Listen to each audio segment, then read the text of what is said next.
concept into white children, then you have to have this white magic knife or whatever it is that he's doing.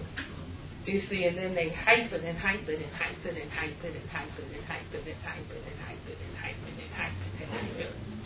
You see, and everybody's supposed to be reading it.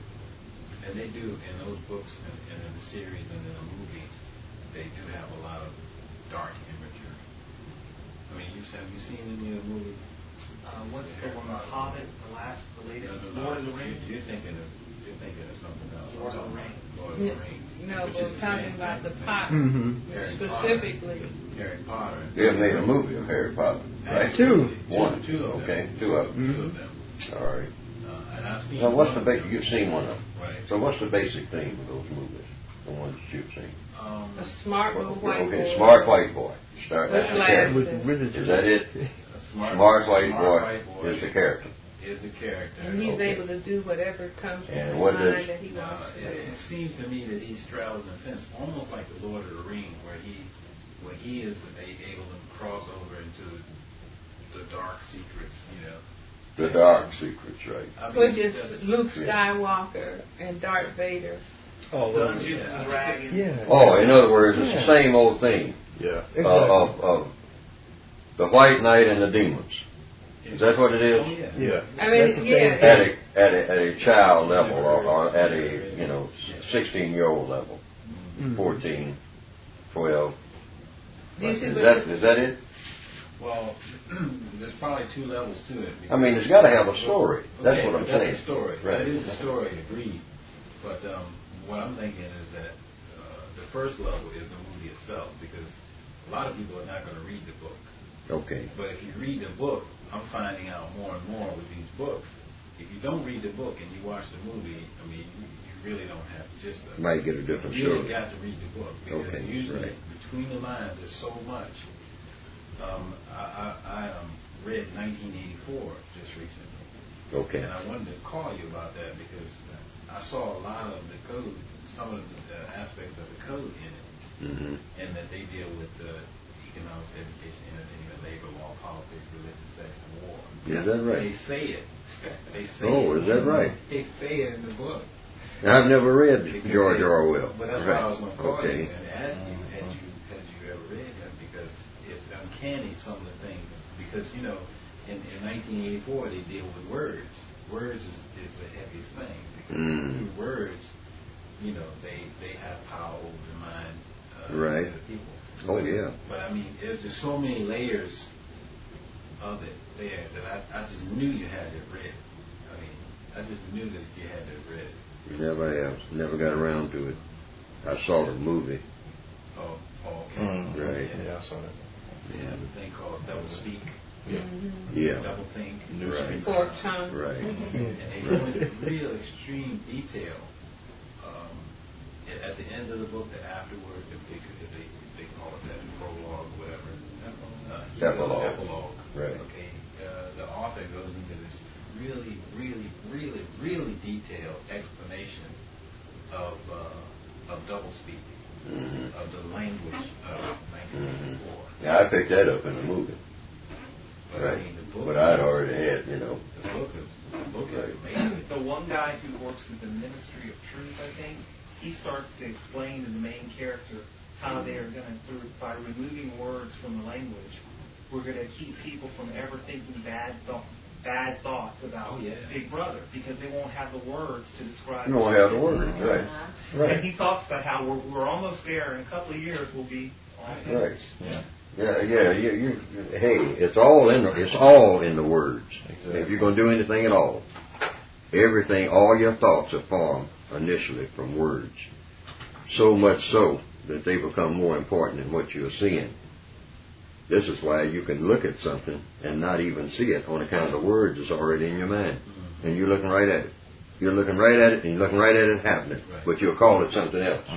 Because that's the way your words have been formed in your mind to describe what you're looking at. Like I heard in one of the talk shows, they're talking about the situation in Iraq. And I don't know whether it was Rumsfeld, where they start using the word kinetic. You see, instead of talking about the war and the fighting, the kinetic. I mean, which is a word from physics.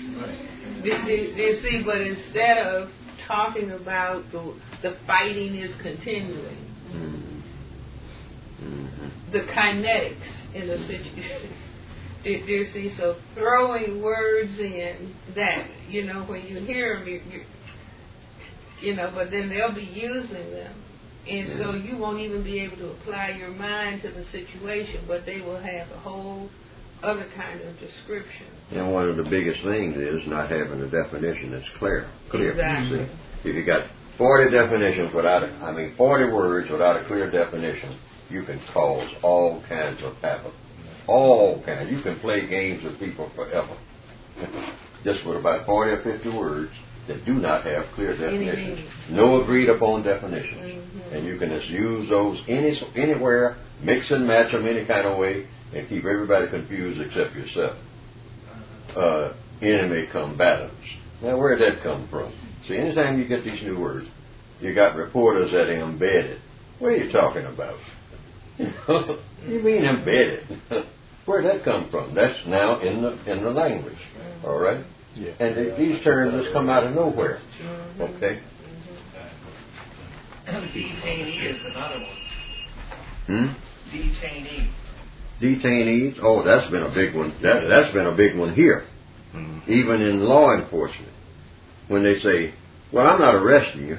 I'm detaining you. You've been sitting in jail 48 hours. Right. All right? Say, oh, no, he's not under arrest. He's just being detained. Which, in being detained, means you don't have access to your lawyer. Exactly. And you don't have to necessarily have been charged.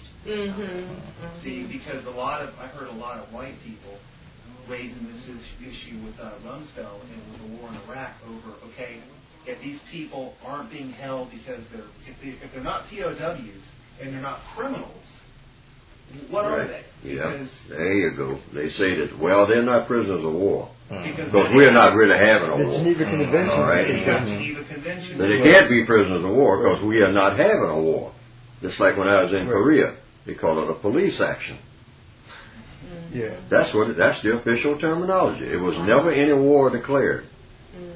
52,000 people dead from here. And over 1 million Chinese dead on the other side. But they say that was not a war.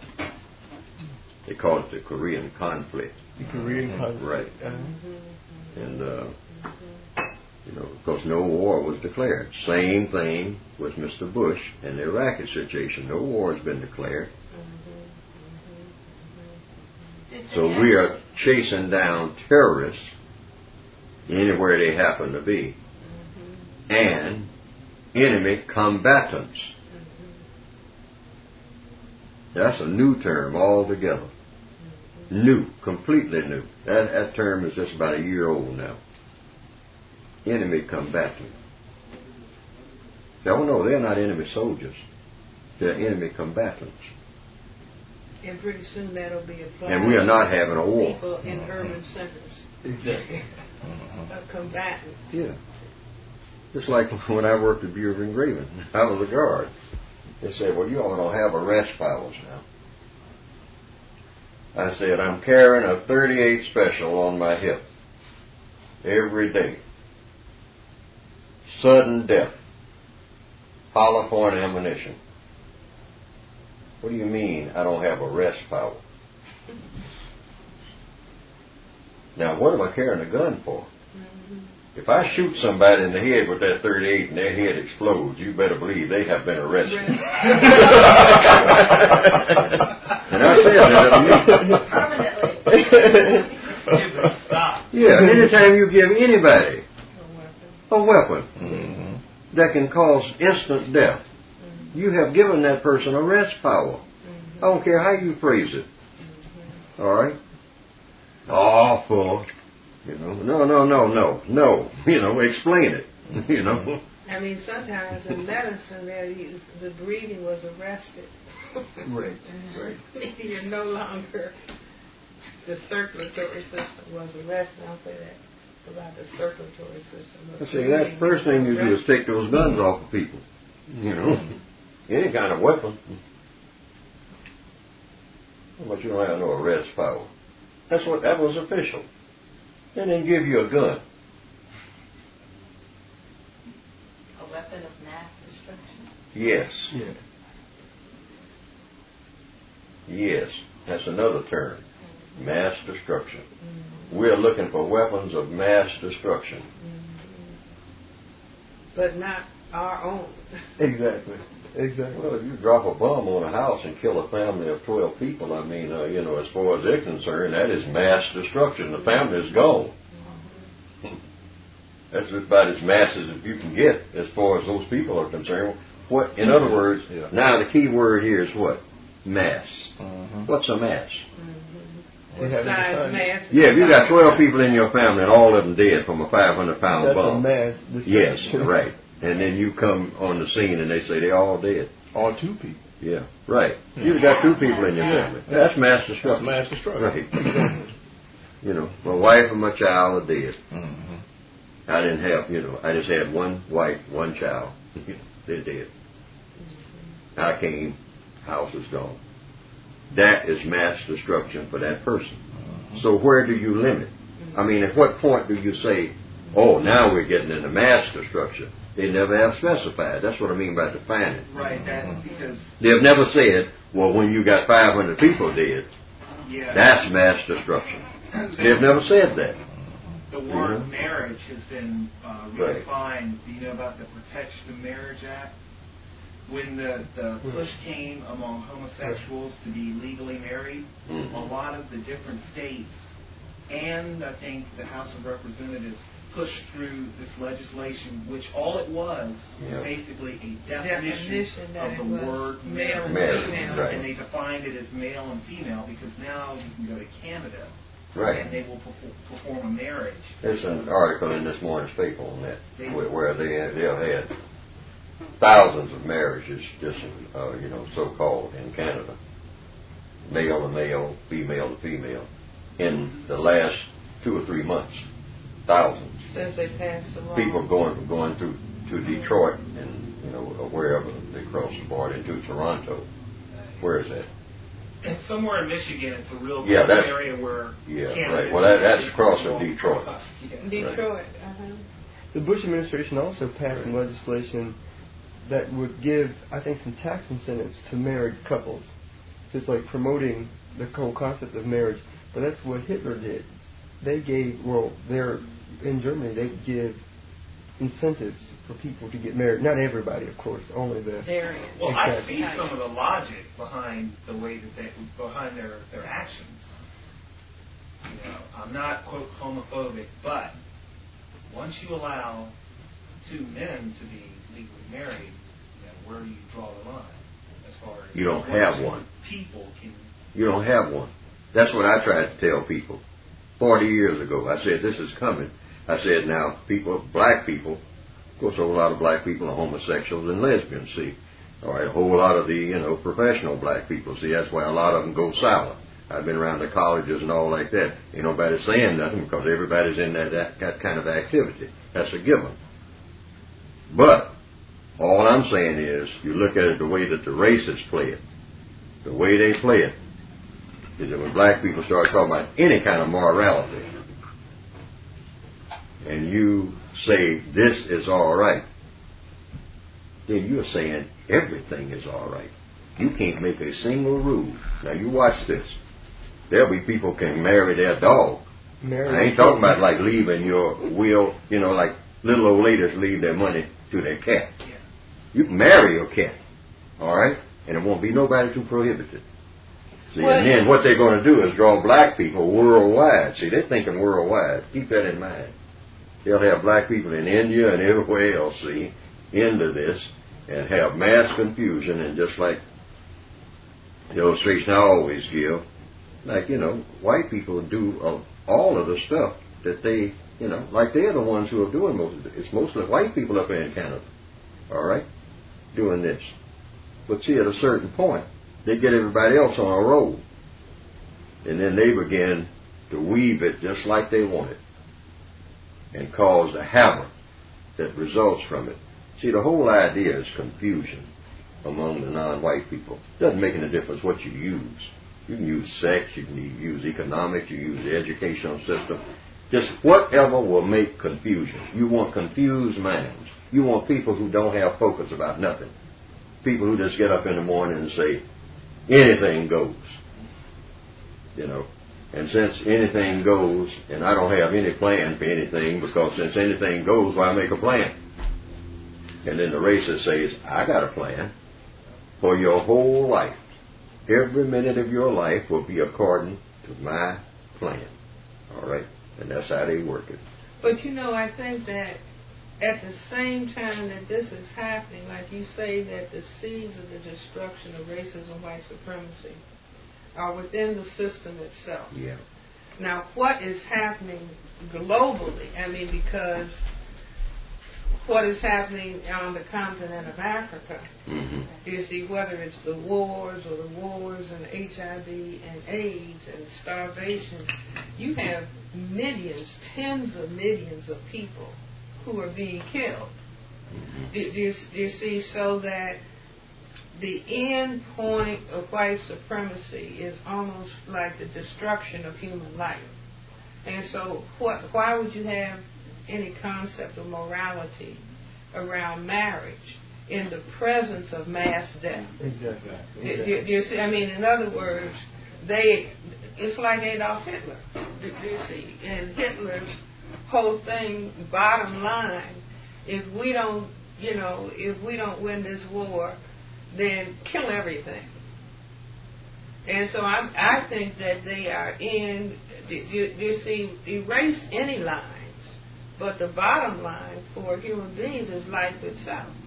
You see, but they have, at the end point of that, mass, millions, preemptive, Well, that's what we got to figure. We can kill any number any time, huh? That's what we have to determine, whether or not, it comes down to this. You're actually pushing them toward that anyway. I mean, all the black people, whether they, regardless of what anybody thinks, that's the direction it's going. The white people of the planet are going to have to make a decision. Mm-hmm. Either they're going to have to do justice, or they're going to actually have to kill everybody. All of the non-white people. Mm-hmm. All right. Mm-hmm. They're going to have to do one or the other, because that's just the trend of things. Mm-hmm. It's just naturally everything is going in that direction. Mm-hmm. They know this. Mm-hmm. See, they're putting on the brakes here and adjusting there and all like that. But that's the overall trend of things. Mm-hmm. And they do have to make that decision. Now,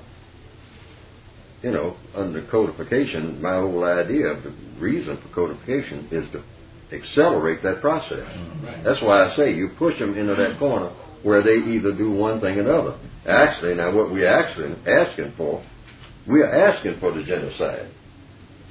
All right?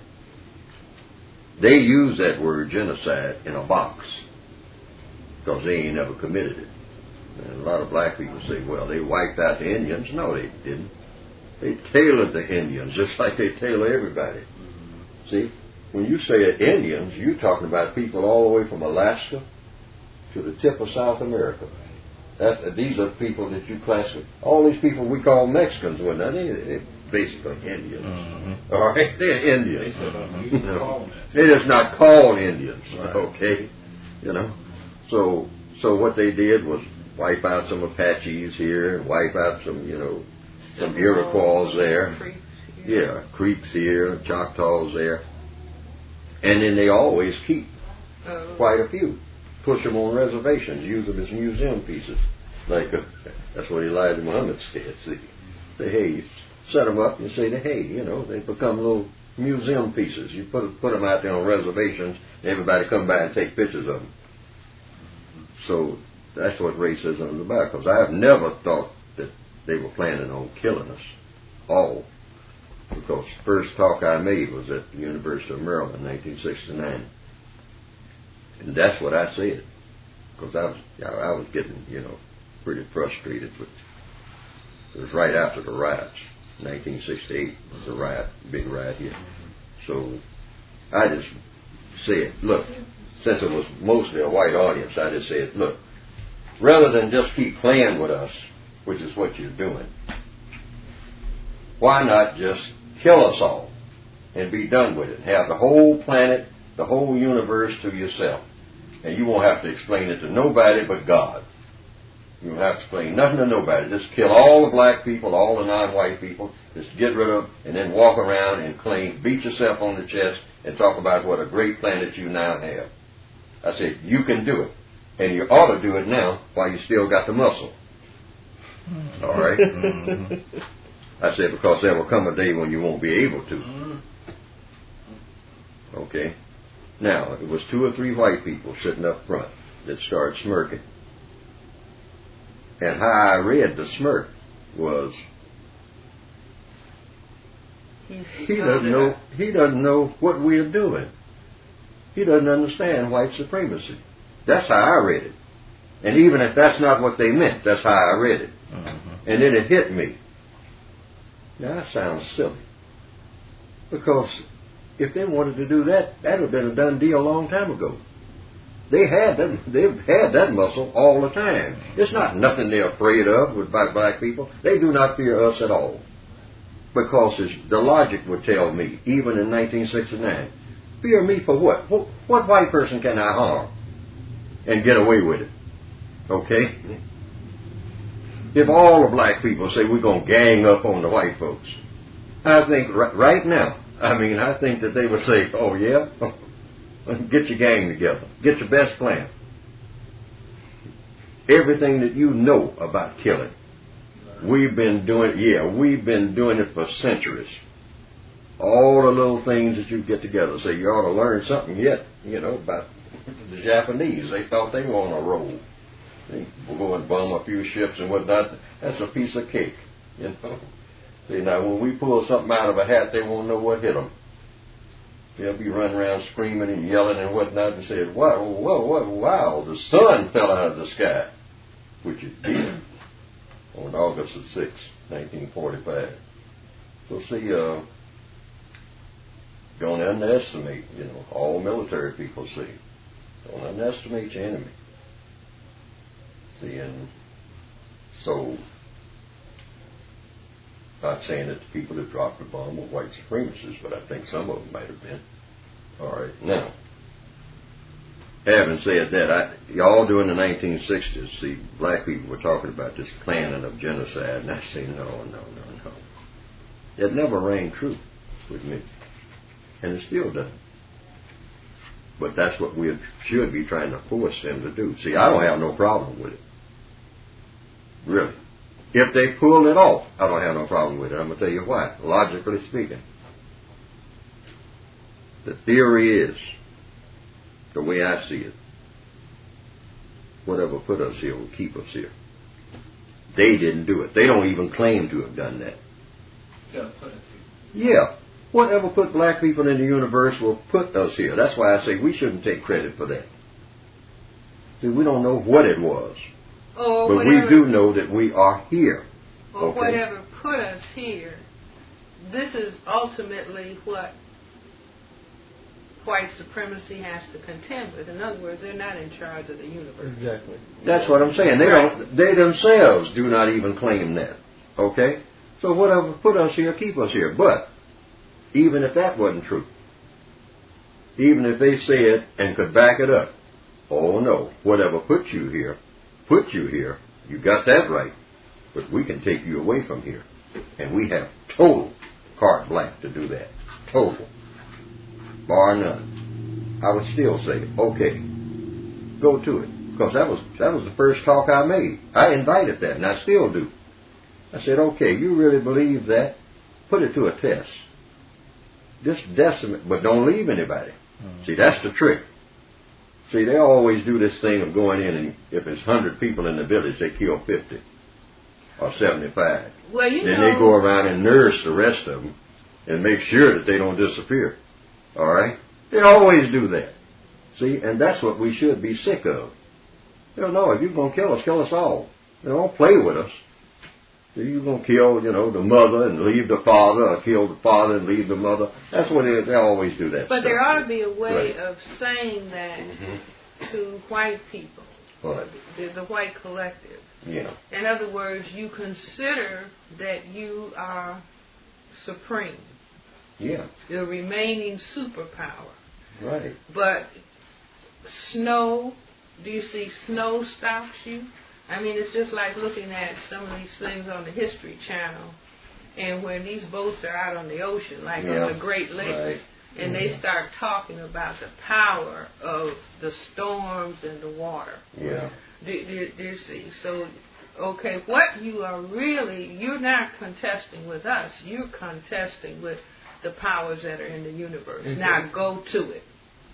Do you see? If you're so superior, I know. Well, that would be. I would say that would be an excellent dividing line. If they decide they're going to depopulate the planet and leave nothing but people that they classify as white, all right. So do that. But see, they don't want to do that. That's why the people were smirking. They were saying, "We know we can do that. What we want to do is what we are doing." See, that's the key. Black people have to understand that. What we want to do is keep just what we are doing now. We want to keep doing this forever and just have different variations of the same basic thing. Right. Mistreating you, black people. When we wake up in the morning, we want to go and find you wherever you are and, and kick you around a little bit for a half a day and feel good the rest of the day. See, this is what a white supremacist mentality is. Not even black people understand that. That's why back in the 1920s and whatnot, black people got this idea, and it was justifiable. Black people took the position that if we act intelligent, and learn how to cross our T's and dot our I's, maybe they will see that we are people, and not some kind of animals, some kind of freaks. Okay. But they always knew. Okay, they said, they knew that we were primitive, see, which is something we like to deny, and that hurts, really. But see, it ain't got nothing to do with feelings, it got something to do with the business of dealing with racism. Being primitive is not a crime, all right? That's how we have been taught. By being primitive, it just means somebody knows something that you don't know. Or that's not all. Understanding white supremacy in the system of white supremacy. Yeah, or just doing things in a rudimentary fashion. That's primitive. Right. Yeah, or just doing things in a rudimentary, or just doing things in a basic manner. All right, unsophisticated, which is basically the way we were for the most part. Maybe not all of us. They say that we had some big scholars in Egypt, Timbuktu, and whatnot. May be true. But they didn't understand white supremacy. No, but I'm still saying that's not it. I'm talking about the people that they dragged on those ships, and some of them were calling themselves kings and queens. But they were being dragged on those ships. I mean, that goes to show about how far that king and queen thing went. We got to admit to that. I mean, all of the tribal leaders, that's why I never went into that elder thing. I never liked it. See, that started cropping up. Okay, I'd walk into a room, even, I'd been to talk, so everybody say, okay, everybody be quiet. The elders now, cut it out. Stop it. Y'all shamming, not going to feed this stuff, because, see, feeble people always look grasping for a straw to give them some artificial incentive if they're incorrect, rather than just say, I am feeble. I have been kicked from pillar to post, and I have been super outsmarted by people who have a brain that runs circles around me. Tell it like it is. And you know what? When you do that, that's when they back up, because they say, now that's a nigga that's waking up. Really? See, I've experienced that. You bear watching now. But as long as you go around talking about my grandfather built the empire and my grandfather did this, and they say, yeah, you're damn right, nigga. I mean, your grandfather was hell. Right? As long as you do what I say do, you just keep believing that. Long as you do what I say do. And we know that. But we spent about 2 decades feeding that kind of nonsense. I got sick of it right off the bat. I got in my book and whatnot. There ain't no brag about being black. You have nothing to do with it no way. Brag about something you did. Ever. Don't ever do that. Ever. It sounds silly. to a white supremacist, see, because they are real. They don't play. See, but we play, and we like to get among ourselves and just keep playing. Because it's easy to get in that little sandbox like kids. You know, this is our little village. You know, let's beat on some tom-toms and get some skirts and whatnot. I mean, you know, and let's go through our little rituals and let's pretend. And then in the ghetto, we get gangs that do the same thing. I'm bad, you know. I can whip anybody. Yeah, you can whip anybody, you know, who ain't nobody to whip. All right? That's what we've been doing. And in intellectual people, same thing. And this is real important. Because once you break out of that box and say, hey, we've just been beaten. We're primitive. We're silly. We're stupid. That's what we are. You tell the white people that. I don't know not 1/10 of the stuff I'm supposed to know. I am not intelligent. But I'm trying to get intelligent. Now you're dangerous. It's only when you take that position that now you are dangerous, and that's when they start watching you. Up until then, if you just walk around beating yourself on the chest, they say, oh yeah, you know, oh yeah, you're Superman. Your people are the greatest thing that ever was. No doubt about it, boy. You know, they'll feed you. They'll feed that. And we love it because we're so starved for some type of attention and affection.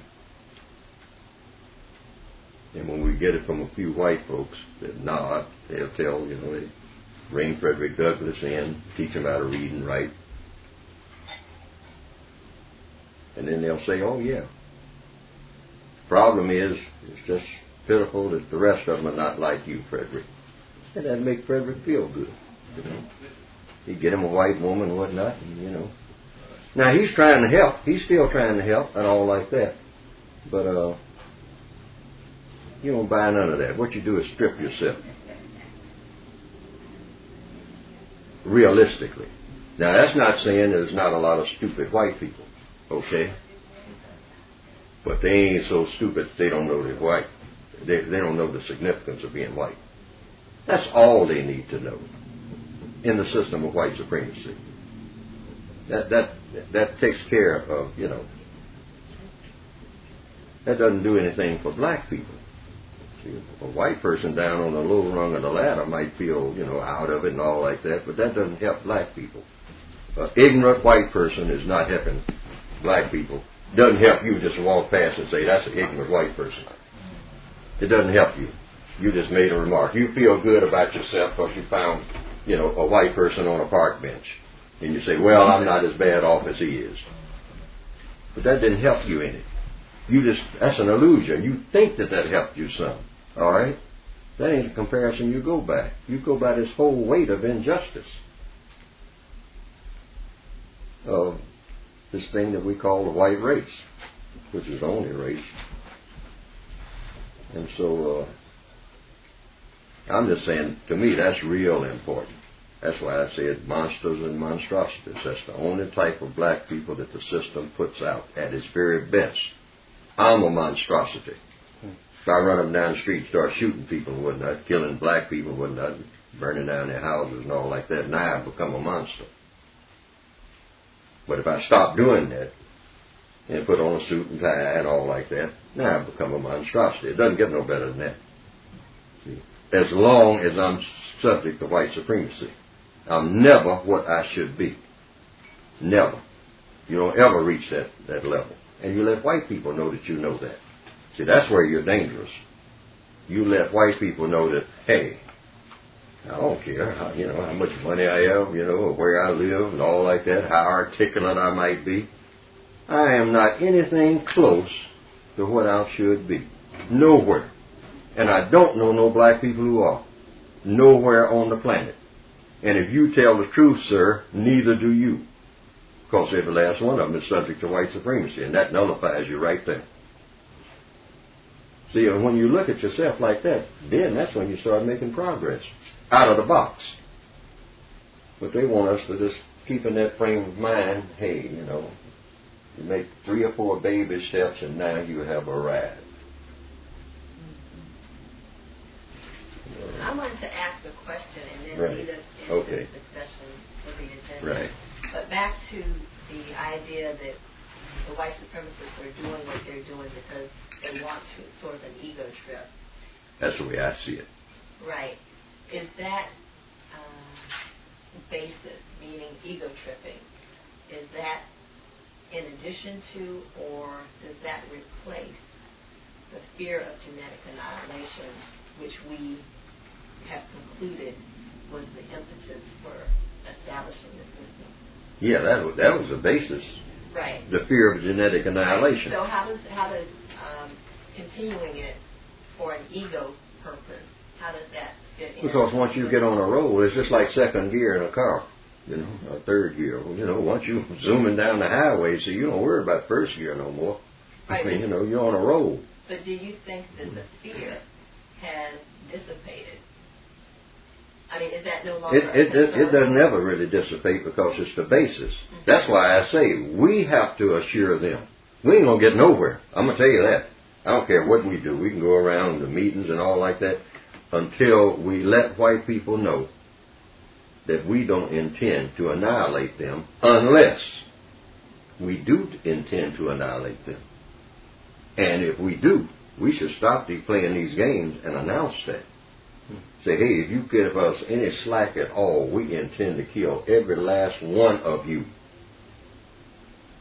The only person that I know in my lifetime who's come straight out and said, hey, that's the only way to go, was Elijah Muhammad. Nobody else has done that. A lot of people might think it, but nobody else says it. I'm saying you've got to say it if that's what you believe.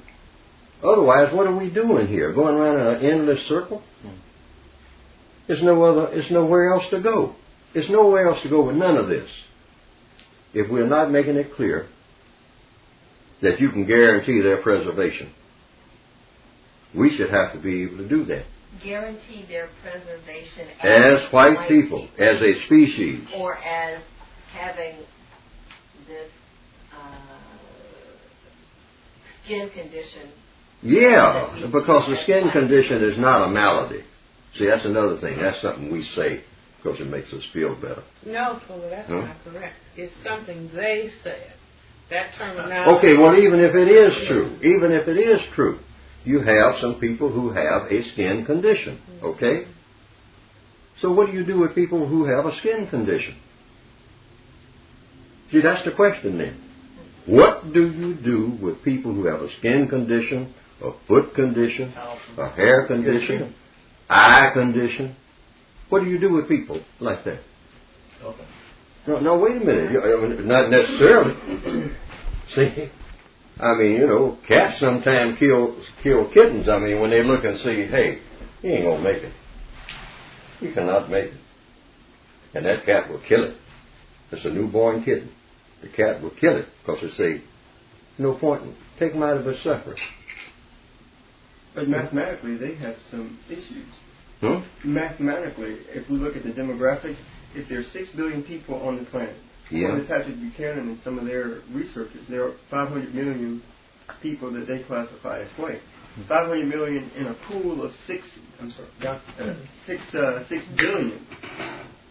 It's going to need, that's a whole lot of preserving that we would have to do, especially when you factor in they preserve, we preserve pandas, okay? It's just a choice that we have to make. Now, do you want these people in our midst for whatever reasons? Because white people have already shown they have considerable talent. Or it's just a matter of whether or not we want to be in the category of eliminating the species. That's what we come down to. Let's tell the truth about it. Do we want to eliminate a species? Because I have been making talks for years. I don't like roaches crawling on me, okay?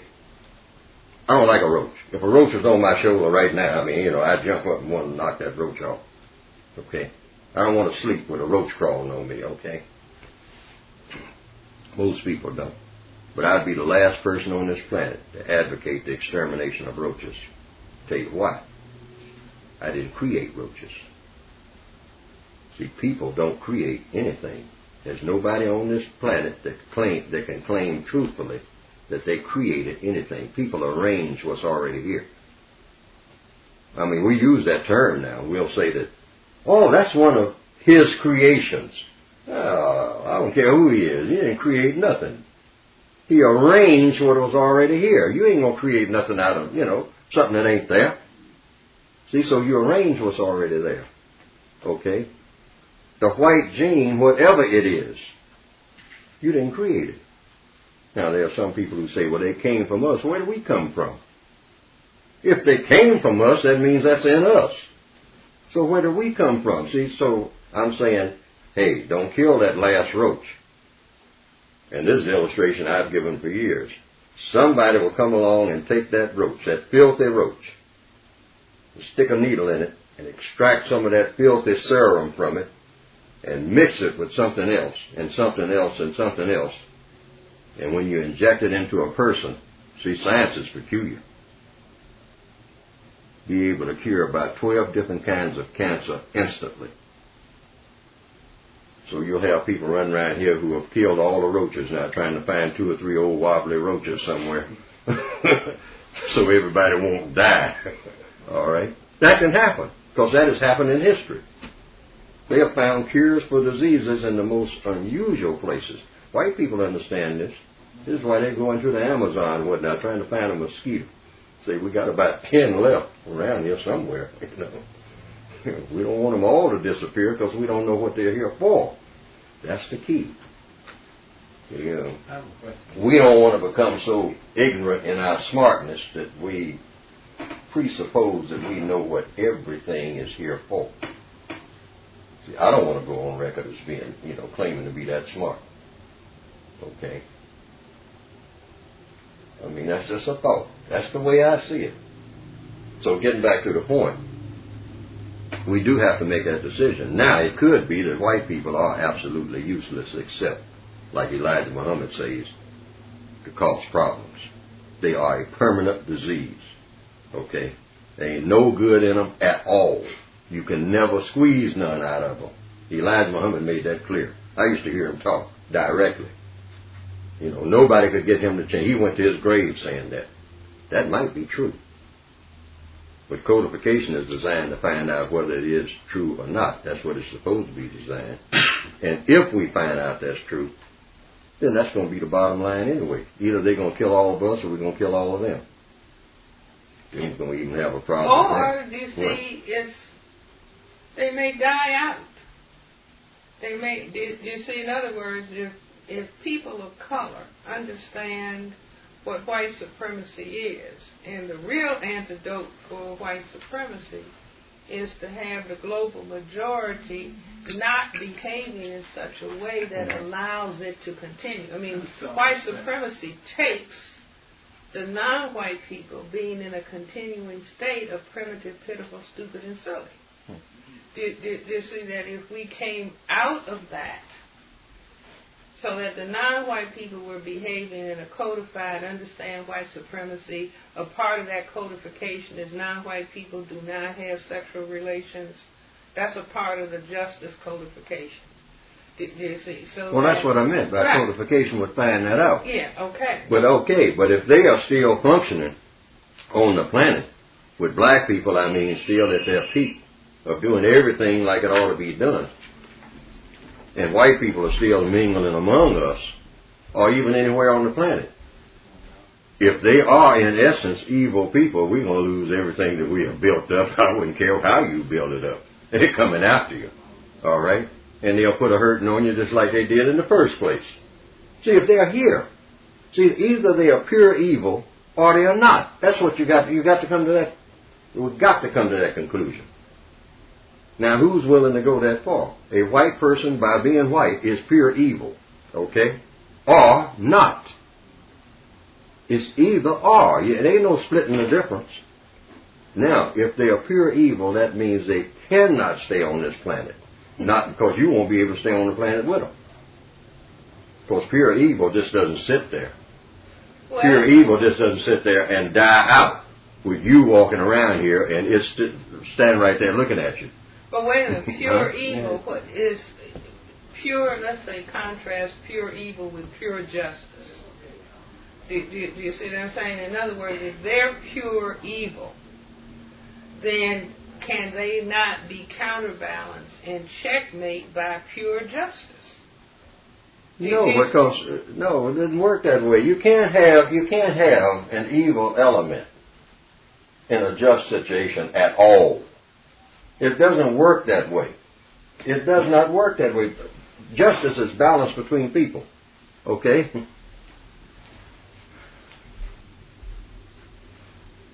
So Which means, so that you have justice, but you have a countervailing. I mean, it's just like you. Well. No, see, it ain't no.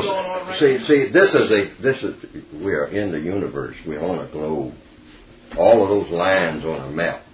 See, that's why I never went into that thing that black nationalists was talking about. We could get our own country somewhere. Forget that. The white supremacists laugh. Country, you don't have a country nowhere that's black that's not run by the white supremacists right this minute. You're not going to have one as long as white supremacy exists. I don't care how many flags you wave. They're going to be running everything, including you. Particularly you. That's what white supremacy means. See, because they don't seize land, they seize people. If you got 50 houses and I got you, how many houses do I have? There you go. All I got to do is grab you. I grab you. Forget about the houses. I got you. So everything that you got, everything that you work for, everything that you build up belongs to me. Black people don't understand that. They said that the white supremacists are after land. They're after water. All they're after is you. Once they get you, they got it all. And they got us. We cannot deny that. It's a matter of what we do with it. And we tell them that. But I'm saying, we'll guarantee your genetic survival. Unless it turns out that Elijah Muhammad was correct. See, we can cite him because he's the only person I've ever heard say that. I don't think Noble Drew Ali said that, did he? I don't think anybody. Marcus Garvey didn't say it. Nobody said that. And people who think it now won't say it. All right? Huh? Khalid Muhammad, yeah, and he's dead. And had very little following. People started backing away from him when he started saying it, see? But I'm saying, hey, if you believe that, we should make that clear and say why, just like Elijah Muhammad did. See, because you're evil. You've got to be destroyed because you're evil. You know, it doesn't make no difference even if you try to be good. There ain't no good in you. Because he said that in his book, right? In the Message to the Black Man, he said, at one time white people tried to do good. See, but it just ain't there. Said, Fard Muhammad told him, said, it just ain't there. Said, you know, you can try, you can cry, you can do anything, but you're pure evil. Pure evil means there's no good in you. There's nothing good that can come out of you. Now, when people ask me that, and people have called me long distance and asked me that, you know, I've always said, I don't know. I don't know. See, you know, is a roach pure evil? I don't know. That's my answer. Now, I ain't going to claim that a roach is pure evil. Now, I don't like them. I don't think they like me. But I ain't going to say that a roach is pure evil. You know. Well, we can get an idea. If one gallop's across this floor right now, you know, I don't want to mess up your carpet, but I get rid of that. You know, I think that's instinctive. See, because, you know, Wouldn't his comment though? What? The comment about white folks or white people being pure evil. Wouldn't that be more of a statement to black people trying to get a reaction or a certain mind state that you should be adversarial to these people, not necessarily try and, I don't know, you know, integrate or embrace, but to, you know, have an adversarial relationship to white people. Not so much stating. Well, I never heard people, but one person say that, and that was Elijah Muhammad. And he was quite emphatic about that. No, he wasn't saying no adversarial nothing. Right. That these people are just not no good. Mm-hmm. Period. This ain't no ploy. You know, I'm not running no game or whatnot. They are not no good in essence. There's no good in them. That the creator of the universe didn't put no good in them. You know, and that they must be destroyed. and that Allah will destroy them, whatever that meant. Okay? But that was his bottom line. Now,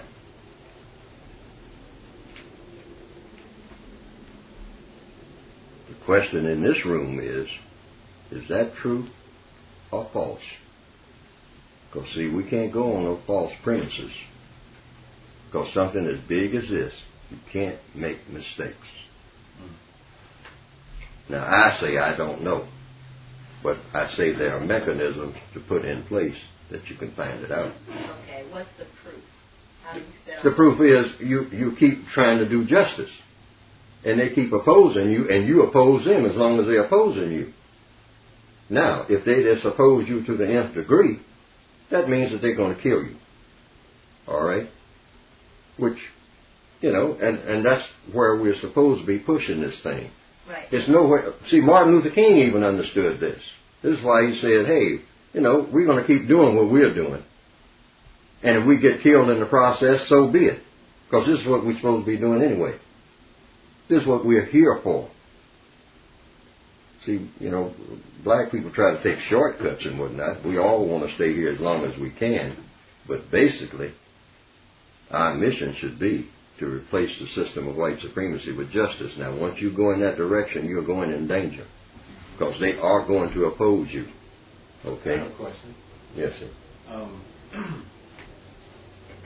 I think a variable that needs to be considered is, are there any quote-unquote sincere white people who choose to produce justice? Because if we can find an incident of that, then that would be the proof that they are not quote-unquote pure evil. Well, don't hold your breath while you wait. No, it's not that you hold your breath. It's that, like Mr. Fuller said, when you're talking about something big like this, you don't want to make any mistakes. And I think that you know, before we decide that all white people need to, you know, be rid of in some way, shape, or form, because I really can't I can't comprehend how we would make a decision to preserve them. I just don't understand how that would take place. I don't understand the mechanics of that. Because of several reasons. One is that white people themselves put out the imagery, and they put out the enticement for this for the interracial, quote unquote, interracial connections. They themselves. By interracial connection, you mean sexual? Sure. I mean, I thought that was you're talking about, right. What the general question was. Is, I think, Sabrina, the general question had to do with abstinence from sexual intercourse with white people. Yeah, well, that's in the code anyway. Okay, See, that's a given. That's the thing that I push. I'm saying that even though white people are saying, get away, you niggas, at the same time they're saying, come here. That's exactly what I'm talking about. See, I'm saying that would be the agreement. See, to break that agreement, because see, it's in their interest, according to what they say. They say, well, wait a minute, stop and... Okay, let me say this.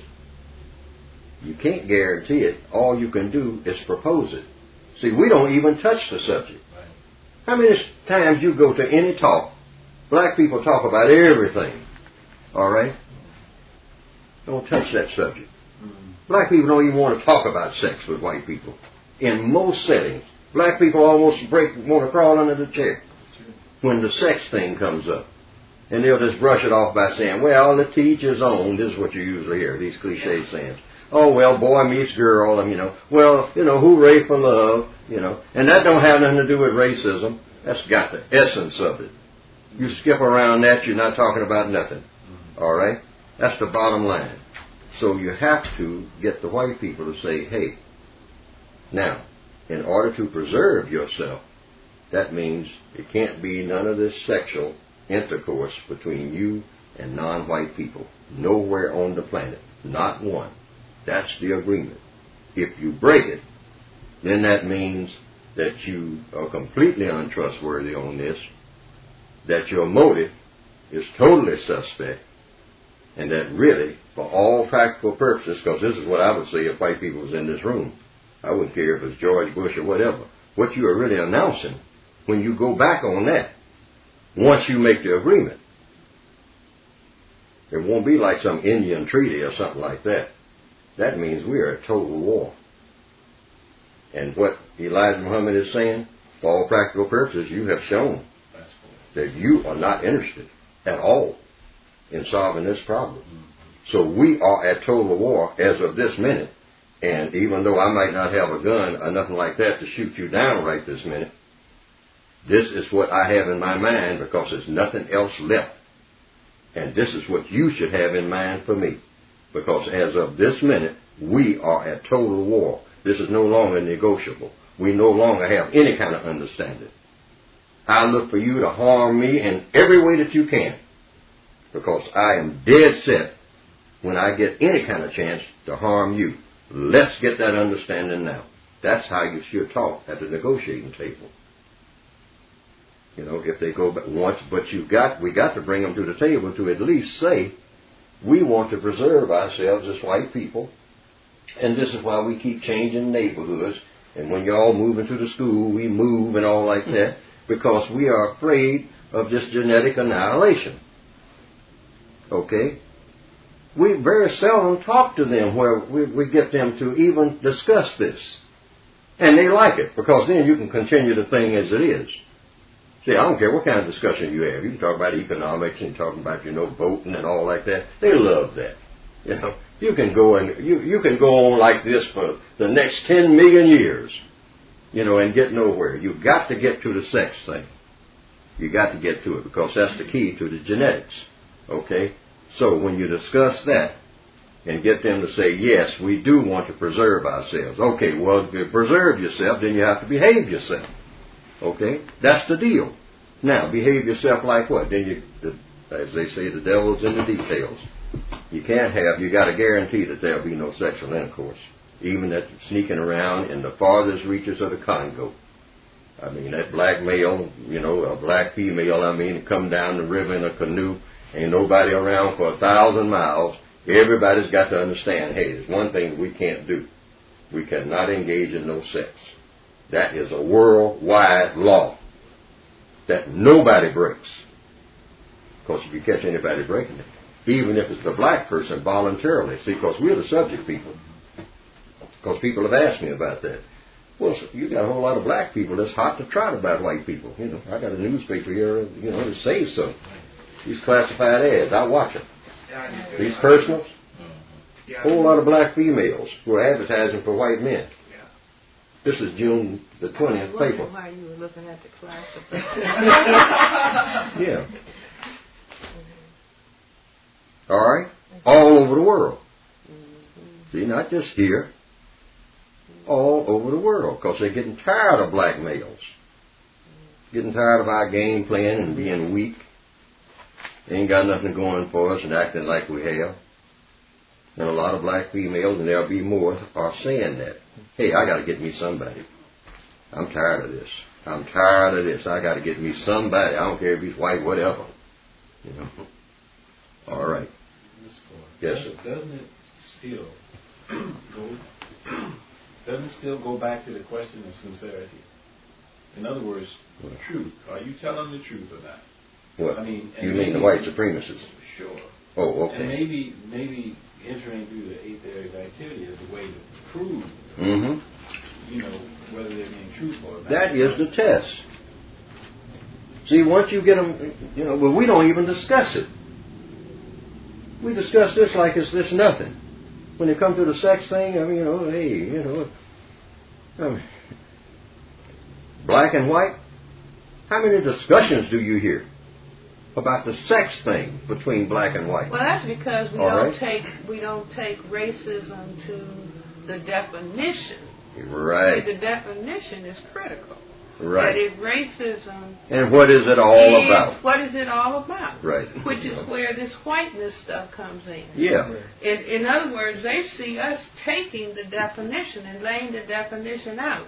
Yeah. And they say, this is too dangerous. So, let's switch and we're going to come up and talk about a whiteness that is abstract and doesn't mean anything. Right. So if we stay with the definition and then say the logical answer would be this agreement about no sexual intercourse between Right, and say why. and say why. See, now, you know, a lot of black people was just saying it back in the 1960s. They say, yeah, you know, black males, black men should stay with black women, and white men with white women. And, you know, we don't want these honkers and whatnot, but they never said why, other than a lot of people, even in discussions, I just listen for the reasons why. And they would say, I just don't think it's right. I think you should stay with your own. This is the way the average student says it. You know, you're right. You go to any college campus, that's what you'll hear. I just think that people should stay with their own. Well, why? You know, because there's a reason why, you know. Well, I just think that, you know, I just feel more comfortable with my own people. There ain't no reason. See, we should call There it ain't no reason. advanced Suppose the solution. person next to you don't feel comfortable. Advanced What are you talking about? You going to dictate to solution everybody? to the race problem. Right. Huh? Proposed advanced solution. Right. The You're talking race about a problem. solution to the entire race problem, because you look at it and you say, okay, there's a underground assumption that what white people, the reason they act the way they do toward black people is because they do not want to genetically disappear, meaning no white people. All the grandmothers want their grandchildren to be white. See, this is not discussed. A lot of young black people don't even know that. You got a whole generation of young black people who do not know that's the basis for all of this mess. White grandmothers do not want their children to be black. They don't want their children to have dark skin. All right? And they pass that on to their daughters and sons. Well, they want they don't bring that message. The white classification. Yeah, how you gonna retain white people and you got all these dark people? Because if you mix black with white, you are going to get non-white. All right, that is a fact. Everybody knows that, but nobody talks about it. Okay, we talk about everything else. How much the school budget is going to be this year and all like that. Hey, forget all of that. Let's get to the core of what all this is really about. Bring that to the table. Because if you don't do that, you're going around in a circle. See, because all those dialogues about Right. race, those 3 sessions, Yeah. they never Right. defined the racism that Yeah. they were talking about. Right. They talked about the fallout, which means, you know, segregated housing or whatever. Yeah, whatever. right. You But know, too many liquor never- stores in the neighborhood. You know, Never the core. you know that's fun and games. The core Right. issue, and this The is core issue. where we have to proceed with the definition. Right. And if this definition is like I say to people, is there any other definition? Right. I'm waiting 30 years. Is Yeah. there any other definition? Right. If not, then we go with this definition. And so then, as Fuller says, okay, if this is a definition and this is what's happening and all of your behavior seems to reflect that this is what's happening, Right. then our proposal, advanced solution to the race problem. Right. And if you're going to have non-white people, you know, like all the people in the classifieds, they're Mhm. probably thinking, really, I would like to have a light-skinned baby with straight hair. Yeah. You see, which is what the Even the black hip hoppers. Jewish I mean, they ain't religion shamming nobody. did in You know, Europe. let's tell it like it is. I'm They looking would- at the video. With the definition that You know. a Jew is somebody whose mother is a Jew. And they wanted to lighten up. You see, there was one story about the Holocaust where they had a chance to save one of the children in the village. No. Oh, that was the same. Where they made the decision. We've got one child with blue eyes and blonde hair, and that's the child to be saved. Do you see? In other words, everybody else, dark hair, dark eyes. Oh, that's the criteria. Save Everybody knows that save the criteria Jewish for this child that entire is planet. closest to Yeah. white. Everybody knows the criteria for this planet of the heavenly female. I mean, this is as far as you can get. Blue eyes, blonde hair, chalk white skin. Now, everybody fall in line and try to get with that. And if you can't do it, run in some kind of store and try to manufacture it or something. You know, because that's the criteria. That is the world Like I criteria. was in college. In Japan or any place else, that is the criteria, like it or not. Now, a lot of people say, no, it ain't either. Oh, yes, it is. And when your behavior will show it, too. All right? You're on this planet. Sooner or later, you will be reacting to it one way or another because you've got to. What were you saying? You've got to. Huh? I was saying I was in college with a lot of Jewish kids. Everybody was dark hair, dark eyes, except one girl who was blonde, really blonde and blue eyes. Yeah. That's the one that Yasha Heifitz's son married. Do you see? But she was, amongst their group. Well, it just ain't She them. was, It just ain't, nice yeah. person, but Yeah. a point is, amongst their group, she was like a prize. Yeah. It would be just like black people. Do you see? If you have a black person, the person says, I'm black, but they have basically white skin, blue eyes. Do you see?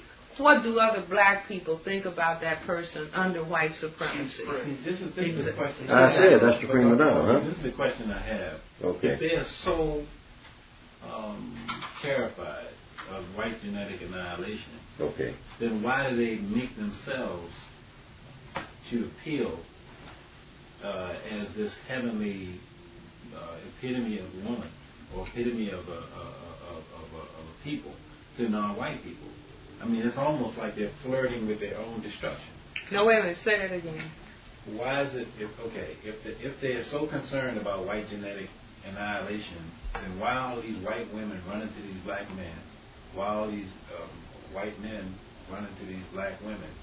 Why is it that there's so much in the culture that invites this certain connection? That is a strategic move to deceive us. Yeah. Like you can turn on the TV right this minute. Yeah. And if you see a commercial like the menu thing that comes on the cable where you got the black man and the white woman.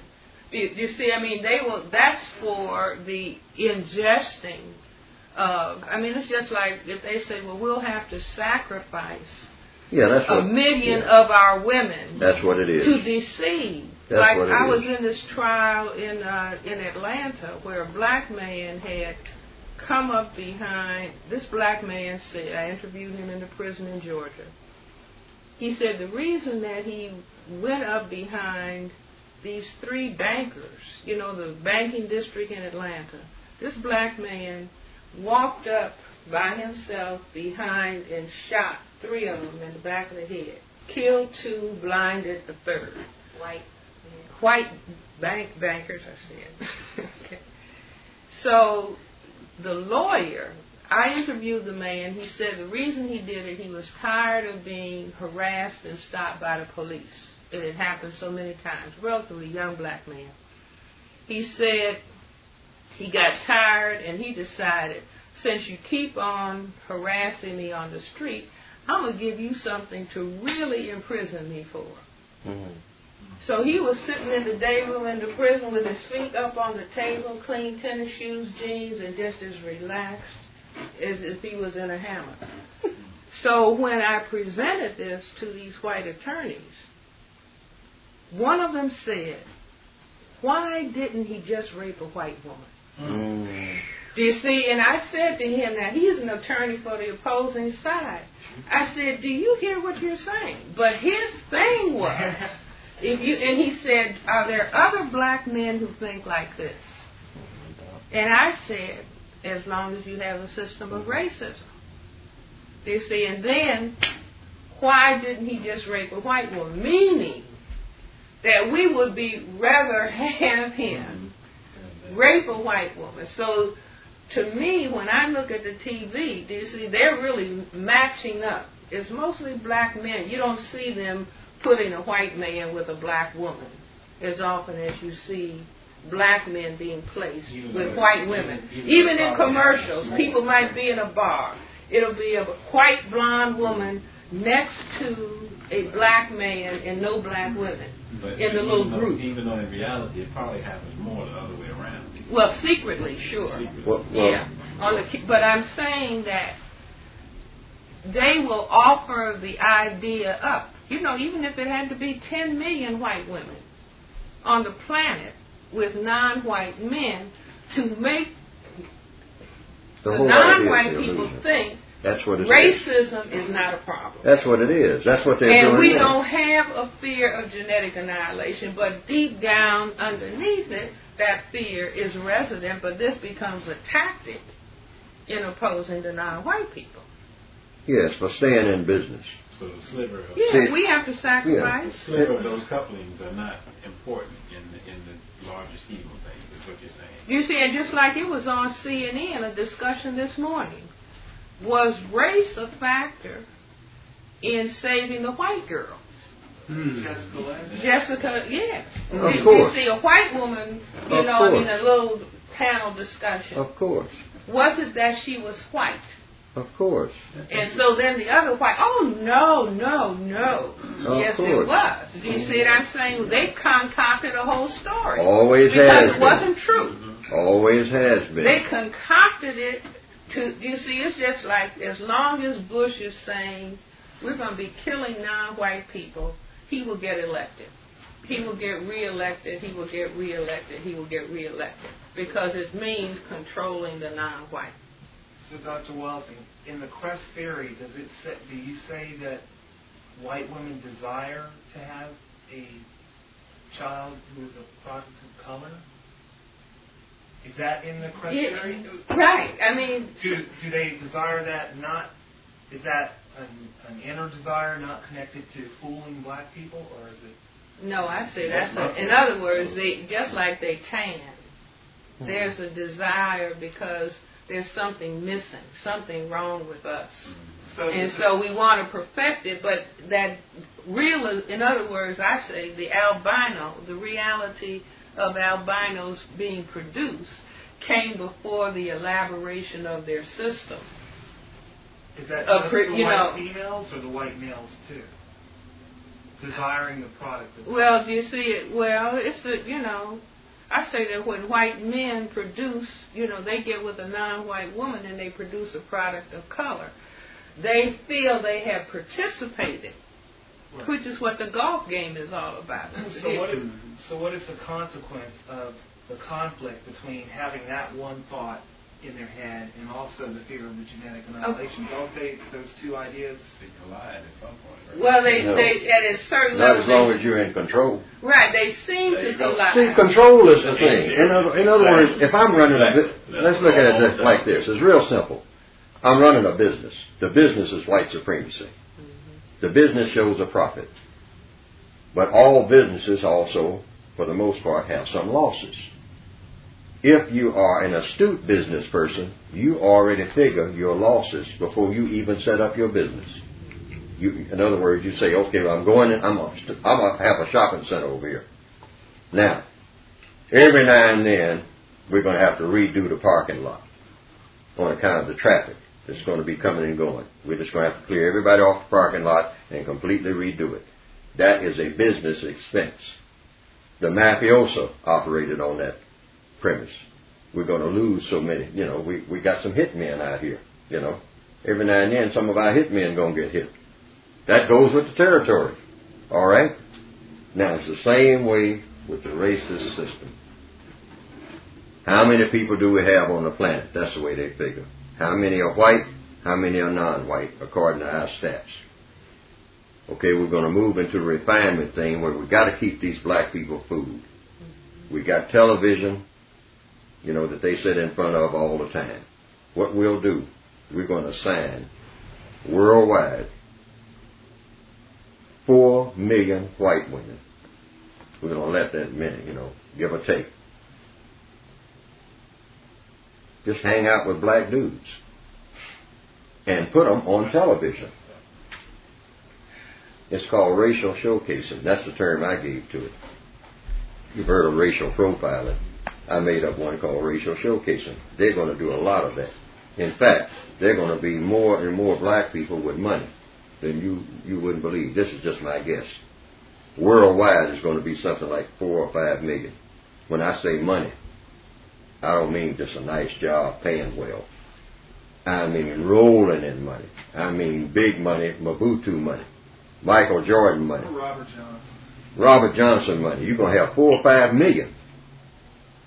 But see, when you look at all of the hundreds of millions of black people who don't have a biscuit in Brazil, Nigeria, and all like that, running the business of white supremacy, that's cheap at the price.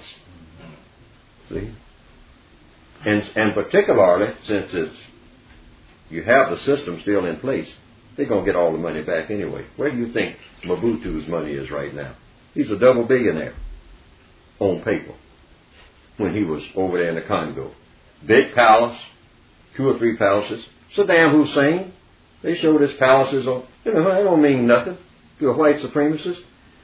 Yeah, and that's another thing. We have this illusion about what they can't do. See, that's why I say don't underestimate your enemy. The news just said that 200 houses plus in Arizona just burned up. These are what you call, these are houses that people would work 3 lifetimes to get one of them. Okay? In one fire, you lose 200. But you ever notice how white people, when they say, they're picking through the rubble and whatnot, we'll rebuild. Tornado came through and tore up the whole town. All right? We'll rebuild. Why? Because as long as you have your base in place, you can do that. See? They have it. They have the expertise for doing all of this. They don't cry about that. Black people have to cry because we don't know how to do nothing and ain't got control of nothing. So when we lose anything, we lose big time. We lose for a lifetime. They can jump on their feet. Insurance policy that the black person couldn't get compared to the right. insurance policy. See, all of this comes into play. That white people have. Are the white people, are the white supremacists aware of this innate need to consume chocolate? I mean, along the lines that... No, I've had white people come up to me and say, I never thought of it like that. Which is okay, right, because they've got the whole system, the whole base is in place. It's been in place. Do you see? So they don't have to think about this, think about this, think about this. Think about it, but they're still participating. I'm thinking about it in connection with what Mr. Fuller was just talking about. In other words, cutting the losses. I mean, are they aware that a certain segment of their own population has this craving to engage in sexual intercourse with non-white people? Oh, sure. Yeah, I think they are. Sure, huge numbers of them. Right. And that's an outlet for that as well as an outlet for confusing black people. Always, see, but the whole idea is we will control it. We will control it. Right. See, as long as I'm in control, it doesn't make, I can go backwards, forward, sideways, as long as you don't have no power and I do. This is like the captain of a ship. I mean, I can change the painting on the ship. I can put up a different rigging of sails. I can do anything because I'm the captain. See, you got to remember that. It's like thinking what percentage of white people, what percentage of white men think that black underwear is sexy versus pink underwear? Yeah. Do you see, that would be like at the 99% level. Right. Right. Do you see? So they can play out this, but they have masterminded their survival. The critical thing. Right. Okay, so we have to control all the non-white people on the planet. Right. And by any means necessary, and they've mastered that, and they've got all of the weapons, etc., that they need to do it. The only thing that they haven't mastered is having the non-white people put this on top of the table. Put it, you see, in other words, the subconscious is handling, they don't talk about that dimension of it. They will talk about economics, they will talk about labor, they will talk about the surface things. But if we put it on top of the table, in addition, put the discussion that as far as we are concerned as black and other non-white people, because we want white supremacy to be ended, we are going to, on our side, participate in no sexual intercourse with white people. We have to say that, even if it's no more than just to find out what this is all about, and be able to really push it. See, because if we miss that, you miss it all. If you miss that, if you can't get to the sexual intercourse thing, you miss everything. Right. Okay. Joe and Kamal, and then I wanted to bring it specifically to the question. Okay. I just want to ask Dr. Welsing, have you heard of any white people who are become so upset about being white that rather than try and end white supremacy, want to commit like racial suicide by having sex with a black person? Is that something in psychiatry that... You mean that they want to commit racial suicide? Annihilate themselves, their future offspring, and by not being white anymore. If they see all the things that white people have done and maybe start to feel bad about it, instead of trying to produce justice, is that like an idea that a white person might think that you know of in psychiatry, where they might want to... Well, they have whiteness studies now. I don't know if you read the paper, but there's courses now where white folks are trying to redefine themselves, not so much as a dominant, racial group, but just as, we're just white, period. There's nothing special about it. It's just a history of a people that have done... Black people. Yeah, right. They're trying to make themselves kind of neutral on the planet and it's in the universities. But my statement was, I think as long as we were talking about people being interracial connections, the whole sexual intercourse between white and non-white, I think as long as the murder rate and genocide, homicide rate of non-white people stays at a level that's higher than this interracial kind of mixing, I think they're okay. Or as long as they can incarcerate large numbers of non-white males or black men in their reproductive years. Right. But what are the numbers? What are the numbers? I mean, is it a foregone conclusion that they are losing the ratio? In other words, they're losing their market share. Well, they did. Who mentioned the book? The number of black people. Yeah. I'm sorry. Okay. The number of white people compared to black people in terms of the global situation. Is it a foregone conclusion that they are losing the war of attrition or not? Yeah, their birth rate. If they are, then all this is inconsequential. That's the way the trend was going until, just like he just mentioned. See, they're doing a whole bunch of things at once. One is the racial showcasing. That's to fake black people out, to think that there's no such thing as race anymore. That's the way they're really going. They're pushing that all the way. And saying, look at all the black men with white women. Look at all the black women with white men. I mean, hey, come on, get off of it. Get a life. That's what they're saying now. Okay?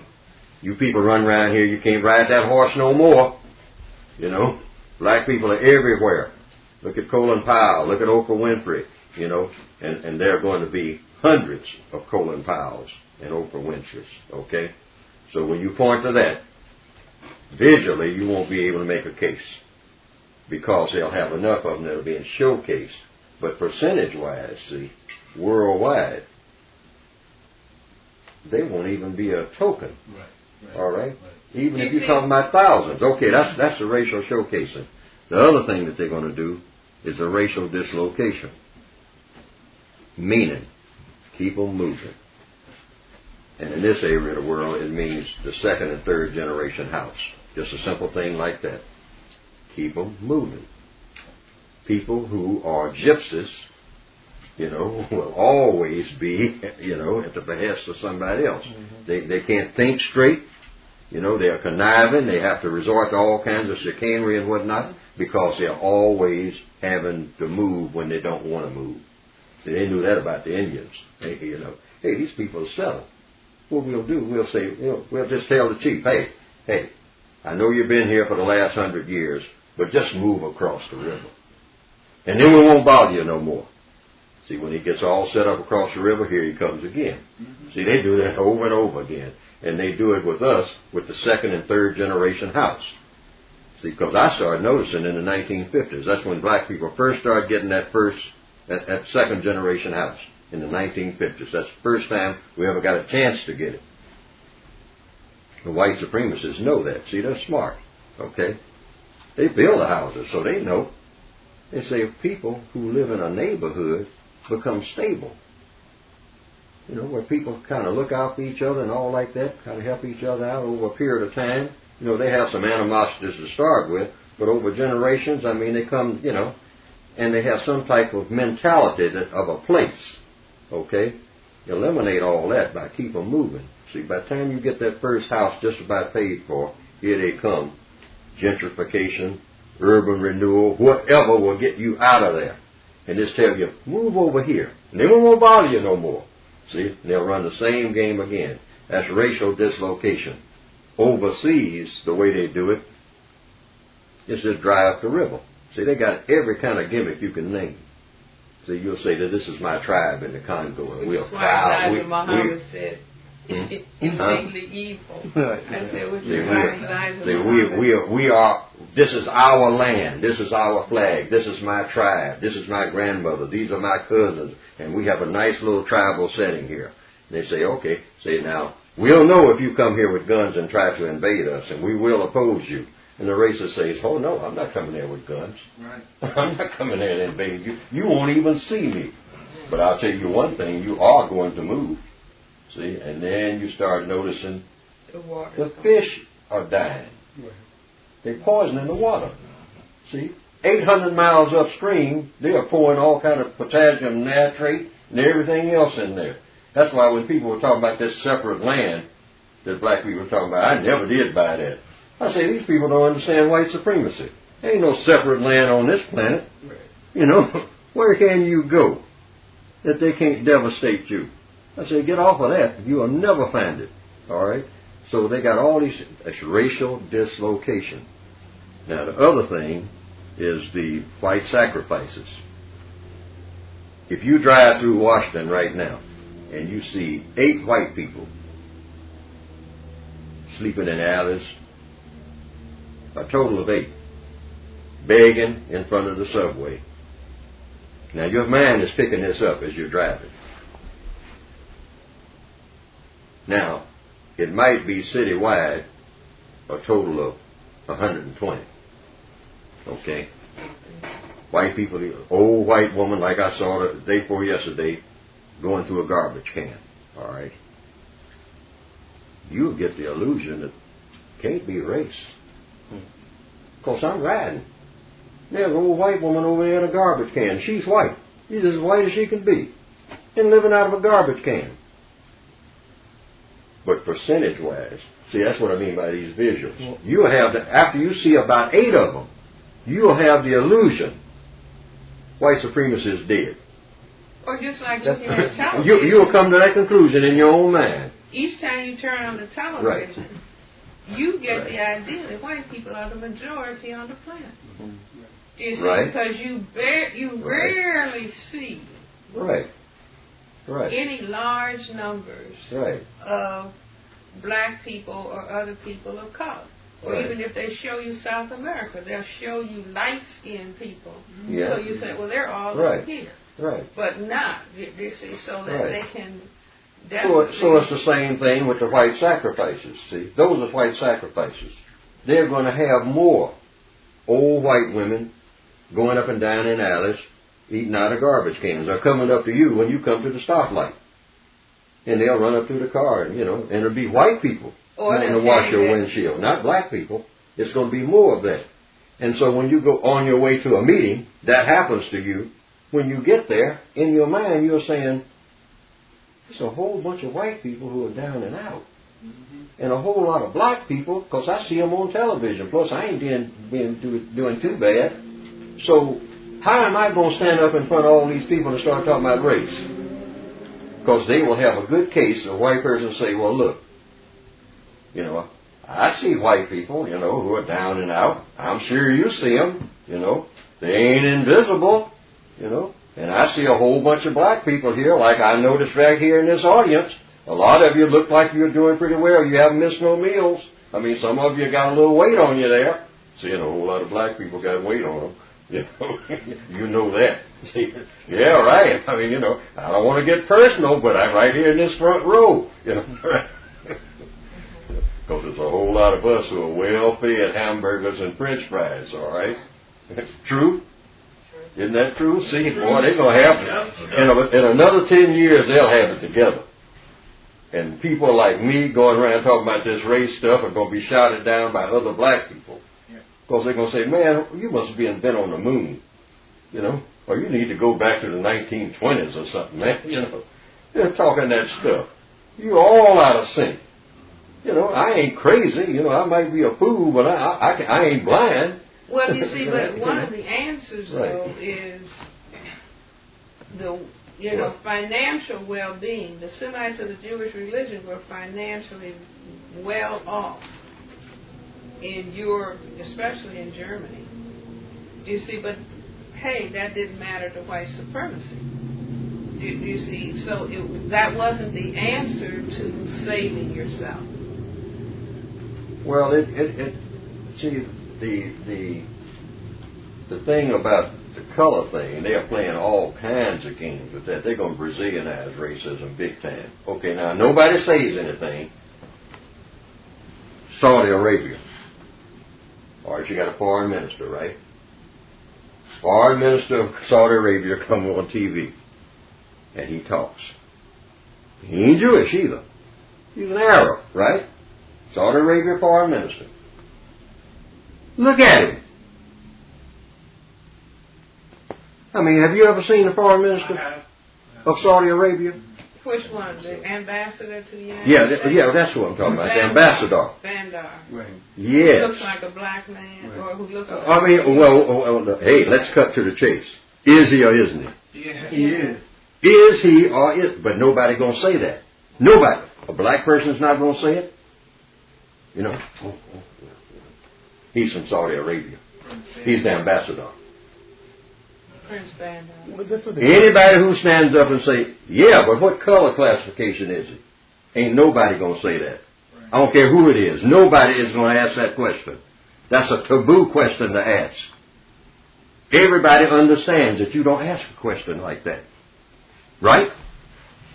I mean, just the people in this room, we ain't going to ask that. You know? They've made it irrelevant. I mean, you know, hey, no. See, it goes to show you how powerful the white supremacists are. They can even get us looking at somebody who's obviously right off of Georgia Avenue, you know, obviously, you know, and get us not to see it. And then turn around and point to some person who is 40 million shades lighter than he is and say, yeah, that's the black guy. No, wait a minute, that's the black guy. You know, just like Dr. Welsing is saying about the Semites of the Jewish religion. You point to him and say he's black, and point to Prince Bandar, the man from Saudi Arabia, and say, I don't know what he is. Wait a minute. You know, now wait a minute. See, everybody got a color classification. Well, everybody on this planet. That's why I say we cannot afford to confuse ourselves. And we get mixed up big time by the words. That's what confuses us. See, but we don't go by what we're looking at. As long as the white people, the white people is like, watch the money. When they give up white classification, then you will know that they are serious about ending racism. But they are not going to, I don't care whether they call it whiteness or whatever, they are not going to give up that they white can't do that. designation. They can't do that. Do you see? And so the question would, are you white? That's a. But I'm saying, but black people don't even think in the correct vein about the whole racial thing. We don't have racism down yet, and this is what our job. We have to. This is the accomplishment of the 21st century for black people. To master an understanding of racism, white supremacy as a global system. And in order to do that, after you do that, you have to have the words that go with it. I was on the radio in Los Angeles, case in point. Lady called in and started talking about the race issue and whatnot, and she said something. No, what she said was, I'm an Arab. See, now that throws most black people. It's just like a person saying, I'm a Jew. That throws most black people completely into another dimension. The whole idea of codification does not allow it. So I immediately said, she says she's an Arab. I said, are you white or non-white? See, don't give me those other labels. I don't know anything about those other labels and don't care. And ain't supposed to care. They are totally irrelevant when it comes to white, non-white, white supremacists. You've got three categories. Everybody's got to fall in one of them categories, and don't mention nothing else. Don't tell me nothing about a three-footed Mason. I mean, that gets you nothing on that chart. See, and this is where they keep, and black people, the most intellectual of black people will slide right into that, and they got you. The minute they pull you into it, they got you. But see, that's what the census did. I know. No, but here's what I did with the conversation. I said, are you white or non-white? And she said, I said that I was Arab. I said, are you white or non-white? I said, this is what this discussion is about. She said, I'm non-white. I said, now we can get somewhere. All right? And I said, but just for the sake of curiosity, what exactly is an Arab? She said, an Arab is a person with a Middle Eastern background. I said, hold it. I said, now, what is a person with a Middle Eastern background? Long silence. We're on the radio. I'm in the radio studios. All you got to do is just follow the rules. And then she said, I said, okay, I'll go back where I was. You already said that you were non-white, so we'll talk on that. I said, you made your cliff clear, because we're talking about color. We're not talking about abstractions of some type. See, whether or not your great-grandmother, had chickens, for dinner. See, they'll take you anywhere once you get away from those three classifications. That's why that's crucial. But in terms of them maintaining their classification as white, if they are truly clear about it, why wouldn't they, in order to further confuse non-white people, start using terms like European, American, or Italian, and that sort of thing? As a last resort, they may even do that. One white woman got on television and started talking about, well, we're not really white people, said, if you really don't want to be honest about it and really be truthful about it, said, you can call us pink. But see, in other words, if you're a master of what you're doing, they can take you anywhere once you get away from where you are supposed to be. That's why I say the white, non-white, white supremacists, don't mix that up with nothing else. Or what you're going to have is a nice conversation now. You'll have a nice long conversation, and it will look like you are making more and more sense, and you'll be saying less and less, because they have pulled you into something. Just like the lady said with the Arab thing. Don't come to me with that. Don't come to me with the Jewish thing, and don't mention it at all. Because I don't know what you're talking about. And you're trying to get me to get into a mode where I don't know what I'm talking about. All right? That's my suspicion. I think you may be a white supremacist. And you're going to take me on this buggy ride, and I ain't going. All right? And everybody who I've seen try that, I've sat back, and everybody looks like they're really waxing eloquent. That's how it sounds. It's supposed to sound that way.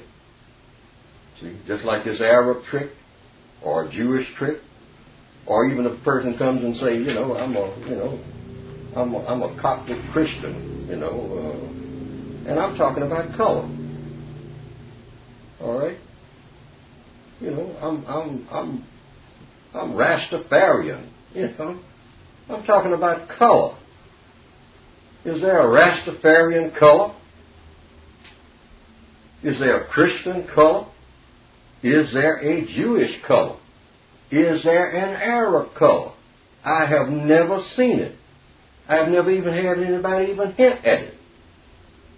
So how did this get into conversation? It's poison. It's poisoning everything that you're getting ready to do. And they know it, even though you will be 10 million miles down the road before you realize you're on the wrong highway. I believe that. All of the evidence shows that. I went to hear Dr. West and Michael Lerner. You were there. Right. The discussion was what? blacks and Jews, right?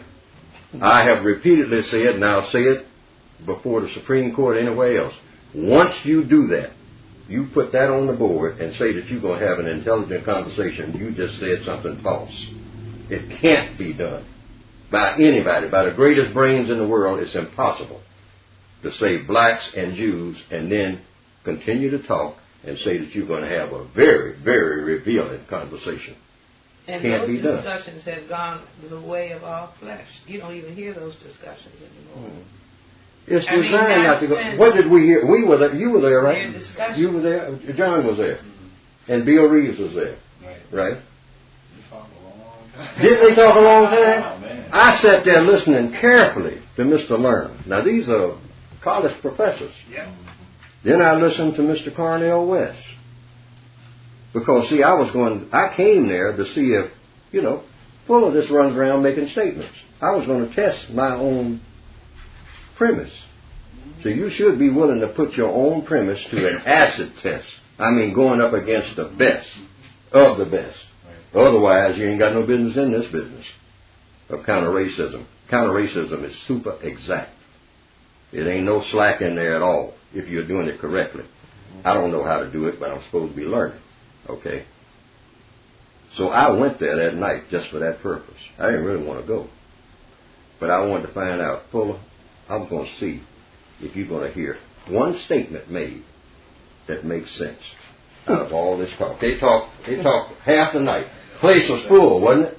People that come in there and paid their money. I could see everybody in the crowd beginning to get worn out. It was. And the subject was blacks and Jews. But when everybody got up, I don't think anybody could stand up and say, you know what I learned here? What happened? Mr. Fuller asked Michael Lerner a question. I asked both of them. Well, it sort of defaulted in a way. Yeah. Because Michael Lerner wouldn't. He said, I won't answer the question. No, you know what? What was the question? The question was. What is it, The question was. I said, I have often heard. I said, first I'd like to make a statement. You know how people come to the mic and want to make a speech. I think people should stop that. See? And so I wasn't going to do that.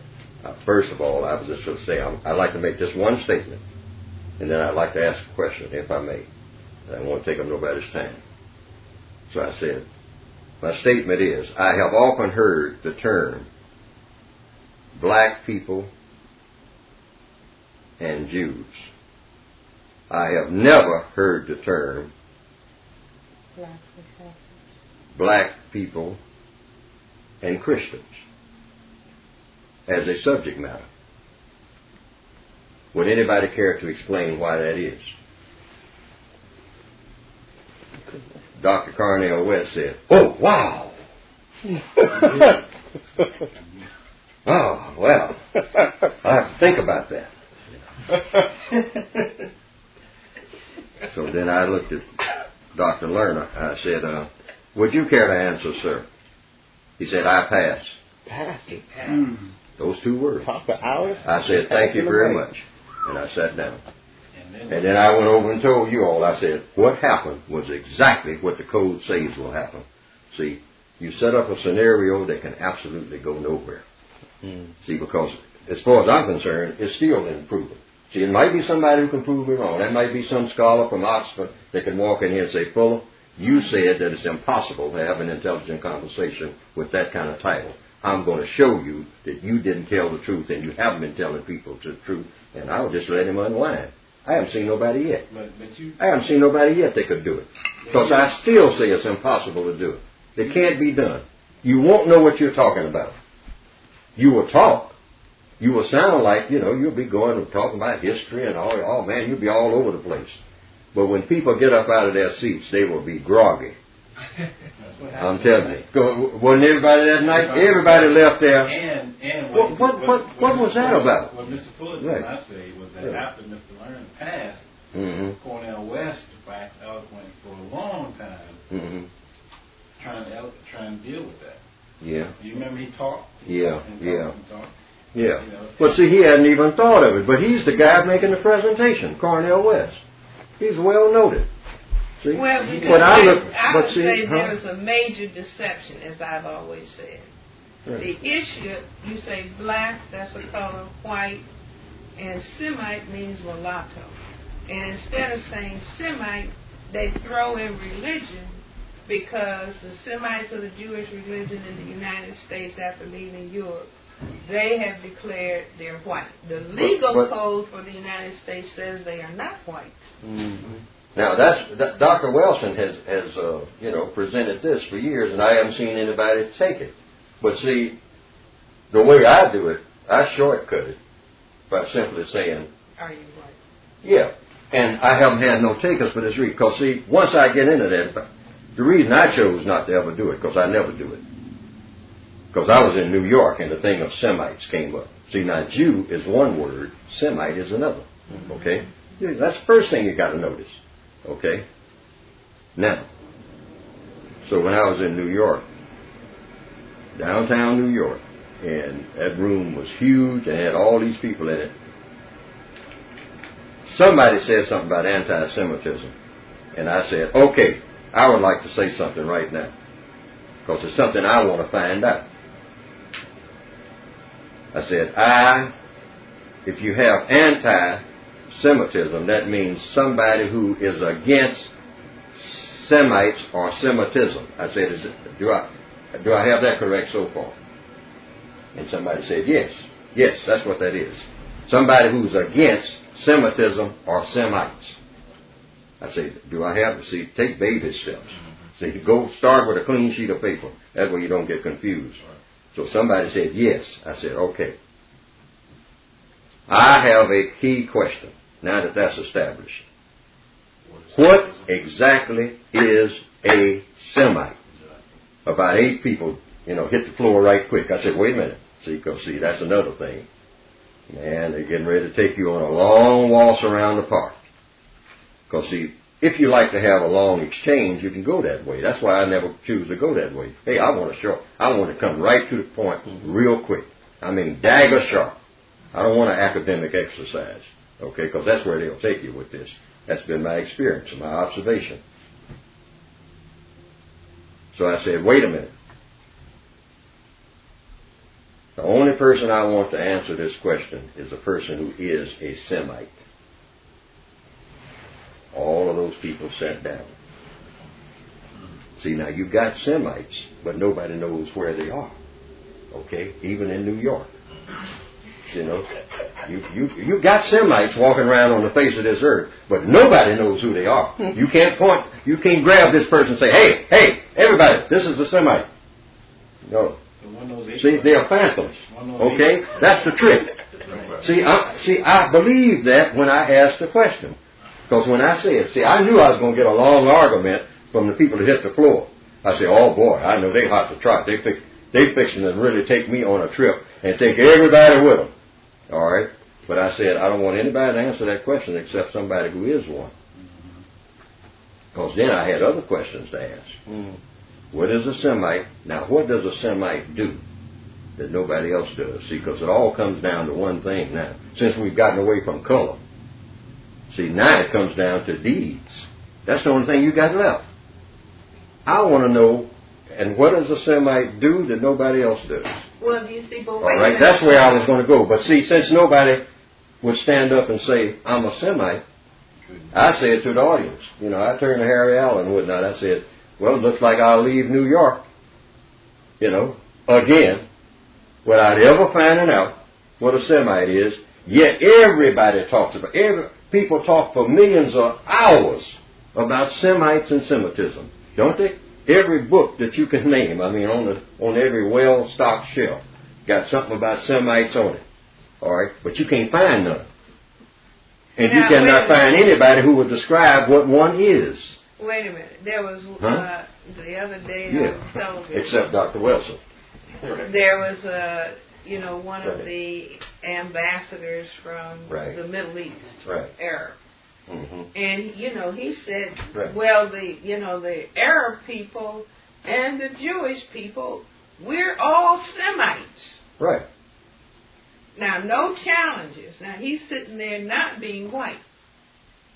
Do you see what I'm saying? We're all Semites. Well, assuming he wasn't. Well, because you didn't ask it. I didn't ask it. You see, that's the key. Right. People will slide away from you as long as you don't ask. They have found that out. They say, "Now, I hope they don't ask me." Well, you see, but it's like all of the Hispanic people who are in the census. Yeah. Now they're people of color.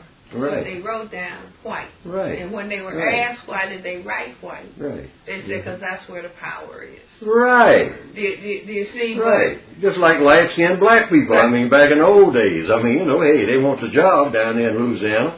See, so they put down white. Well, we knew they were black. Right. But see, that's what I'm saying. What is white? What is black? That's why I've even particularly. You see, but the question is, are there people who do the classification? You see, like you can have non-white people with money, so-called, like you said, they're going to be making all these millionaires. But are those people who have been made millionaires, are they the classifiers? You see, who are the classifiers? That's what I'm saying, the white supremacy. Who's making the planet turn? The white supremacists are the classifiers. Or are they non-white? Right. You see, so go up the chain. It's just like putting Condoleezza Rice and Colin Powell up there like they're the big decision makers. You see, or are there people behind them of another appearance who are actually making the decisions? Or, hey, are there any people who are non-white who are making final decisions on the world stage? Well, now let's ask a question that's got to be asked sooner or later, probably 10 years from now, like most questions are.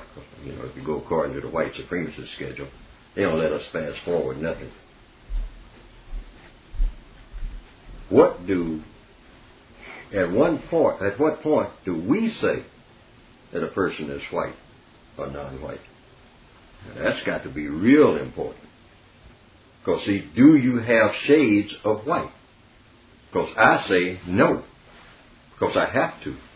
Because, see, it's just not genetics. It's the political expression of what we're talking about that we call genetics. In other words, how white is white. Because, see, they're waiting on us to head that way. They know that we're slow. And we'll finally have to get to that because they're taking us in that direction with this Brazilianization of racism. See, and then eventually they will be pointing to a lot of us and say, now you said that you were black. Now I'm going to see if you lied. Because how black is black? Like all right? And then, wait a minute, here's the way they're going. All right? They're going to be doing this. They're going to say, is he black? They say, are you black? And then turn to John or me, say, are you black? Say, now somebody's lying. Say, since y'all going to get so technical, y'all think y'all so smart, got it together, having your conferences and whatnot. Hell, y'all don't even know what black is. Not saying about white. So we should use the term non-white? That's why I settled on it 50 years ago. All right? I knew that they were going to do this. They have done it all over Brazil, which I heard much later. Because somebody said, well, they have already been running that. And I said, where? They said, Brazil. And I said, is that so? I said, yeah. They already been pioneering that idea. Of just chopping up all of the people. And, they say they got about dozens of classifications. But white is still blanco. That's what they call it. That's what the lady in California told me. She said, I'm from Brazil. Say, blanco is white. That everything else is just this, that, and the other. Moreno. Right, yeah, all right. They got everything. But what right. See, so... Yeah. It may ultimately depend on the place, but like I have a cousin who was Malcolm's secretary. Right. And she was light-skinned, gray eyes, straight hair. And she said, Malcolm said, How am I supposed to be able to tell the difference between you and somebody who says they're Italian? Yeah. I mean, it was a sincere... That's what I'm talking about. You see, like, I guess at whatever point... That's what I'm talking about. They met. And she says, I'm black. Now, the question is, And like she said, she was in Bulgaria, and the Bulgarians said, "Why do you call yourself black? You look just like us." Yeah. See, so at some point, it's going to get so-called fuzzy So what do we on do the about edges. Well, the point is that who do the white people, who are the people who are in power? Right. Who do they actually, well, you can't even depend on that because they will Can't come depend along on that and because say, they'll lie. but who is making the ultimate decisions? That's why I say we have to make them. That's why I'm saying. And the way is, that's why I say it comes down to words. We won't be able to go the genetic route. I'll tell you why. Because it comes down to words. They're going to go the political route. And see, and they are in position to do that because they have spread themselves around all over the world. They have got all these non-white people who, everybody is a different shade of black. All right? Including people who sure enough call themselves black. That's why I've been pointing that out recently in the talks. I say, a person who calls himself, sure enough, genuine, 100% black. I said, look at their forehead and look at their hair, if they are, say, 20 years old. Yeah. I say, now, they are not the same shade of black. One of them, mostly, is brown, right? Most of the black people on this, and this is important on account of, they got the Mexicans running around here talking about brown power. All right? So we're still talking about color. Now, who's going to wind up confused? We are, unless we make the rules. Now, how can we make these rules?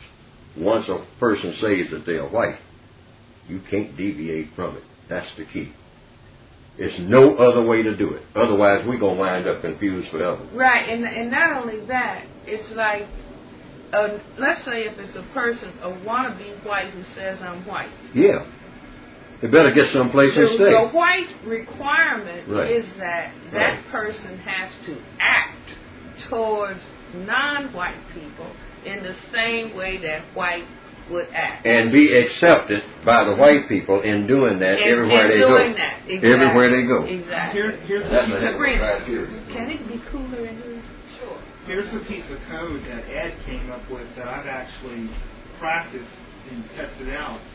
When we were in a room talking to non-white people, he said, and I'll let him explain, he said that when it comes to who is white, non-white people have to ask and white people decide. And for example, when we're at the ending racism thing, in the whole room, when we're talking about whether someone is white, Jamie won't be saying anything.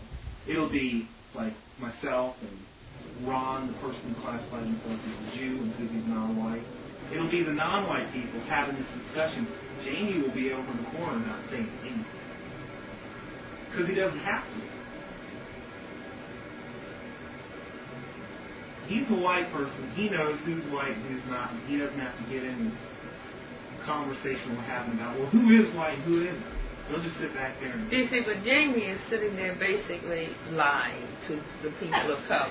Do you see what I'm saying? And you all shouldn't even be in there with it. But I found it's helpful to think of it that way. The non-white people ask, and the white people decide. So when the question is, well, is that person white? Yeah, but as long as he doesn't get up there and say, you know what I'm saying? Basically, he's lying.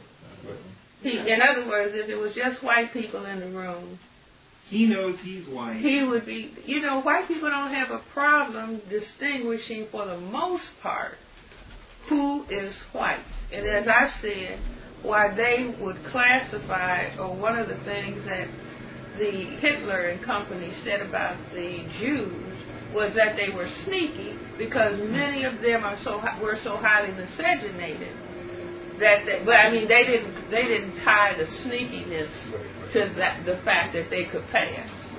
You see, but they would say Jews are sneaky, and I decoded it for myself because many of them had African ancestry, but now it's so highly miscegenated that they couldn't tell.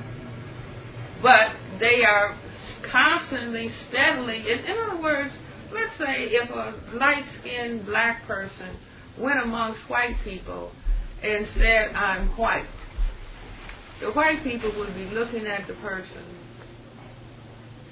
and looking at each other. You see what I'm saying? Just because a non-white person says they're white doesn't mean that white people accept it. White people can't accept it if their bottom line is white genetic survival. Right. That's the key. You see, if the bottom line is white genetic survival, which I remember saying this, University of New Hampshire, a long time ago, mostly white people in the audience, other than a little small number of black students. And I was saying to the white people, do you see, if you say you do not want white to disappear, you have to behave in such a way that it doesn't disappear. And that behaving in that way is what we experience as racism.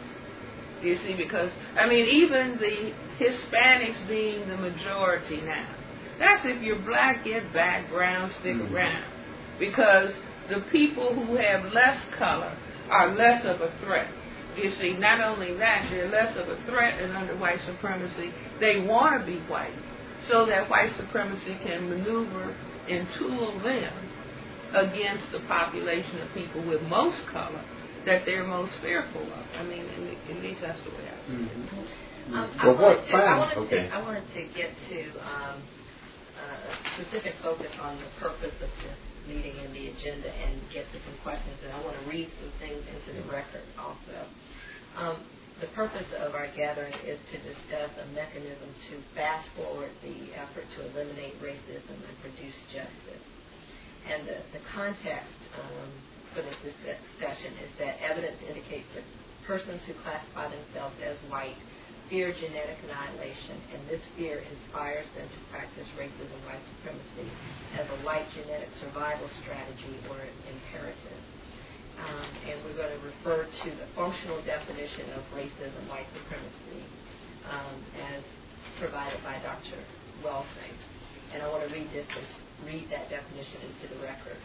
Racism, white supremacy, is the local and global power system and dynamic structured and maintained by persons who classify themselves as white, whether consciously or subconsciously determined, which consists of patterns of perception, logic, symbol formation, thought, speech, action, and emotional response, as conducted simultaneously in all areas of people activity: economics, education, entertainment, labor, law, politics, religion, sex, and war, for the ultimate purpose of white genetic survival and to prevent white genetic annihilation on planet Earth, a planet upon which the vast and overwhelming majority of people are classified as non-white, black, brown, red, and yellow, by white-skinned people, and all of the non-white people are genetically dominant in terms of skin coloration compared to the genetic recessive white-skinned people. Because the system of racism, white supremacy, requires constant deception and violence against non-white persons, resulting in debilitating confusion and massive killing, rape, torture, misery, and suffering and injustice, which should not occur and must end. So the proposed resolution is for victims of racism, that is non-white people, to inform persons who classify themselves as white that non-white persons intend to eliminate racism and to preserve white people. And so we want to have a discussion about the mechanics of such a proposal, some of the strategies. Another copy. Basically, yeah. Okay. So we want to talk about the mechanics of this, proposing this agreement and strategies and what other psychological barriers might exist if we're going to move this forward. First of all, what would be the most effective mechanism for presenting the resolution? How is it that non-white people would go about presenting that option to people who classify themselves as white? My suggestion, compensatory suggestion, would be very simple. You ask the white people repeatedly, as television and everything else, as far as the race issue is concerned, what do they fear most? We're not talking about intermediate fears, like some black person, running off with their car, all right, or some black person going to take their job. What is it that white people fear most, and get them to say it? Go through the 9 areas of activity so you can get focused. All right. You can say, okay, it's what you fear the most in economics? Does it have something to do with economics? We talk about most now. Put the emphasis on the word most. Because everybody got fears. Okay? Everybody on the planet is scared of something. But we want to know, when it comes to the race issue, just ask the white people, what is it that you fear most when you start talking about color of people? What is it that you fear most? Let's get emphasized. M-O-S-T. We're not talking about those trivial everyday things. We're talking about one thing more than anything that you fear most. According to the race issue, right? Yes, according to the race issue. And get them to say it. See, because once they say it, that's what you focus on. See, now they might lie, but at least you got a frame of reference, which is what we don't have now. Well, I would probably, Right. I would either, Right. I would either ask them, Okay. is it genetic annihilation? Do you see? Or if it's asked, in other words, I would ask them, is it true that people who classify themselves as white, given their genetic recessive status, given their minority status on the planet Earth, Right. is their fundamental fear, as Right. some black people have suggested, Right. fear of white genetic annihilation? Right.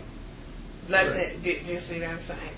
As many white people privately say. See, this is what they say. Right. As many white people privately say, or Right. as Patrick Buchanan has suggested, Yeah. or Ben Wattenberg suggests. But see, we don't want veiled suggestions anymore. See, that's the one thing we want. We want hardcore statements saying yes or no, just like in court. See, don't talk around in circles. Start talking about, well, sort of, and no, wait a minute. We said most. See, and get everybody to stick with that. See, we can fast forward this thing by eons.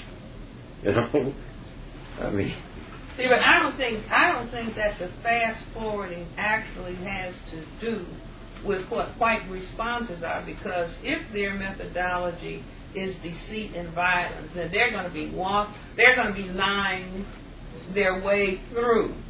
You see, now it might be a good research exercise to ask them this, but we need to proceed based on our observations.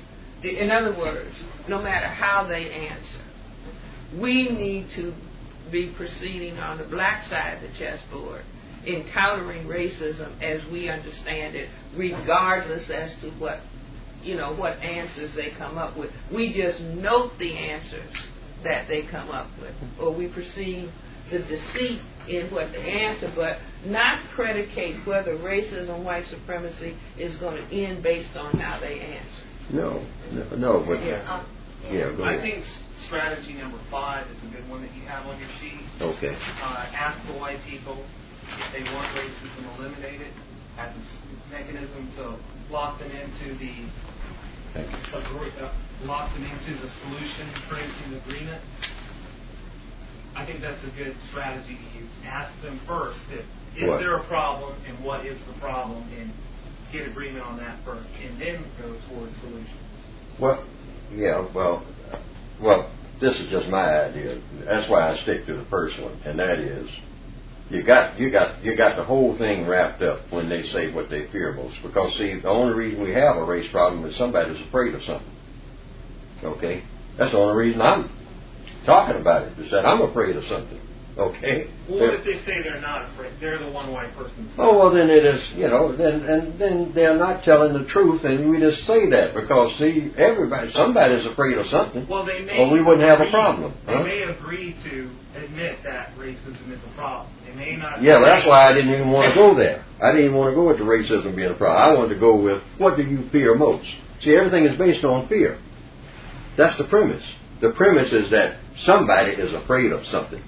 That's why we have a race problem. The white person you're talking to the white person that Right. you're talking to may say, well, a lot of white people are, but I'm not. So as a way to get past that point of whether or not they're afraid or not. Yeah, but you don't want that long conversation. That's one thing that you're trying to avoid from now on. If you get an huh? agreement from a Right. white person that, yes, racism is a big problem. It causes all these problems. No, but that wasn't the question that I was taking. I was saying, what do you fear most?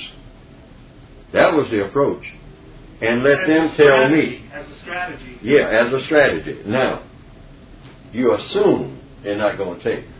So you already assumed that. But see, what we're trying to do is get them, unlike the Indians who are just waiting on their next position. We want an ironclad positions. Because we're going to say, our position is going to say, if you say certain things, we're going to take that to mean that you're going to continue doing what you're doing, which means we are now in an open warfare mode. Get that understood. If it's certain things that you say that are the solution to this problem, we are taking these things that you say as being you intend to continue doing what you're doing. See, that Dr. Welsing is correct. But see, we got to draw that line. See, because otherwise we'll just be moving the line all over the place. Okay. See, and we'll say, hey, if you don't, because we have presupposed certain things. Your fear is genetic annihilation. Now, if you don't play that back to us, then we're going to assume that you're lying. In other words, you've got to agree with our premise. That's what we're saying. This has gone on too long because this is the only logical premise. Since they haven't explained why they're doing what they're doing. So that's the only logical appearance. So we haven't just verbalized it. We haven't drawn that line in the sand, saying, now, if you say that this is not why you're doing what you're doing, Explain what it is. we are going to take your answer as you don't intend to solve this problem, which means we are now in a total state of war, whether we act on it or not. But we have that understanding. We are no longer putting any kind of faith in nothing that you do. Ever. I've noticed Ever. that. I've noticed that Right. a lot of whites and the white supremacists, whoever they may be, respond to, the non-whites' economic activities. In other words, if non-whites are in control of any amount of natural resource or on the lands of anything substantial on the planet, Right. that they will respond to that in different ways, be it violently or whatever. I think one of the better ways to kind of convey this resolution would be to begin to produce something in the black community, not from scratch, but begin to get ourselves on a better economic footing in terms of our own personal wealth, and then when they come to us for that, like I can parallel it today, I guess, to the Iraqi situation. If the Iraqi people were sitting on all this oil, and the white folks came to them, instead of kind of trying to do it on a military standpoint, which I think Saddam was trying to do, maybe bring it to them and say, look, we want to preserve you. Like we were saying earlier, we don't want to, argue with you about this. We want to preserve your genetic situation. Here's our resolution. We're laying it out. This is what we want. As more of a challenge than, let's say, just randomly telling. Well, in a way of speaking, white folks, that's just another way of doing it. But I'm saying getting straight to the point. See, worldwide, I'm talking about United Nations level.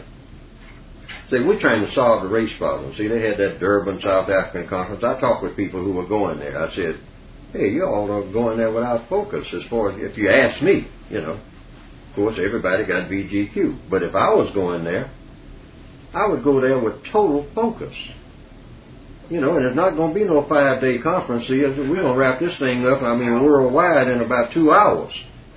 See, there's not going to be no long academic exercises, which you have had as far back as I can remember. But that's what they came back with. And I could predict that that's what they were going to come back with, talking about xenophobia and all this kind of stuff. Well, they say xenophobia. Fears in abstract. So that gets back to your original question. What is the central issue when you approach them without being too verbal? Because if you stretch it out too long, they'll find an opening. They'll say, oh, hey, that person talked for about 15 minutes to explain their position.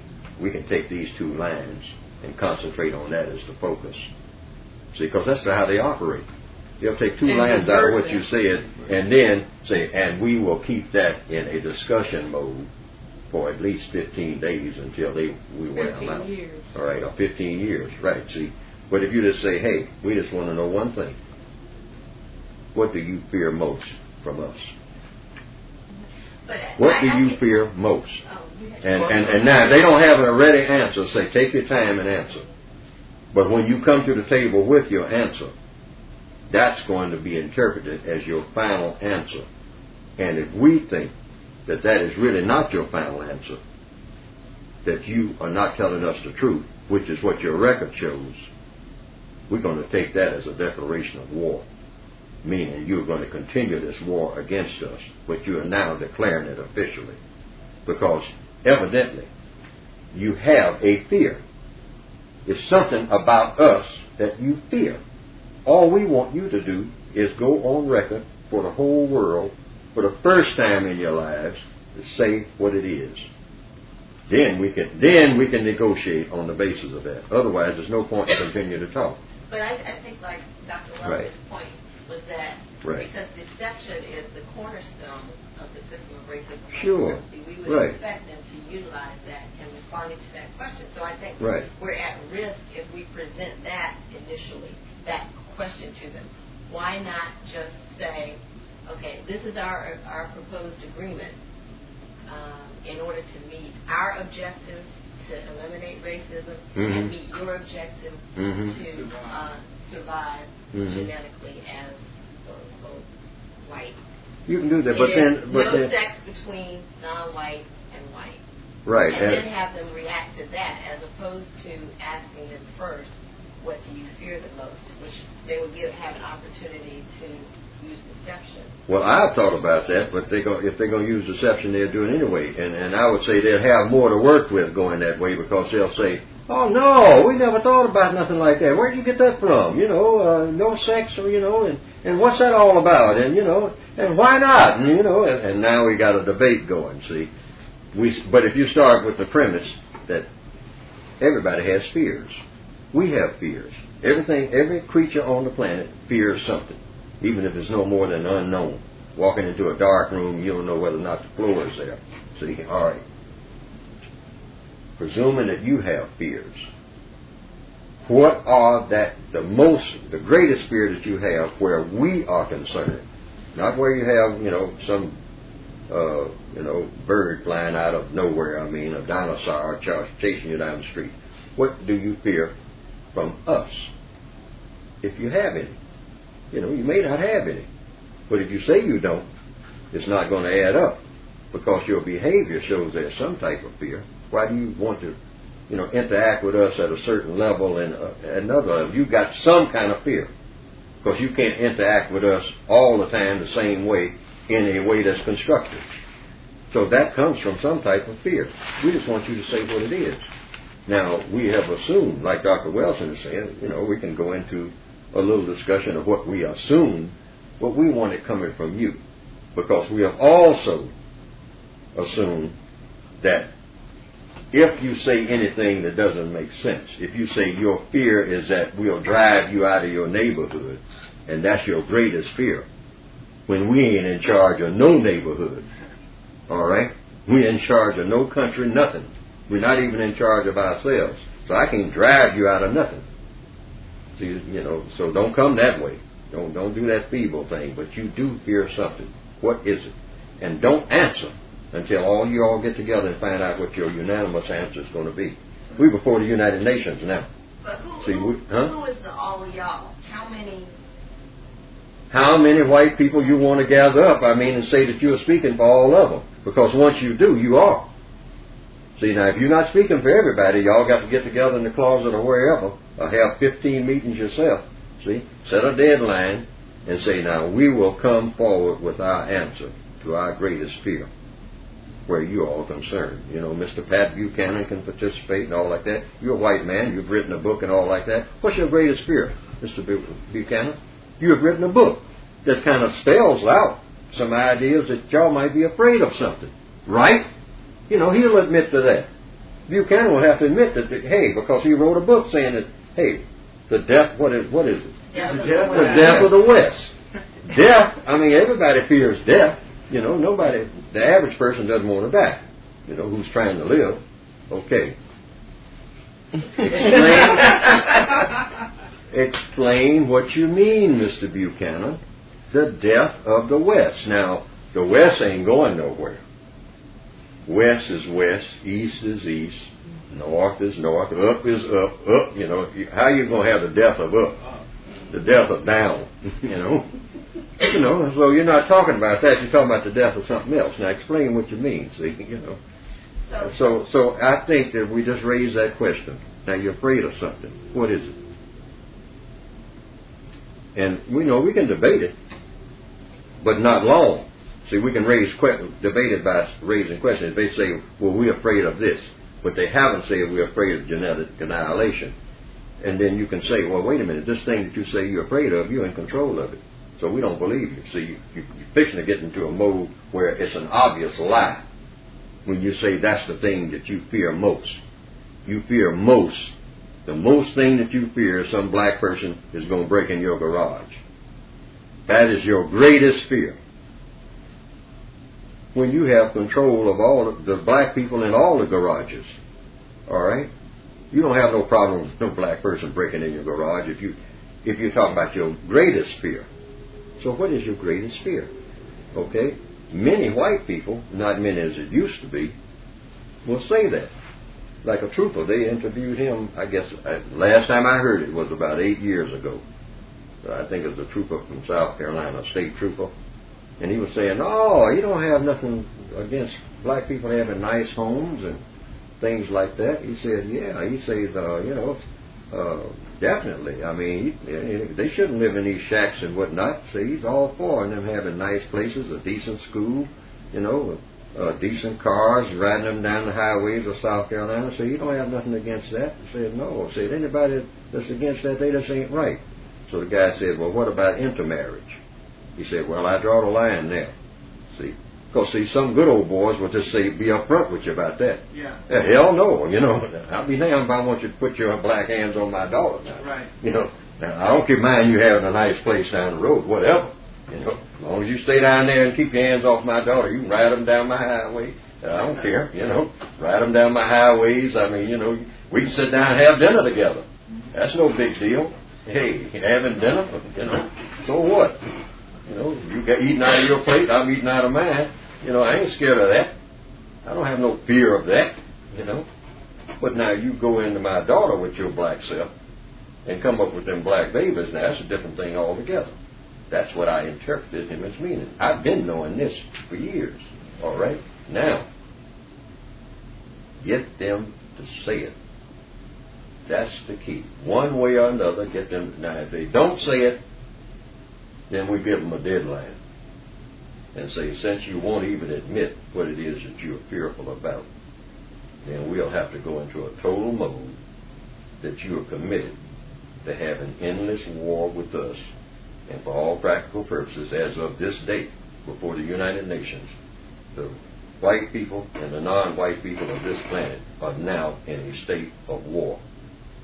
Now, everybody can go back and just do what they usually do every day. But this has got to be the understanding for the next generations. Or based on your answer of no answer. Huh?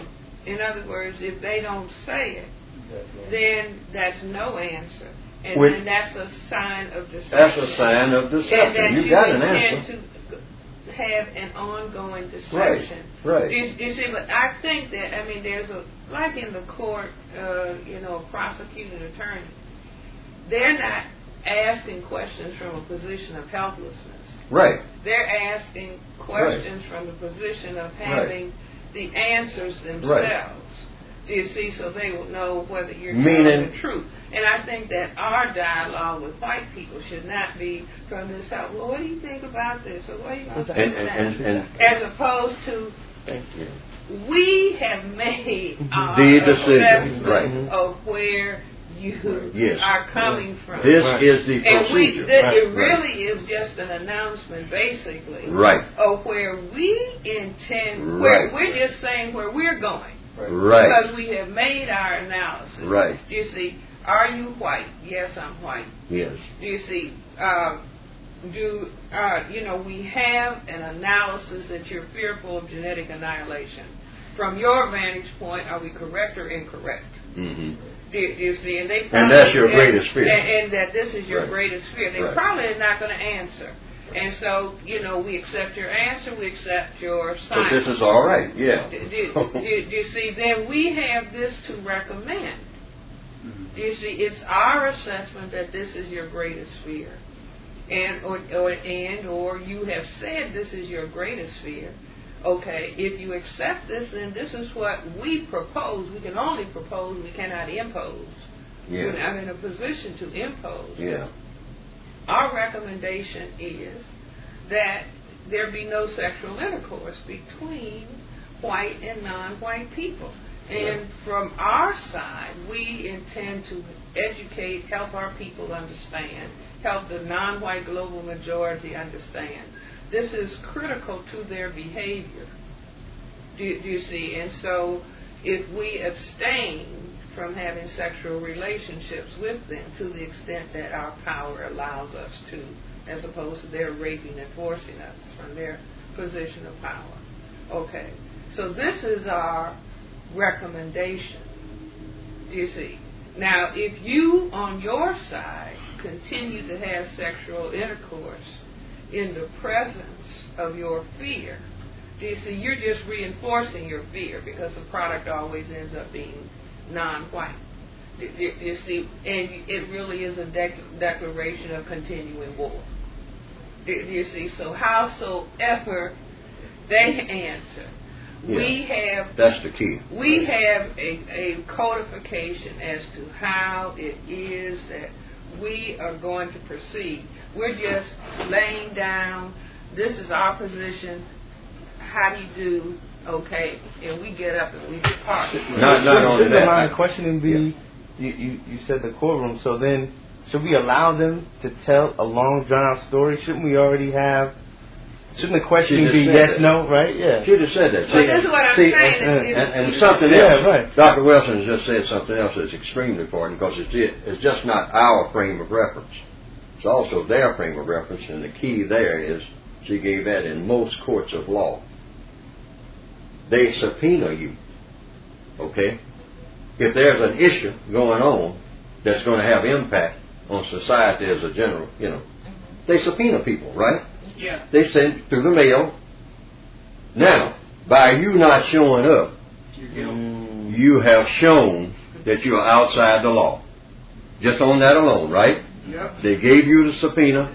That day came around. They didn't go looking for you, nothing like that. They just looked and said, okay, now, will John Hawkins step forward? And say, well, John Hawkins ain't here. John Hawkins is supposed to be here because he's been subpoenaed. See, now, in a way of speaking, we have to subpoena. John Hawkins is in contempt of justice. Yes, we now, you know what? Now. Wait, See, that's why I'm saying you approach it wait a right. minute. Okay. Right. Just like they had All that right. big discussion at All Souls Unitarian Church All right. about blacks and Jews. Mm-hmm. A proposal for the fall of 2003 would be calling a a meeting at All Souls Unitarian or some other big, public place about the elimination of racism and establishing justice. Do you see what the format would be? These questions. Do you see where the black people, in other words, getting the black people, the white people, if they would send representatives. Do you see, it can be a call for representatives to speak on the issue across the political spectrum. from liberal to conservative, and all points in the middle, Mr. Nader, etc. That anybody can come to, people who will be representatives on this panel. Well, the logical thing would be Congress, all of them, from the Parliament to England, anywhere you have white people, and ultimately, I'll say alongside of it at the same time, because it's got to fast forward it. But you see, the United Nations. See, we're talking about solving the race problem. The United Nations, they have that on their agenda. Congress has had it on its agenda forever. Parliament, I guess, in England, the same thing. In Belgium, the same thing. But all we are doing, we got one central question here. What do the white people of this planet fear most? We're talking about the entire planet. What do you fear most from these non-white people? Who you complain about all the time, and who you say, you wring your hands about, and who keep rioting and all like that based on color. What do you fear most? Now, don't answer right away. Get your agreement straight, because once you say what you fear most, then we can roll. If you don't, or if you be evasive, or if you give an answer that's not logical, based on your power, all right? Because, see, they don't have the power to control the genetics once the sexual intercourse happens. They don't have the power to control what that baby is going to look like. They admit to that themselves. So that's what we say that the fear is, see. But now, if they go anywhere outside of that, we just say, okay, all you're doing is just announcing that you want to continue these things as they are, and we don't intend for it to continue as it is, even though right now we don't know what to do about it, but we will consider you from now on as a person not to be talked to about anything that has to do with this issue. It's no longer any dialogue about this. Racial discussions with you are over. You no longer participate with us in anything that has to do with race. We are taking our agenda and completely discounting anything that you have to say on it. You no longer, as far the non-white people of this planet, unlike Bandung or someplace like that, their conference in 1955, and the Durban conference, which you recently had, you no longer participate. You're no longer legitimate to participate in what's going to happen on this planet as far as the colors are concerned. You don't have a voice anymore. Now, they're going to take that. Or, in other words, well, you are just saying that we are in a state of war. Damn right. That's what I think. You got that right. And that's the position that we have to take, and stop being timid about it. All right? I mean, and all gloves come off from that point. They do whatever they want to do. We don't have no more protests about what they do. How are you going to protest against somebody who has declared open war on you? You can't have demonstrations no more. See, we're going to outlaw all that. We don't demonstrate about nothing. We ain't pleading for nothing. They say, well, we're going to kill all your babies, we're going to come after you and whatnot. Do it. I mean, we got to have nerve enough to do it. Otherwise, we ain't got no business in this room having this conversation. Right. See, because it means we are not serious. Right. What we want to do is have an academic exercise forever. And see, hey, now, you might say, well, Fuller, you're old, so you can say that. Okay. But I was saying that the first speech I gave. I said, hey, enough of this nonsense of playing around and gaining points. This ain't no tennis game. This is not a game at all. This is war. So, hey, if you don't like us that much, which you claim, and we are that troublesome to you, kill us. And explain it to whatever created the universe, because you won't have to explain it to us, because we're dead. Dead people you don't have to argue with. Instead of dribbling it out in SARS, this is what they love. SARS, HIV. They love to do that. They like coming around being beneficent while you're suffering. Monkeypox. Right. They love that. They love coming around, patting you on the head and saying, give to care. Right. Join the Peace Corps. And it would be right. better for and everybody this as raggedy as you can to be absolutely clear right. about what the parameters are. Right. Exactly. Would you have to get something like this, though, and I know this may be a little off the subject here, but you got to find a way to funnel this, into the everyday education for the youth, because You know how you do it? How you Like do we're it? doing it You here. just do it, just like you do it now. Exactly. See, what we do, we'll sit here in this room and say all these things and then go to a meeting and don't even touch it. Yeah, right. Don't even touch it. We'll go everywhere else with it. Which See, is that's fine. what pioneering is about. That's what Martin Luther King was If telling we the people put in his on- church down there. Say, hey, y'all just talking in a circle. Hey, I'm hitting the streets. Mm-hmm. You know, we're going to start, marching that crowd in the streets, people trying to get home, whatnot. We're going to be in the streets. I mean, we're going to get some reaction. Gandhi the same way. He said, y'all, see the movie Gandhi? He said, you all are going, all of you sophisticated Indians, with these nice jobs in New Delhi, are coming among yourselves and having your endless conversations about the plight of the poor, downtrodden Hindus. That's what Gandhi said in the movie. He said, what we're going to do is provoke the British. Now, that's going to upset everybody in this room, because when you provoke the British, they provoke back. All right? But that was the price that everybody paid. Okay? Gandhi, Nehru, and whatnot. Gandhi paid the ultimate price. You see, Okay? but what we're Right. saying is, if indeed, and it is, racism is a major problem on the planet. Right. You see, and either people are going to continue to Play with it, Right. or they're going to call it for what it is, and everybody will be able to face and look at what it is, whether they're happy about it, sad about it, or whatever. But this is what we seek to do. You see, because we think that if there's clarity about this critical issue, then this is the greatest possibility for peace on the planet. Exactly. Yeah. Do you see? Because it's by understanding racism, white supremacy, that we arrive at what justice is. And justice is the greatest possibility for there to be peace. And so this is why we're holding this forum. But the whole thing is, see, we got to get. Yeah. Okay. What percentage of our strategy should depend on getting information from white people? I say that we have all the information that we need. Yeah, That's the question. See, we asked the question. Well, all we need is that one question. And we say we can't go nowhere without that question answered. What is it you fear? Or allowing you to address this topic.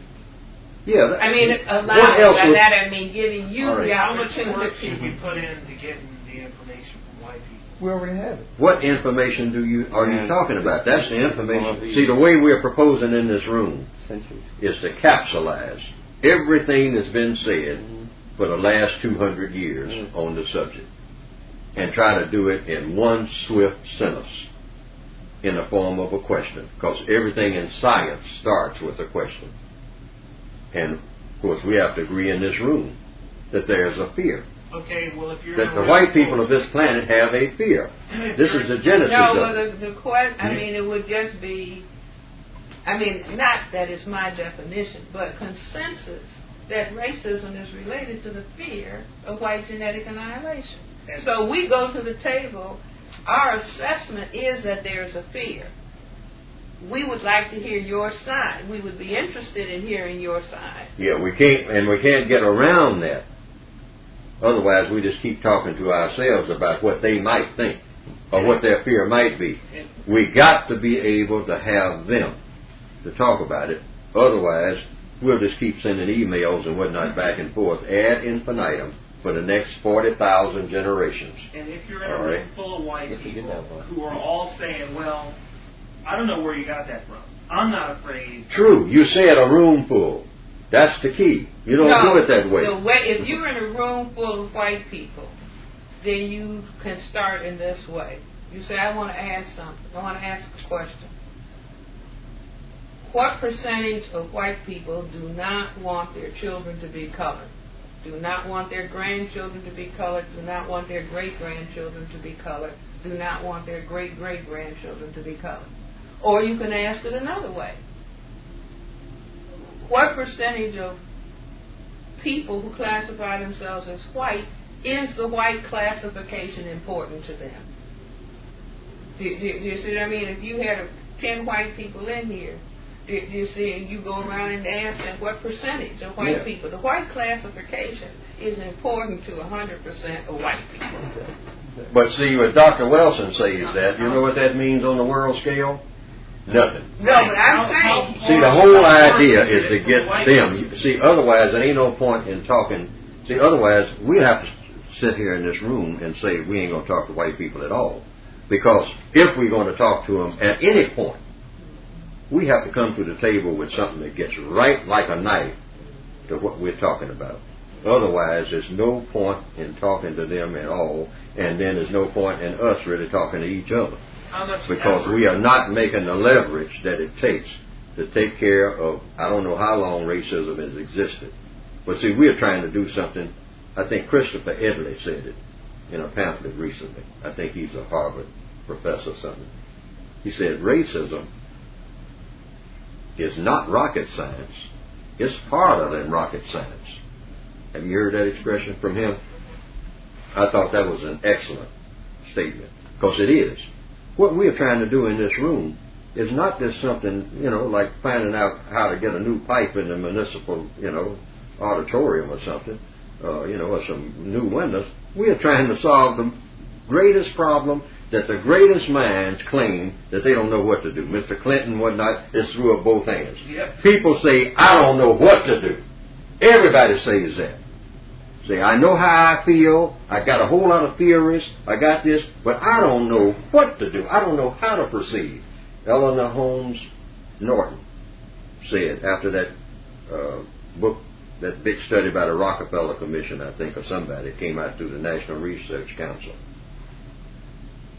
They made a huge study, like millions of studies are being made. The Library of Congress is full of studies. Man, you can study yourself to death now. I mean, the books are out there. She said when that book came out and she went through it meticulously, according to Miss Norton. What's the last name? Holmes, right? Norton, right. The last name is Norton, right. She said, I haven't a clue as to how to proceed. That's what she said on TV. After studying everything in that report. This was all the stats on, infant mortality, you name it. She said, I haven't a clue as to how to proceed. See, we don't want to keep even coming here and keep going around in that circle. I mean, I'm saying. So my question is, I don't think we do. I've got right. some white people that I'm meeting with, and I want to know how much work should I put into getting information and answers from them. Well, you get information. You're sitting with some white people, right? And you say, what's your greatest fear? What's your greatest fear? That's the question. I'm interested. What is your... And let them answer What you. is your greatest fear in relationship to people of color? Yeah.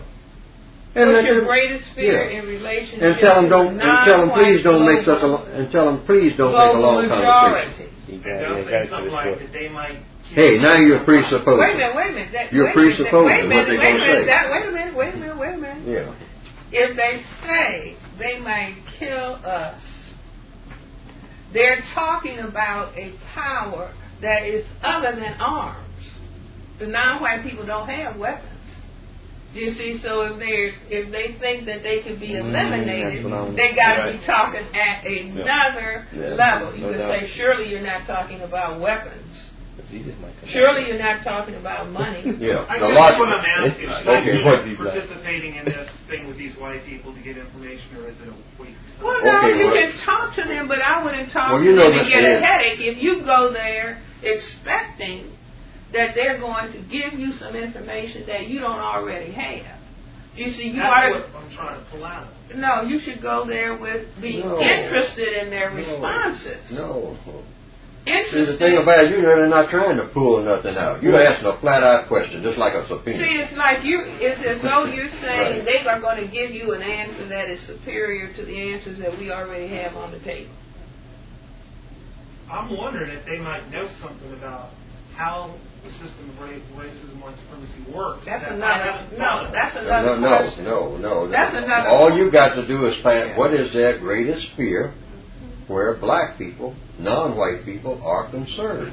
I thought we, And let them tell you in about 2 sentences. End of dialogue. And if they say, well, let's go out to dinner. Evidence of all that we've experienced and seen? Do we need that? Do we need to hear it from them? We need it because, yes, we need to hear it because it makes focus. We haven't had focus. How many talks do you go to? How many talks do I go to?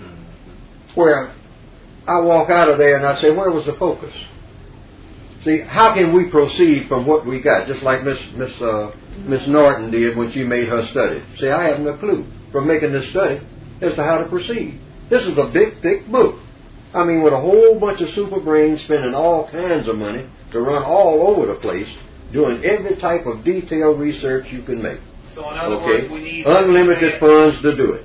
And then you wind up saying, I don't have a clue as to how to proceed. The whole idea, if you go to NASA Space Center and get ready to make a shot, you don't make all of those studies ad infinitum and then say, you know what, I don't have a clue as to how to get this rocket off the ground. And yet you done spent all them billions of dollars. See? I mean, no, you better have a clue. Huh? No, wait a minute. See, I think if you're going to have any dialogue at all with white people, you might ask, how many people in this room are interested in eliminating racism, white supremacy, and replacing it with justice? And then there's going to be silence. No, you get a room full of white people. No, wait a minute. Not racism. Well, wait a minute. Not racism in the abstract. Racism as white supremacy on this planet. We got a room full of white people and all their hands go up. Okay, all of them say that they want to. Right. End it. That's a long way around, I'm telling you that. That's what I believe. I believe it. He said they're ignorant. Wait a minute. They said that. Fine. They said they want to end it. Question number 2. What is your greatest fear? You want to end it? You must have, in other words, racism exists. The oppression of the non-white global majority exists on planet Earth. So, what is your fear? And these white people I'm meeting with may say something like, I'm afraid that I'm going to get attacked by a black person because they think that I'm the white person who's practicing racism, white supremacy, and I'm not. I never had slaves. Okay. But see, that's what I'm saying by... No, well, we want you to speak for your collective. That's what I mean by fear of most. Classify yourself as white. Speak for your collective, because it's always some individual white person. It's not me. Well, speak for your collective. When they say they're afraid of a black person attacking them, they're speaking about the whole group of black people. See, they're generalizing about the whole group of black people. Are they not? And they say that that's the reason why they want to end the racism. Well, what he's saying is correct, see, but that's why I'm saying in this room, before we leave here, we have to tighten it up so tight, drum tight.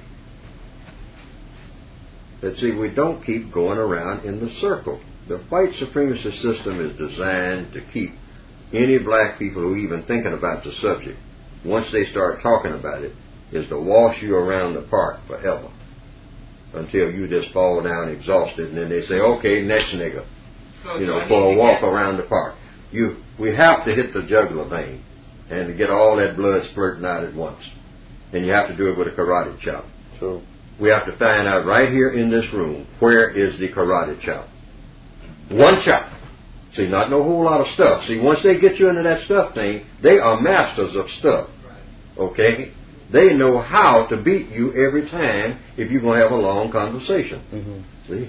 I learned that in that sermon that I had. See? Right, he already had his thing in place. He said, full of my time is too short for a long conversation. Come to the point. Right. So they come to the point and come to it right now. It's the greatest I don't want no more stuff. Right. Of having the white person say what they fear is the greatest utility of that it makes it credible.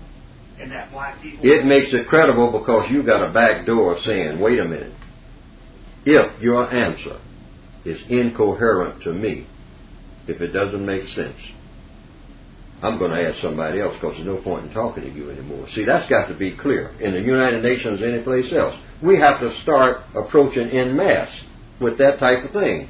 We're not going to have no long dialogue. This is not going to call for no long, umpteenth conferences, and then next year we're going to have another one. See, that foolishness has got to stop. I mean, in its tracks. We got to just almost outlaw that. How much work do I do to pull that, to get that answer from them? Simply say, you start, everything has a starting point. You just say, this is the whole package. This is not something like we're beginning to have a dialogue. This is the whole thing. We're talking about your fear. Now, if we can't get it clear about your fear, it's no point in talking any further. We got to make that our bottom line. See, that should be the bottom line in NAACP. If we can't get you to cite concisely in one sentence, preferably, we'll allow you maybe two. You're the thing that you fear most where non-white people are concerned, and we don't want no long dialogue about that one thing, because the long dialogue after then, without you coming to the forefront with that, means we're just talking in a barrel. And that's true. See, what I'm saying is not abstract. That's where you're going to go with this. The minute you get into that long thing, I mean, hey, you're just going to get weary, that's all. And you're going to walk up exhausted. Now, if we haven't learned that by now, I don't see any point in, See, well, I think we that. need to have absolute clarity. That's everything. That is really not about endless dialogue or even really short dialogue with white people. That's it's right. just tiny. We're going to see what you have to say. But we know what we're going to do. Mm-hmm. We know who we are. We know what the situation is because we have complained long enough. And we have studied our situation. And this is what we have arrived at. Yeah. So we know what we're going to be doing. You see, if you are interested in solving the race problem, you see, do you admit there's a race problem on the planet? Yes, there's a race problem. Well, if you articulate what your fear is, so that this will bring some clarity. If they start walking around the park, you see, playing games, you could say at that point, well, our assessment is that you are a minority and you are genetic recessive. So, and being white is important to you, that you have a fear of genetic annihilation. Is this correct or incorrect? Well, see, now you're almost extending it again. See, but that's what I'm saying. See, we got. Well, you see, you know what people do when they come to the table knowing exactly what they are about and what they intend to do. They come with their whole thing. Like, that's one thing they learned in North Korea. They listen to everything that you got to say, But they got their agenda. At Panmunjom in 1953, and they would say, okay, we got a question. They'd ask that question.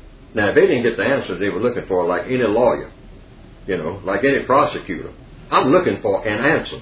And I'm looking for the answer that I have already ascertained will do the job. I'm not looking for the answer that you think might do the job. I'm looking for the answer that I know will do the job. Okay? Or at least I think that that's the answer. Now, if I don't get that answer, I'm up from this table. So you say, well, hey, we no longer have no dialogue. See? And that's that bottom line that I'm talking about. We've never had a bottom line. See, we're not here to embarrass anybody or get into no long historical analysis of nothing at this point. We're asking you a flat-out question. If you don't give an answer that doesn't make sense, as far as we're concerned, all bets are off. And all we have to do at the what you call, like the people you're talking to, all you got to do is just ask that, and you say, well, you're not answering the question in a way that I think will solve anything. So I don't think it's no point in talking. Until you can answer the question, there's no point in me talking to you. I have to talk to somebody else. That's what I am going to do. There's no point in me talking to you. I have to talk to somebody else. Let me give a definition of white. This is straight off of the table. The definition of white, the definition of whiteness is, on planet Earth, minority status and genetic recessive. That's our... But I got a question. Say that is our definition. I got a question, Dr. Wilson. If I went into a classroom and said that, I know, but if I went into a classroom and said that, my question is, am I likely to get a whole lot of interesting dialogue? No. In other words, I'm saying this is the kind of racist position that the term white, what it functionally means, is minority status on planet Earth. Yeah. And genetic recessive. And what do we do about it? That clarifies for us what their fear is. See, that's the reality of what white means on planet Earth. Oh, yeah. Well, we got that. I know, but I'm saying, when you, as opposed to somebody whiteness studies, what it should be, if they're not being deceitful, studies about minority status and genetic recessive status. So it still comes... Ask a white person, well, how do you know you're white? They always say, well, look at my skin. They go to that. And then what? But I think and when they go to that, then what happens? What do I do? What has been your experience when they go to that? See, I'm saying... I think that her definition gets around that because it speaks to what the white person is thinking what a white person is. What has been your experience when you go that route? See, it's a lot of things that I can say if I just want to talk. See, what I want them to do... for me to think about it when I use your definition. I know, but we're the white people over here. Yeah, well, if you go to the table confused, then you shot yourself in the foot anyway. Yeah, you can't. Right. Right. See, if you go to the table confused about what your position is, you're lost anyhow. Anything, nothing that they say will help, or nothing that you say to them will help. You cannot be confused about what you are about, or what you are even having that conversation for. You cannot be confused. Okay. See, it's like if you say white, what does that mean? On this planet, minority status, tiny minority status, genetic recessive status. And therefore, on planet Earth, it has to mean the fundamental thought in your brain computer. Survival has to mean fear of white genetic survival. And that's why that definition is useful for me. And this because there's no problem this there. clarifies our thinking about what their reality is. Exactly. See, if we define white and whiteness, and then once you get it, what are you going to do with it? Now you got that because you just got it from Dr. Welsing. See, everything is supposed to be functional. Should be from this point on. Now you got that. Now, what's your next step? When I walk in the room and ask, can I see a show of hands who the white people are?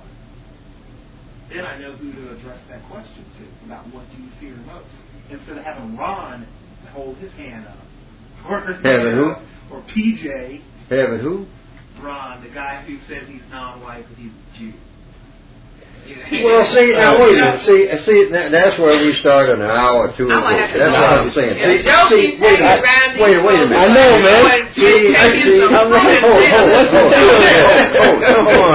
Hold it. See what happens? Yeah. See what happens? You're giving more power to the people who are white than you give to yourself. Yeah, you got No, something else is happening here. Wait a minute. Wait a minute. Wait a minute. Mr. Strong, what did you just say? Wait a minute. See, I'm talking about the genesis of how we keep getting lost around the park. I think I could be an error. There too. What did you just say? I asked you, okay, now that you just got it from Dr. Welsing, now you got it. You got the perspective to start with. I said, now what are you going to do with that perspective? I use it to find out who to ask. And you start saying what? Repeat just what you said a while ago. I use step it by ask step. What people fear, what white people fear most. Yeah. I know who to ask the question to. Right. When I say, okay, let me see a show of hands of who right. white You say a show of hands, right? That way I don't waste my time. Okay. With people like Ron. Then people like Ron, and then I said, who's Ron? Ron is the person who we had to pin down as non-white, but says he functions as white. It was no, that ain't what you said. What did I say? You said something about Jew. Yeah. Well, hold it. Jump the track right there. See, you just jumped the track right. You ain't even got started and jumped the track. Well, we didn't fall. You jumped off your own track. No, we didn't accept his definition of Jew. We didn't, which is why. Well, wait a minute. You wasn't even supposed to be discussing it. That's the whole key. That's my viewpoint. See, now, most people will say, yes, discussing in detail. I'm saying you're trying to get away from going all the way around there when you can go straight to it, just like I did with the Arab situation on the radio. I got the lady to say, lady, the definition works for me. hey, don't see Jew, Mason, Arab, Kikuyu, Colombian, Knights of Colombian, Sigma, Theta, Alpha. Which way you want to go? Pick your subject. If I give you that bowl of spaghetti, I'm going to sit back and giggle from now on because you're going to be wrestling with nothing because I didn't give you nothing to work with. I asked you, are you white? That's what you started with. Then you let somebody deviate from you, start trying to prove what a Jew is. We didn't accept that. I know, but you even getting pulled into that. See, wait a minute. You said that you started discussing it and had to have a long discussion with him about what a Jew is. We had to get a definition of what he Wait a minute. Did you have to get a definition of what a Jew is? No, we had to get a definition of whether he was a white person or a non-white person. Okay, and he was coming and at once you. we got him, he defined himself as a non-white person, we got to take him out of the equation and focus on the people that we needed to ask the question of what is your greatest Now, he said that he was what? He said he's non-white. And once he said that, right, he tried to throw in, well, I'm Jewish and I'm this and that. No. Oh, you did away with that. Yes, we had to do that. I'm glad to hear that. I'm glad to hear that. From my perspective, I'm glad to hear that. Yeah, you're fixing to get crucified in that. All right? And if he says he's an Arab and whatnot and starts sticking to that, and I start trying to tell him what an Arab is, I am doomed. He kept trying we're going to have an interesting conversation now, right, but it's going to last forever. When we asked questions right, of white people, he kept trying to jump in to answer after he said he was a non-white person. So we just had to put him in the doghouse and keep him there, put a lock on him. Doghouse means being deceitful. Exactly. No, but put him with all the non-white people so we could focus on the people that we wanted to ask the questions. Wait a minute. He finally said he was non-white, right? Yes. And once he said that, when we're asking questions, and then what happened? Whenever we would ask that question, such as, you should say, are your parents non-white? Oh, he said he's non-white. Hey, he said he's non-white. If I call your parents on the phone right now, are they going to tell me they're white or not? That was good enough for us. We just wanted to get move him to sit down somewhere. Right. Now, once he did that, then what? Then we got to talk to the white people to ask them questions such as you said, what is your greatest fear? And every time we did, he tried to jump back in. Wait a minute. You did ask this before? What's your greatest fear? No, he's talking about fear. No, this is your hypothetical now. Right. First, you got to get the white people figure out who they are. Right. And Everybody's got to identify themselves. Right. Whether they lie or not, get them to identify themselves. It's more useful for me to use that definition than any other definition I've heard of. Okay. So now, we're trying to all learn what the procedure is. We've got to have a procedure. Now, you say, the person has said he's non-white. Okay, fine. No problem there. Now, your next procedure is what? Because we all walking through it. To not get sidetracked by the skin. No, what are we going to do? See, we pretty, we can kind of filter out what we're not going to do. The whole idea is we're supposed to be doing something. What are we going to say next? Then you ask that question: what is your greatest fear? Okay. On this planet. Now, I suggest doing what you say in strategy number 5. Ask them first: is it a problem? Is racism, white supremacy a problem? That's just my own personal opinion. And once usually they'll say because we don't really need to have a consensus on that or on anything really, but we're just trying to find out what is the absolute razor-sharp best procedure in the fastest possible manner. See, fast means a lot, but fast can't be at the expense of accuracy. All right. In my experience, that in this problem, you can't really depend on the white people Right. to help you Right. by giving you the answer that you're seeking. Yeah, well, you assume that. You see? assume But that you those also people, assume, because you walk in, hey, Yeah. and you also Okay. assume that they are going to stretch out the conversation. Right. See, that is one of their key strengths. Stretch out the conversation. Get you, appeal to your intellectualism. Right. So This is how they get most black people. How much See, work do I do? all right. See, all of us want to show how intellectual we are. Okay, Fuller included. Okay, you see how I talk, try to hog the conversation, all like that. See, all right. Now, yeah, I didn't notice. Oh yeah. Right. See, so we do that. They know that. So they say, "Oh, he's one of those intellectuals or pseudo-intellectuals or aspiring intellectuals." We always got them. Because the key is to have a long conversation that exhausts them without really answering anything, but they leave feeling good like they have accomplished something. Right. How many times have you seen that happen? How many times you have participated? Because I know I have, where I walked away saying, you know what, they didn't really give me anything. But I'm supposed to walk away feeling good. That we had this interesting dialogue with a whole bunch of super white people. Now, isn't that wonderful for me? you know. Most black people fall in that trap. So how much That work, is deadly. How much work should I do to Wait, try wait. to get that answer? What you do is maybe start out saying, this really is an exercise for me, a little research on my part, to see whether people classify themselves as white, in what short period of time can they come up with truth, their truth. That's all, you know. And so I'm asking these questions. How much work should I do to get a white person to admit that the greatest thing they fear is... None at all. Not a whole lot of None. work. That's why I say one. You see, we can say we're going to make up a You're not list. trying to convert them. Right. I'm trying to get the information from them, but does it make it more credible because a white person's saying it? No, I mean, they don't have to tell you but- anything, because the person in power doesn't have to tell the victim of power. They don't have to tell you anything. But they're talking to you, and so you say, well, you know, I'm just interested. Let's think in this vein. Let's just start almost from the beginning. If we wasn't going to be allowed to ask but one question to solve this problem, maybe it takes 15 questions. I don't know the limit of questions it would take. Maybe it takes 2,000 questions. All right? That's got to be answered accurately. But if, as scientists, which is what we are supposed to be, like a moonshot, see, once that thing lifts off the ground, you better have all your ducks in a row before you lift off. Any miscalculation that you made before you lifted off, all bets off. Means you ain't coming back here. We should look at it just like that. Now, what is the key question?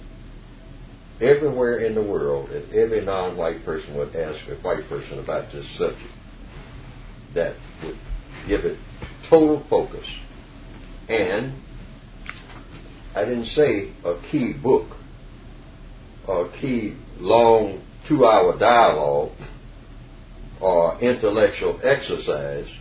I'm saying just one kindergarten question, because as Einstein figured out a long time ago, you know, he just put 2 or 3 things on a board. It didn't take up a long, you know, the theory, Einstein theory.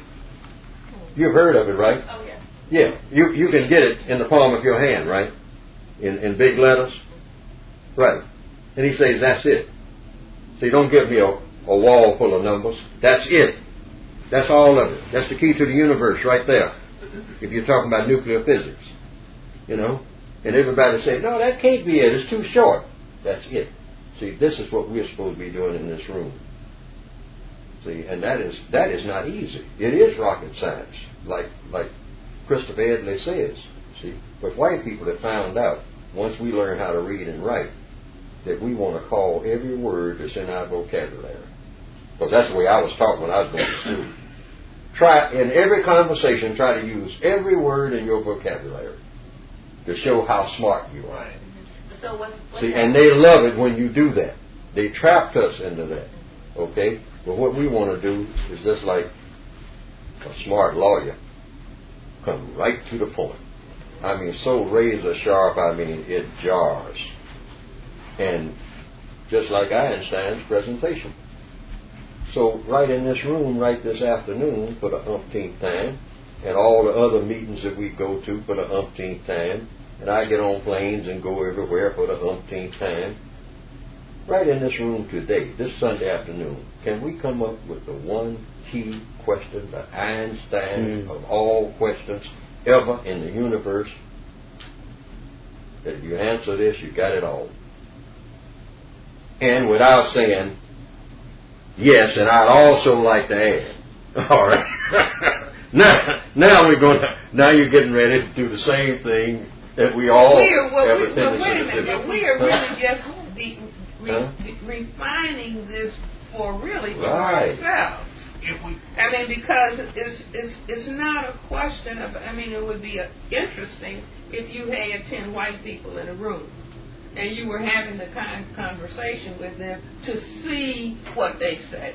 Are we trying to get the answer so that we can put it as part of our proposal to end sex between white people and non-white people? Is that part of the leverage? No, we're trying to solve the entire race problem. All of the 9 areas of activity. We're trying to find what's the key question if you're going to talk to white people at all. Right. And so you're not going to make statements to them. You know, that's one thing you can do, but they know how to handle any statements that you make. I don't care what it is. And if we get the answer, do we use that as part of the proposal that we're putting forward as leverage? The proposal that we put forward is the one question, and you say when you talk to white people right now at this stage of counter-racism, you've got one question, universal. And the proposal that I made might be infantile, you know, is what do you fear most? No, the proposal for the ending sex between white people and non-white people as a way to solve the problem of racism. Well, that's a given anyway. See, that's already in the proposal. That's already in the code. But I mean, you can always say that to make it a reality. No, but first of all, at some point you're going to talk to white people, presumably, right? Right. Because you say you talk to them all the time. Right. You're talking to them for a reason. Why are you talking to them? You must be trying to get information. You don't ask a person a question unless you're seeking information. Unless we're playing a game. If there's a problem between two people, they can come to an agreement to solve the problem, right? No, but that wait a minute. Wait a minute. The white people, it's like if they find out, I mean, and they already know they're doing it. I don't see white people. White people are going to say from their side of the chessboard, whether they're honest with us or not, truthful with us or not, they're going to say, we're going to do whatever it takes. The white people in the room say they are committed to ending racism, white supremacy. Then you say, all you have to say is, I will attend the meetings and then you can talk. I don't have to say anything. Yeah. You can talk about your methodology of ending racism, white supremacy.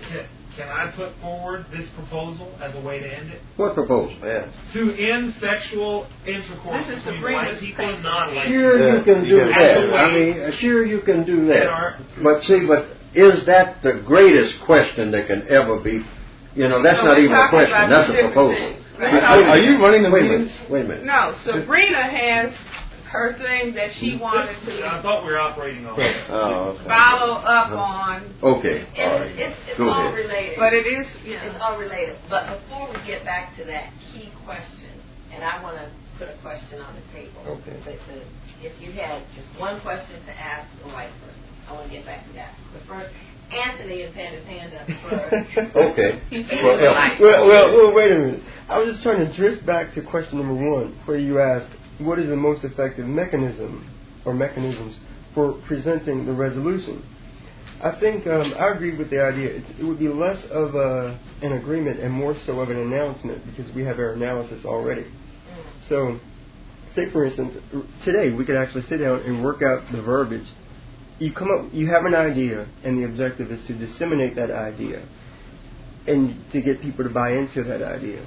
So what I would do is package it in a way, just like this advertisement I saw, just flipping through the newspaper here. Flipping through this article. You're trying to sell an idea as opposed to a product, but you keep the verbiage on, like Dr. Welsing's thought pieces. You keep it very simple and something that everybody can latch on to. So you have a critical mass of people who have access to this, disseminating it. It makes its way into the hip hop, so you put it to a beat. A couple, it might be a little variation of the theme, but it's still the whole concept of what we're trying to talk about as far as no sex between white and non-white. So as it's trickling out in different arteries, will help to achieve the goal. It would be less of we wouldn't be sitting around a table with some white people asking them, do they want to agree? We already have made this analysis and assessment. And just like this one piece here, not a lot of pictures on here, right? It's a Pepsi complete advertisement here. It says, just with the mind of what we're talking about, and when I read this, kind of like associated. You've searched high and low for the one heartburn product that's the most effective. An expert panel of doctors just found it. In their recent announcement, not agreement, in their recent announcement, a panel of nationally blah, blah, blah, has issued clear guidance for treating heartburn. Yes, so we can substitute, it's just a thought piece, and you just push it on out. And that would be if I was tasked with the most effective mechanism for presenting the resolution, that's what I would do. And you would filter it out. So from Fear of a Black Planet, got a hold of Dr. Wilson's theory, all these other folks, putting it to the beat is a very effective way to do it. It'll be in the church. They'll be singing gospel songs, and lo and behold, here's a verse that talks about, well, we don't have sexual relations. You know what? I don't think it'll work. I'll tell you why. Because, first of all, see, I have that in the textbook, put in there years ago. But at this stage, that's not what I would say as a proposed suggestion. The proposed suggestion is the same one that I said when I started off this conversation this evening. The reason being, I've been saying that, and there are some black people who've been saying that for years. That's not a new proposal. It can be used as a focal point, but is that the best one? I say it's not, because you'll have millions of black people everywhere who will say, what is that about? What is it for? Now it calls for that long dialogue that you're trying to avoid in the first place. That's the result I see. See, if I make that proposal even in an auditorium, I got to be ready for a long discussion, which I'm ready for, because I made that as the focal point. But in trying to fast forward this thing as a central issue, see, black people will try to figure out, when white people say what they fear most, all the rest of that will fall in place. Because black people will say, as an answer, see, but that's why I say that thing, what do you fear most?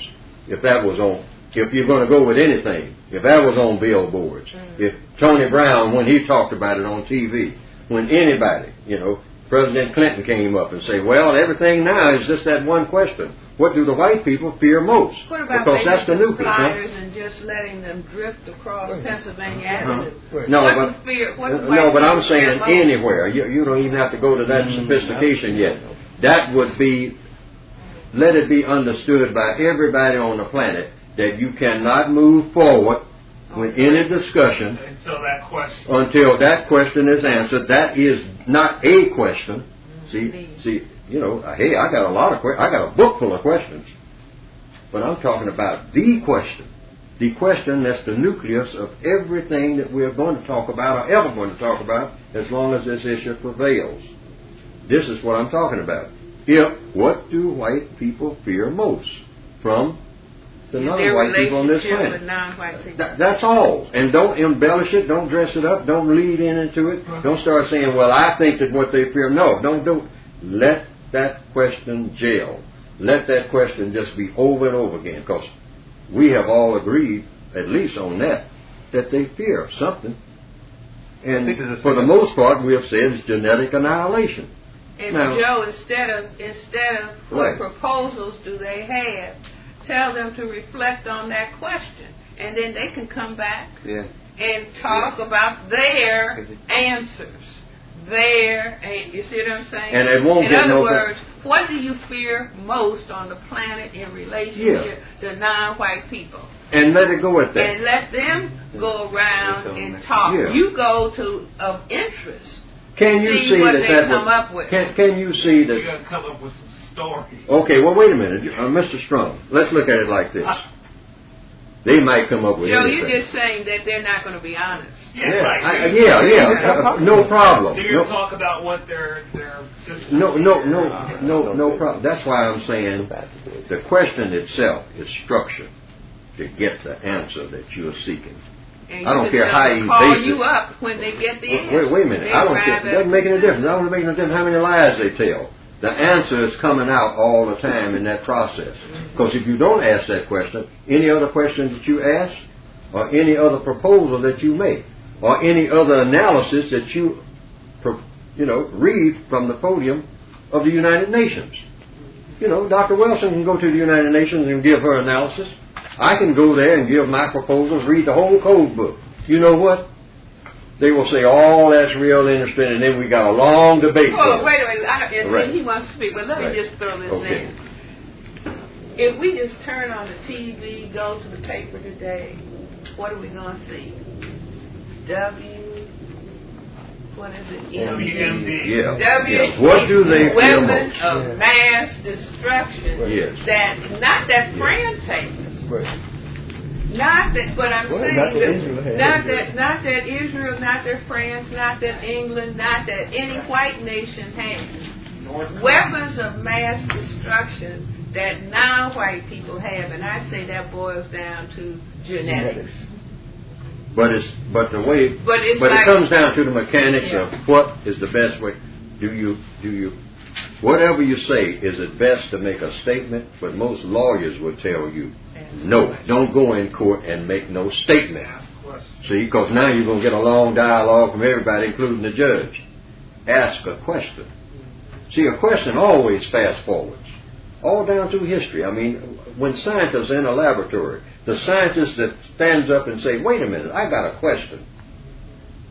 Y'all doing all this talking and whatnot. What's the central question in this experiment?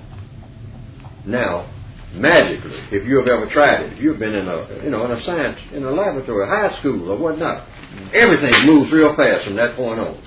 Somebody asks the key question, because everything in the universe starts with a question.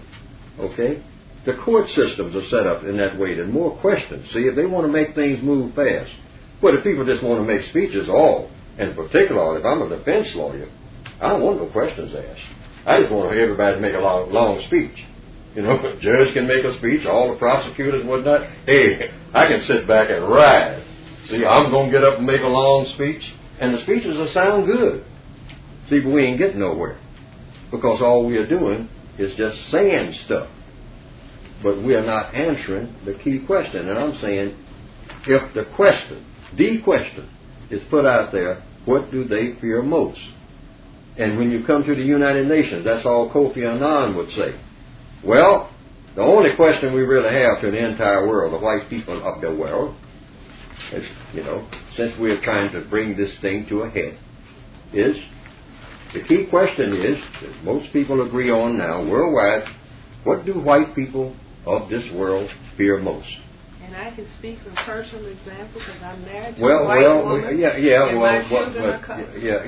But the thing about it, see, here's what. The white people will have to start answering like Mr. Strum said. Now, the answers are going to be all over the place. But it's something about the magic of a question that when you are put in a mode where you have to answer, or that you attempt to answer, you are on the defensive right there. Anybody that knows that about the nature of a question, all the weight is on you. It's not on the person that asked the question. See, but that's why a lot of us have been to court. This is why they try to get you to start expressing yourself. The person who is, and I say this in all my talks, the person who asks the questions always, without exception, has the advantage. Always. See, the person who's just waxing eloquent is on the defense. I don't care how they're waxing. Or they can be talking and talking and talking, but if you're trying to answer the question and the other person, that person who's asking the question has got the advantage of you all the way. And the lawyer never asks a question that he doesn't already know the answer to. Right. See? So we have already assumed. Okay? But now if we but let's go the other route. If we just make the suggestion that no sex between white people and non-white people, and that becomes our central focus, and we put that on all the billboards and all like that, I can almost predict it now. You're going to have mass chaos because people are not going to understand what this is all about. I mean, all the white people and black people who are having sexual intercourse, you're going to have endless dialogue about it before you finally get to where you could have started with.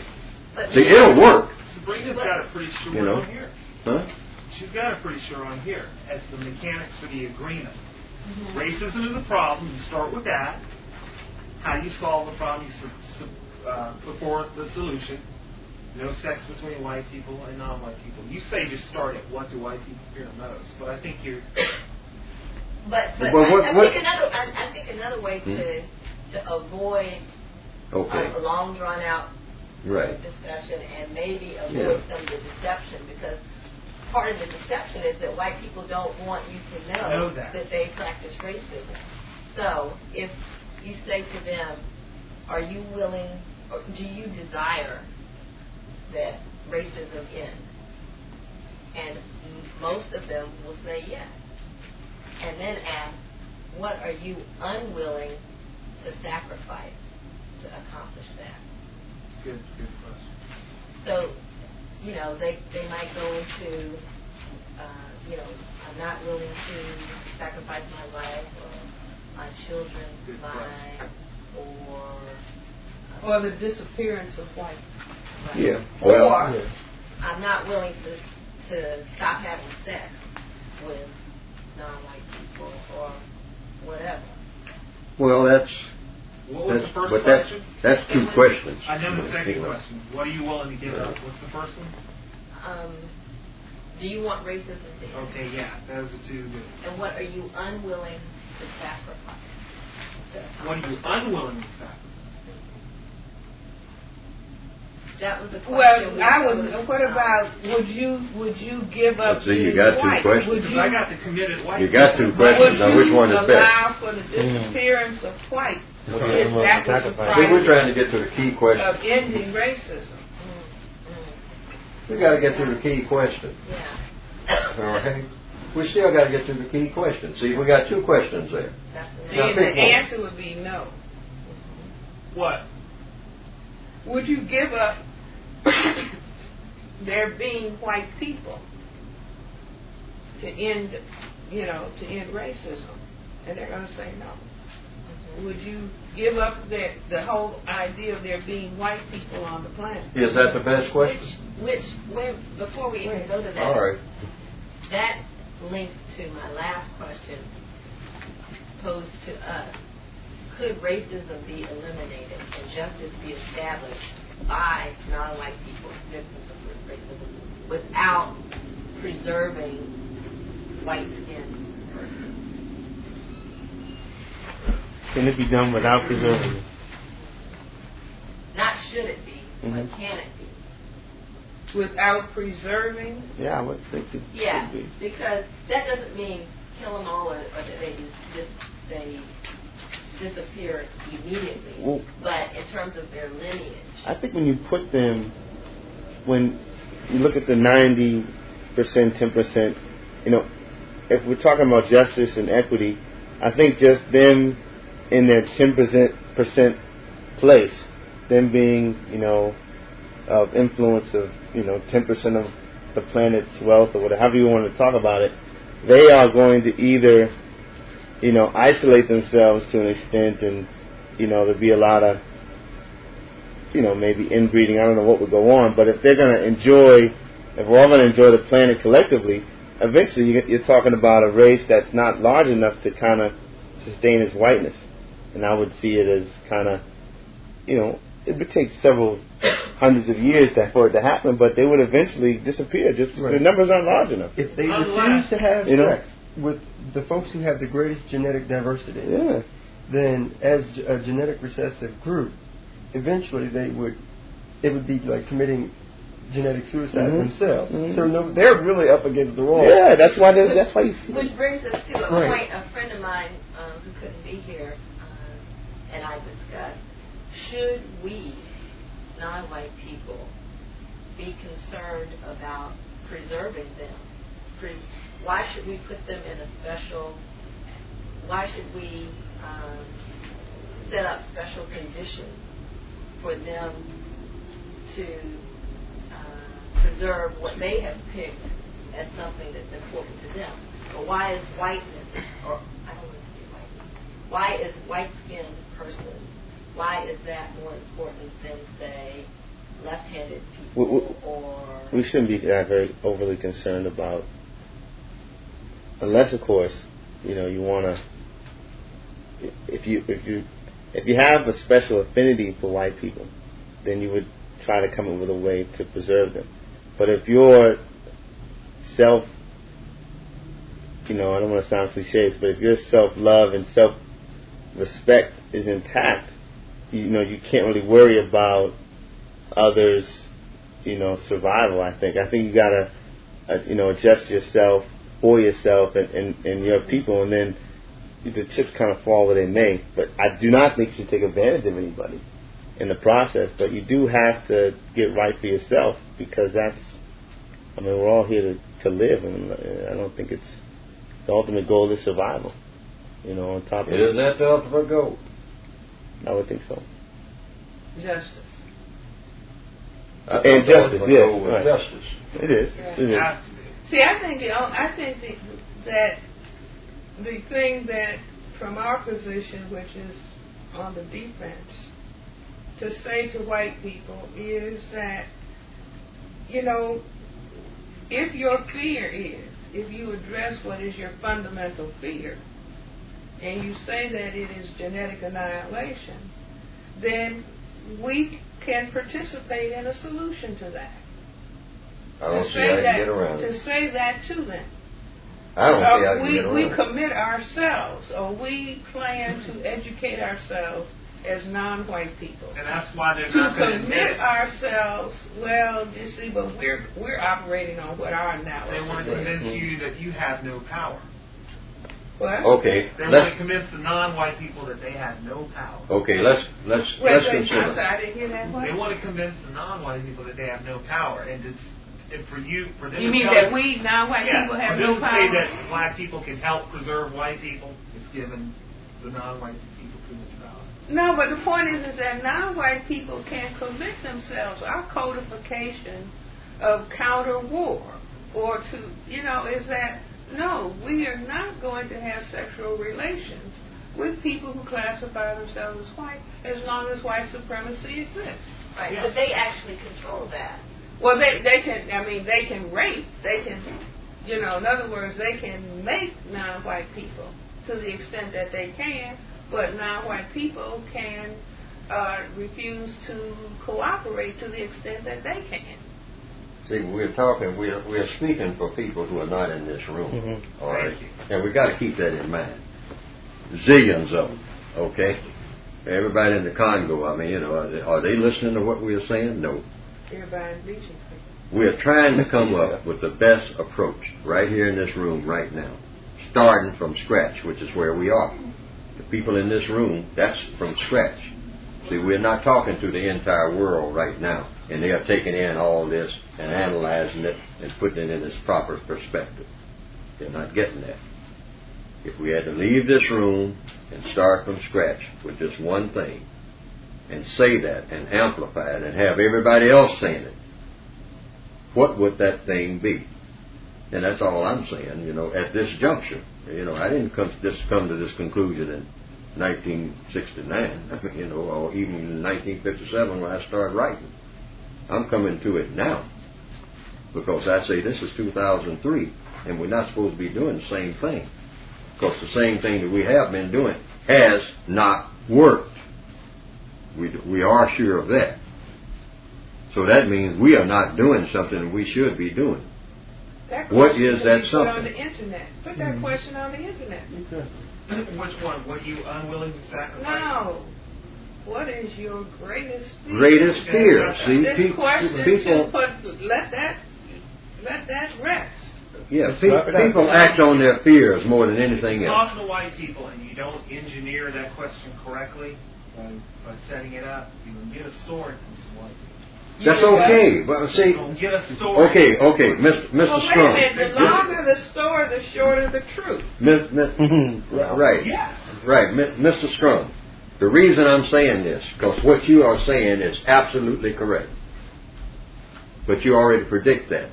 But you also, in the question itself, anything that they try to do with the answer, just like, see, lawyers understand that. If you ever saw a real smooth lawyer, he will ask that question and then just sit back. He don't care which way you go. You can lie, you can squirm and whatnot. Everything that you say is going to trap yourself. Going to be revelatory. If the question is structured. See, the question is everything. The question, everything is going to gyrate around that question regardless. And the more you try to go this way and go that way and do, see, what is your fear? The greatest fear that you have. And the more you lie, the worse it's going to get for you, because you're going to start Piling up the evidence that No, not only that, you're going to start confusing yourself. Yeah.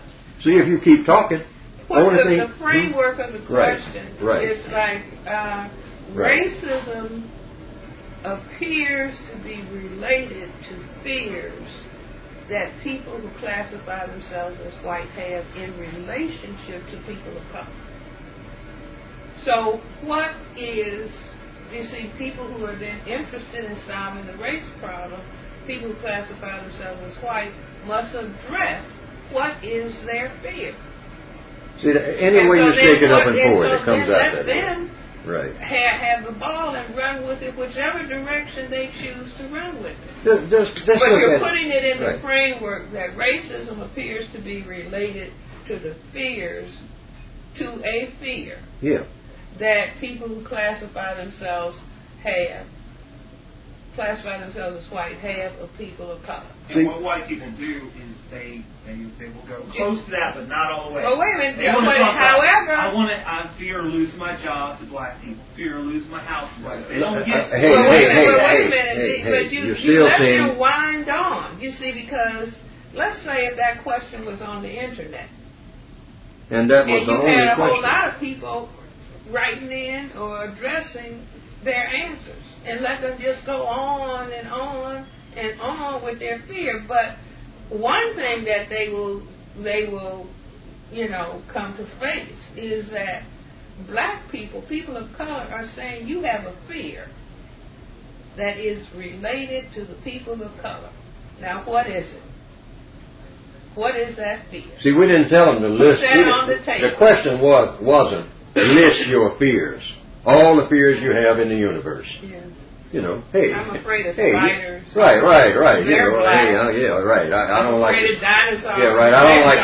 I'm afraid of stepping on lines in the sidewalk. I mean, right. Okay. Great. Some people have a fear of that. Stepping on lines on the sidewalk. Okay, we're not talking about all the fears in the universe. What's your talking about your greatest fear in relationship in your interactions with non-white people, and just let the tape roll. Just whatever they say is okay. And they, like you say, you're correct. They're going to say a little of everything. But see, you keep coming back. When talking about all the different fears that you have, I was talking about your greatest. The one that's more important to you than any other fear. The fear of fears. I mean the acme of fears. You see, you're all over the place. We're not talking about that. I listen to you. You start talking about this. You start talking about being carjacked and all like that. Yeah. That's not your greatest fear. What is your greatest fear? It's not logical that would be your greatest fear. All right? What's your greatest fear? What's the greatest fear of the white? And you put that to all of the white people. The white people in Australia. That's their question.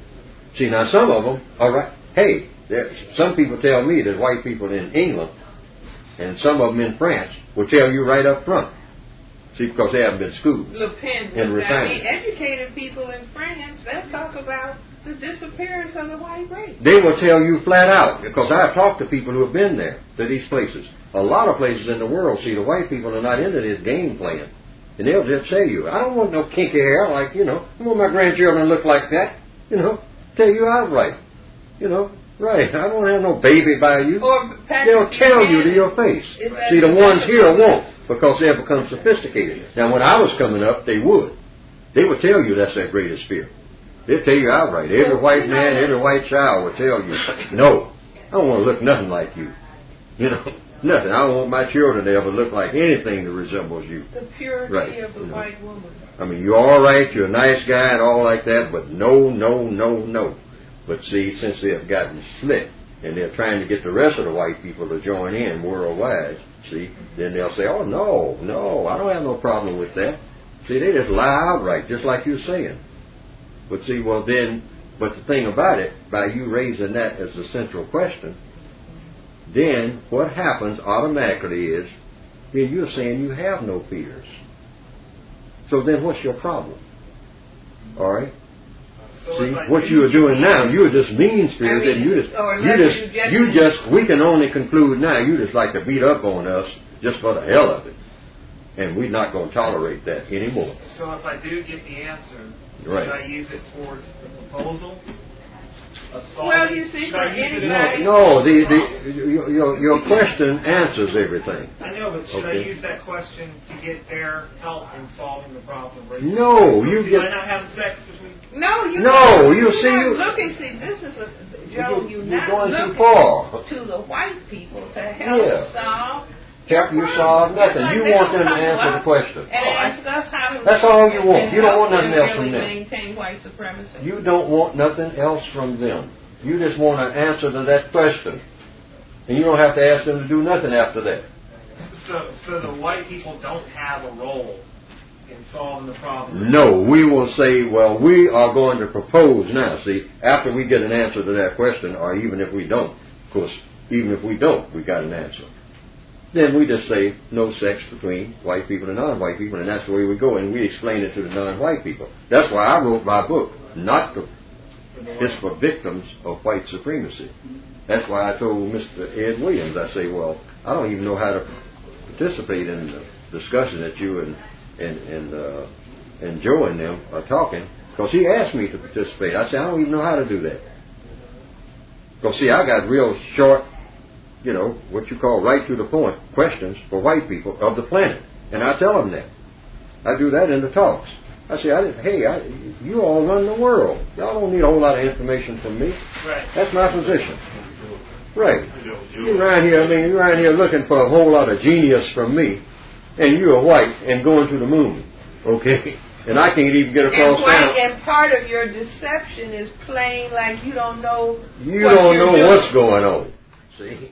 And black people play into that. Doing that? Right. Oh yeah, are we white people doing that? Oh, tell us more. Right. They love that.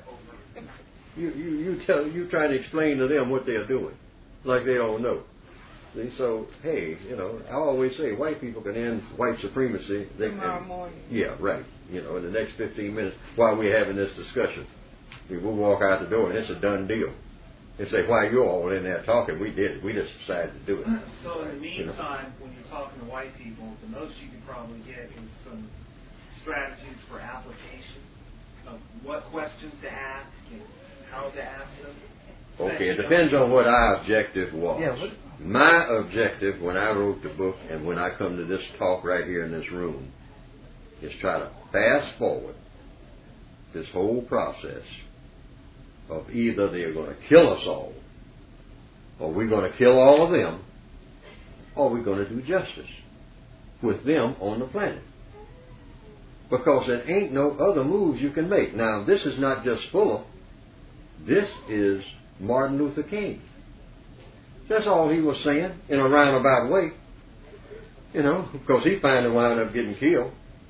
See, one thing or the other has got to happen sooner or later. I'm just trying to make it sooner. Now, don't know, everybody want to go to heaven, don't nobody want to die. But, hey, if we really are serious, we will try to fast forward this thing and say, now, it's not but three things can happen.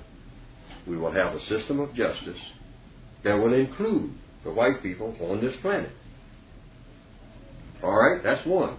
The other, we will be killed by the white people on this planet, all of us. Sooner the better. Or we will kill all of them, the sooner the better. Now, this is full of talking. I could be incorrect. Is there a fourth option? And if there is, what is it? Because I don't know of any. Yes, there is a fourth option. That is status quo. We just keep right on doing what we've been doing. Right. Which is right. slowly killing But I ruled out that option. So you don't have but three things to choose with. They kill all of us, we kill all of them, or we have a system of justice. That would include them, because in other words, if you don't include them, then that means you eliminated them. All right, one way or another. All right, and so that wouldn't be justice. That would be just that other option. We eliminated the white people from this planet. We got it to ourselves now. Or they can eliminate all of us, and they'll have it to themselves.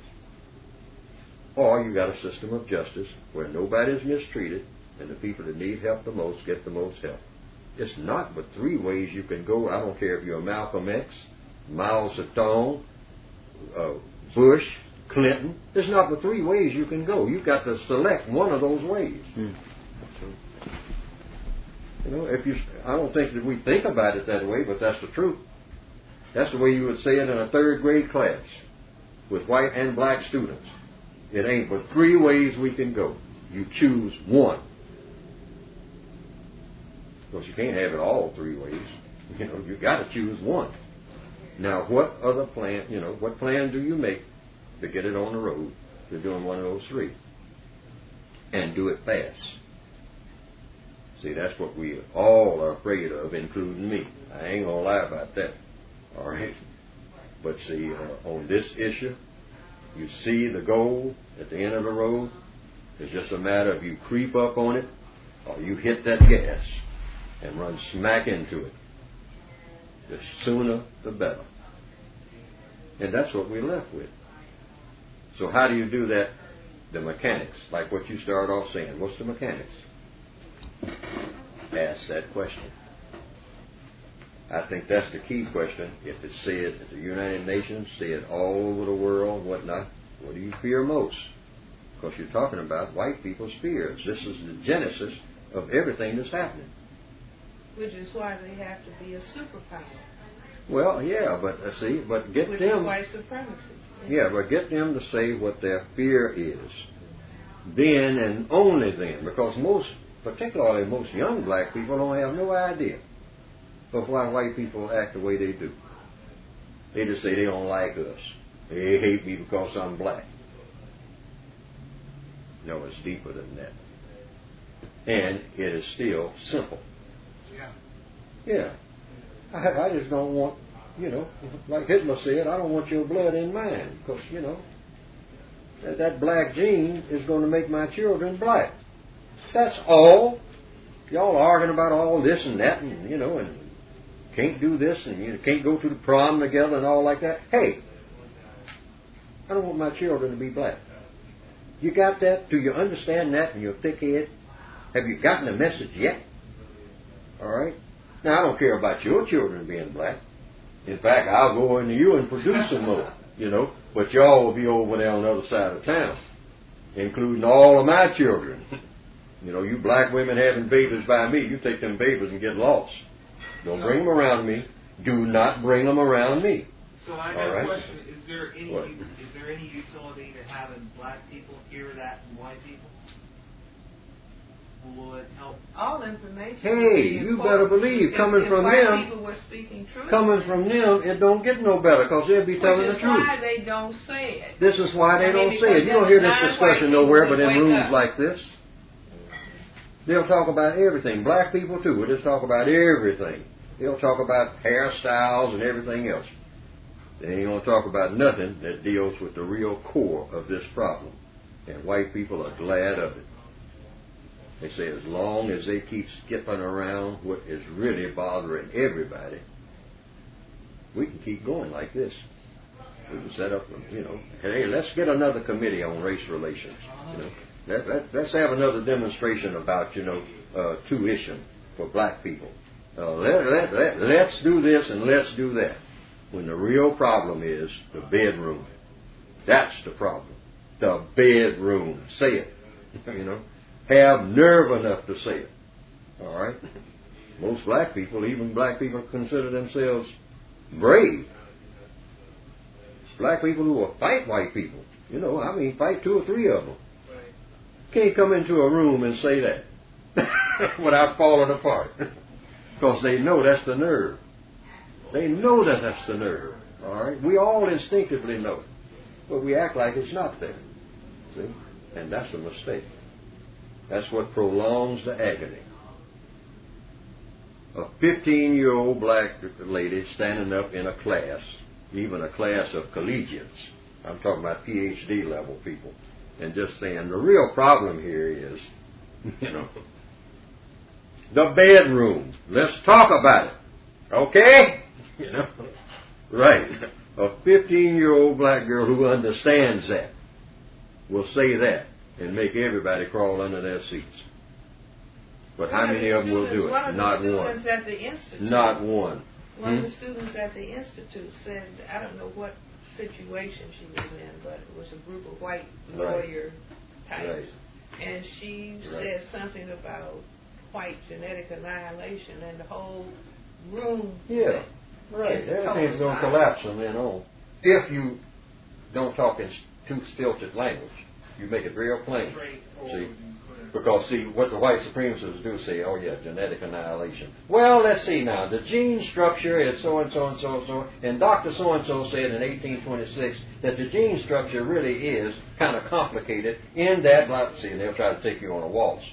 So you got to keep it real simple. You say, hey, we're talking about black people and white people in the bedroom having sexual intercourse, in Dick Gregory language. Do you understand that? And what is the product? What's the end result? Right. See?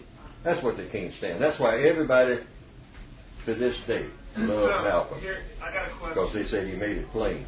Would it be easier to get that question answered from white males, white females, or does it not even matter? It doesn't matter. Doesn't matter. Doesn't matter. Doesn't matter. They're white. Because I've heard that it might be easier to get the question answered from white females if you are a male, and from white males if you're a female. Well, you see, the meeting that you had in Bowie, the meeting that you had some time ago where the people from the Unitarian Universalists said they wanted to deal with the race problem, where the men walked out, the men in the household didn't say anything or walked out, and the women were doing the talking. Yeah. That might be true, but it's like separating the white males and the white females. John was there. John was in this room where we were at the white lady's house. You were there, weren't you? You weren't there? Okay. Okay, Pat was there, I think. Okay. But here's what. When I'm around white people, I come right to the jugular, like I did in the seminar. If y'all play the tapes. Right. Didn't the white people stand up there? Right. Didn't I cut right to the chase? Right. See, darn all that other talk. See, I'm going right to the chase. They didn't have nothing to say either, did they? Because they're not going to have anything to say. Because that's the jugular vein. They would have had a whole lot to say. I imagine they'd have said a whole lot when they've come to the other meetings that y'all had up there. But I say, wait a minute. And I said what I was going to do. I say, when I'm talking to white people, I go right to the thing. I go to the bedroom. Didn't I say that? And I told them that. I say, I want the black people to witness this, because this is how you do it. This is how you do it. You don't fool around. You go right to the bedroom, because that's the issue. That's what all these riots and everything else is about. That's what black people going around and talking about their own welfare. That's what the situation of the burning, where is that? Benton Harbor, Michigan. Right. Do you see where the riot resulted because white males called themselves police officers, chased down a black man on a motorcycle and shot him. Is that right?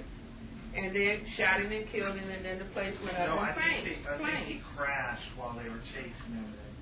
or died. You know, whatever, right? You know, whatever he was killed. But underlying the whole point thing, that's what it is. That what we call police brutality, racial profiling, all of that is white males executing.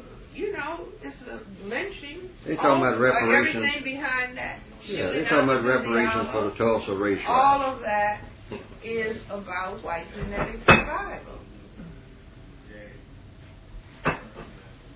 So all roads lead to Rome. What did I? Well, you were there that night up at Howard, right?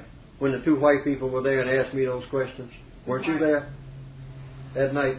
Yeah, I think so. And I said to the black and white audience, I said, now this is the codified technique. I said, you go right to the bedroom when a white person takes the floor and starts talking about the race issue. When you really want to shut them down. If you think you're going to have any problem with them. And I told the white people that. I said, if I thought I was going to have any problem with you in this dialogue, I knew exactly what to do. I go straight to the bedroom issue. I said, that way I can silence you.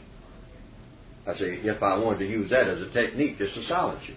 I said, because you can't handle it. I said, I found this out from numerous experiments. You can't handle it. All right? You know? It's because you go into that series of questions. I mean, do you want your grandchildren to be black, you know, and all like this? Yeah, see? I mean, you know, this is that squirming issue. Okay? So anybody, it's not me. It's so instead of it's having, science. Instead okay? of having right. the issue right. of sex as a quiet undercurrent, put it on top of the coffee table. You see the whole issue of their genetic survival and their fear. Put it right what do you on have here? Let's look at this. This is the personals. Washington Post. Okay? Just look at the structure of the personals. How is the structure? You can see if you can guess. I mean, you know, if you look how at it starts off? Yeah. Identification. By what? Race. No. Starts off first of all by no. What's the first thing they do in the personals? Seeking. No. What? I mean, as far as identification is concerned, category of what? Male, female. Right. Category of sex. What's the next? Race. Right. And what's the next? Age. No. Religion. Case in point. I'm looking at it right here. SBF. What does that mean? Single black female. All right. So the female is last. Right. See, but the black is second. The first is I ain't married. Right. Single black female seeks SB/WM. What does that mean? Black male or white male. Huh? Single black. White male. Single black and then white male. Didn't say nothing about the white male being single anything. Yeah. Don't give a damn whether you're married or not. If you're white, come on. You know? Right. See, it's right here. This is June the 20th. Not only that, whole pages full. You know, I'm check marking them and whatnot. These are real people. Yes. You know, these are real people wanting somebody for, and they tell what they want them for too. You know, let's share the experience. You know, trim, sexy, skiing, tennis, fun. Looking for somebody tall, handsome, unencumbered guy. All right. Divorced, white Protestant female. 5'10", enjoys motorcycles, golf, dining out, theater, concerts, bars, seeking outgoing, adventurous guy. She didn't even mention who. Beautiful SAF. What's that? Single Asian female. 38. Seeks professional SWM. Single white male. You better believe it. And you can duplicate this from LA to Cleveland, all over the world. These are millions of people advertising for what they want. And they are hooking up out there right now. Now look under single, And I mean, doing do they their have thing. them listed according to who's looking for what? Do they have Male like looking for- white males looking for what are white males looking for? No, usually it's male seeking female, female seeking Yeah, male. well, They the only thing I've looked at so far, because there's so many pages here, I just looked at this recently, this last night, really, because I was going to bring it out here, and I said, I'm going to check mark, all the ones that are super interesting, and it's a bunch of them. Do you have white males looking for non-white females? Yes. Yeah, Not but many. but not many. See, I've looked at it over the years. Very few white men advertise for black women. I tell you why. They don't have to. They don't have to. They don't have to. They got it right there in the office. Well, they need to advertise when they got 3 of them right there in the office. Okay, that's how she got the job. See? Whether people know it or not, I do. I know it. Okay. All right, so, but you notice, all of the Asians, there's not a single Asian that I've seen here, or in any other paper for about 2 or 3 years, that advertised for anything other than a white man. None of the Asian women. See, they take a look around right quick, say, shoot, why should why should I go second hand? I had Get one of these black dudes and have to put up with him, right? I'm going for the top man. Huh? I said I had a couple in therapy, it was a white male and a Japanese female. Yeah. And the Japanese woman, now the man sought the therapy because he said he knew he was racist in his marriage. But when they were in therapy, the woman said that in Japan, when they lost the war, that the Japanese women felt that the black men, the Japanese men, had no status whatsoever. So they wanted to have a white male. Yeah. Blonde, blue-eyed, white male. Now the white male, in separate sessions, said his fantasy was, he said he had a recurrent dream, and this dream was that he would be in some southern rural community where the black people had made him king of the village. So he wanted, his dream was to subordinate black people, which is why he came into therapy saying that was what he was doing within the framework of his marriage. The non-white female thought that she was gaining status. And he really wanted to subjugate, which is what he was doing, in which her complaint was being subjugated and a lot of racism, white supremacy within the marriage. So that was case in point. Another thing you see in these personals is race unimportant. Yeah, that's what Now, the only person who usually says that the non-white people is specifically black females. They're the ones who say race unimportant. Okay. Consistently. Yeah. Almost. But now, since everything is so confused nowadays, some people are still very specific about what they want. So I will say that a lot of black females do say, hey, I'm a single black female, I'm looking for a single black male. But they will add something like no games. Yeah. No games. Tired of those games. Don't come with the usual old stuff. I've heard that. Been there, done that. Do you read the personals in the city paper? Yeah. Yeah, I read them in all the papers. I read New York. You've got one category, none of the above. Right. What does that mean? That's for the people who are looking for free group sex, free sex. Oh, yeah. They got all those added. That's a separate category. Right. S&M, sadomasochism, that's a whole category, Hey, you like to be tied up and whipped and all like that, join us, That's a whole world within itself. In fact, and it's also for people who are married and all that, looking to do something. It goes under that category. Although I'm sure some of the people in the other categories are perpetrating. But the reason I mention this is because this is the year 2003. But when people start talking about they're looking for a mate, they don't say, I'm looking for a person who is this and that, kind and gentle and all like that. That's the follow-up, okay? But the big print always starts off with just how I said, I'm single. okay, or widowed, all right. And then the next thing is race. Yeah, mostly color, right. You know, they're letting you know directly and indirectly. Where the black people are concerned is SBF. Where white people, they make that very clear. W, you know, W, you know, all that. Yet people will stand up with a straight face and say, oh, race don't make no difference. Well, why is it that when you advertise all over the world, I mean, you're going to do it by race? Yet everybody was, black people and white people stand up and say, well, you know, that's old stuff. You hear a lot of old black people, old white people still talking that stuff, but when they get ready to advertise, how come I still see SBF, you know, single white male? Right, those are very revealing, the personals. Because you have to pay for every word.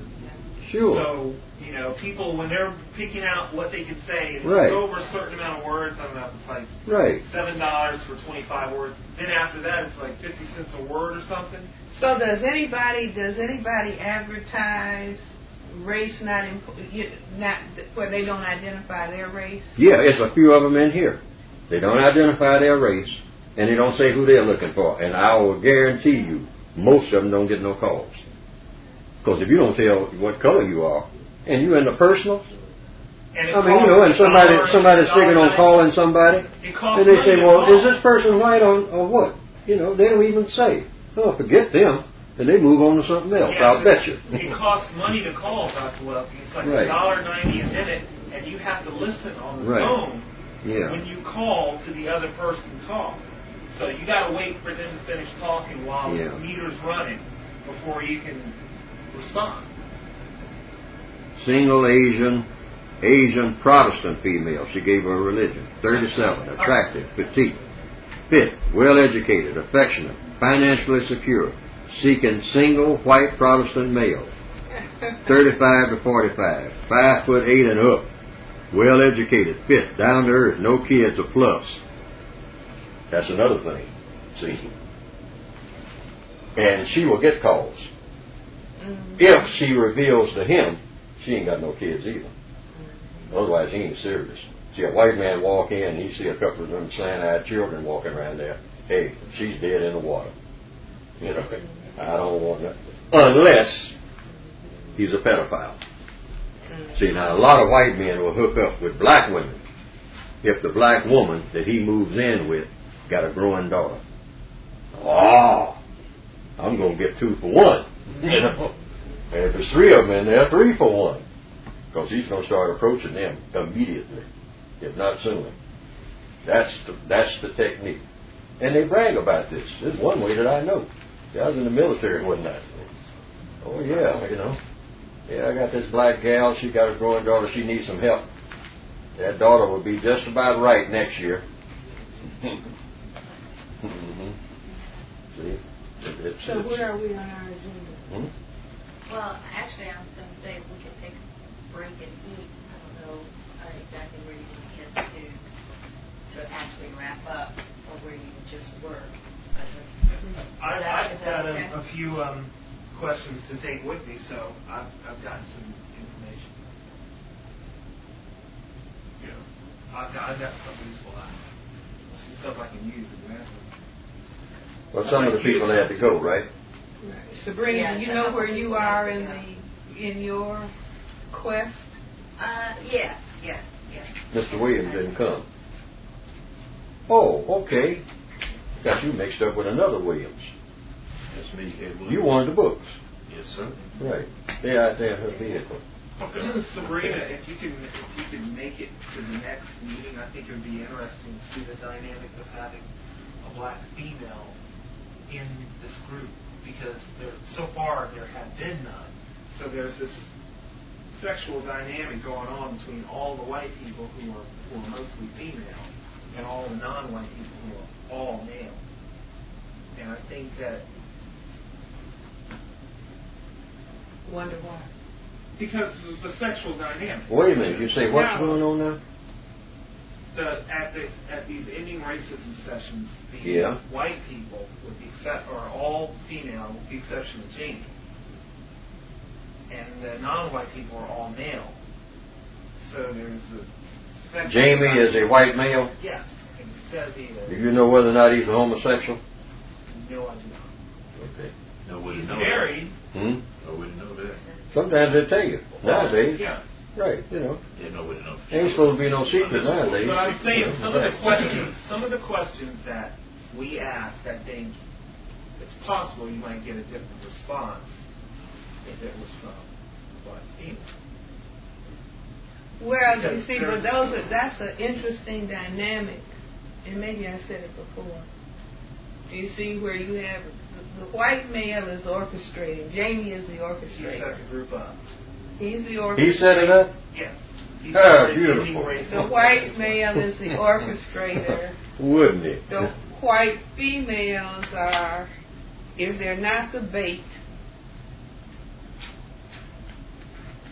they're the bait for the black males.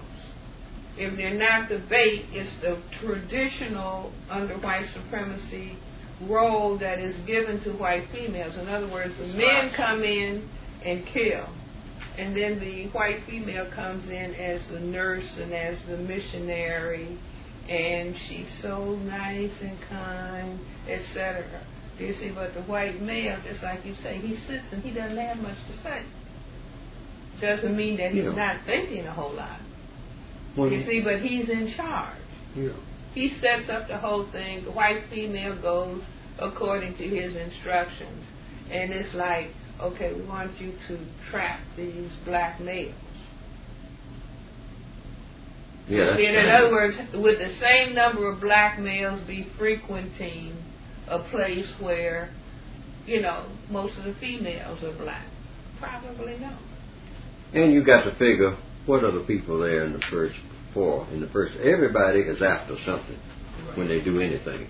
Okay, when white people come around black people, it's something they want.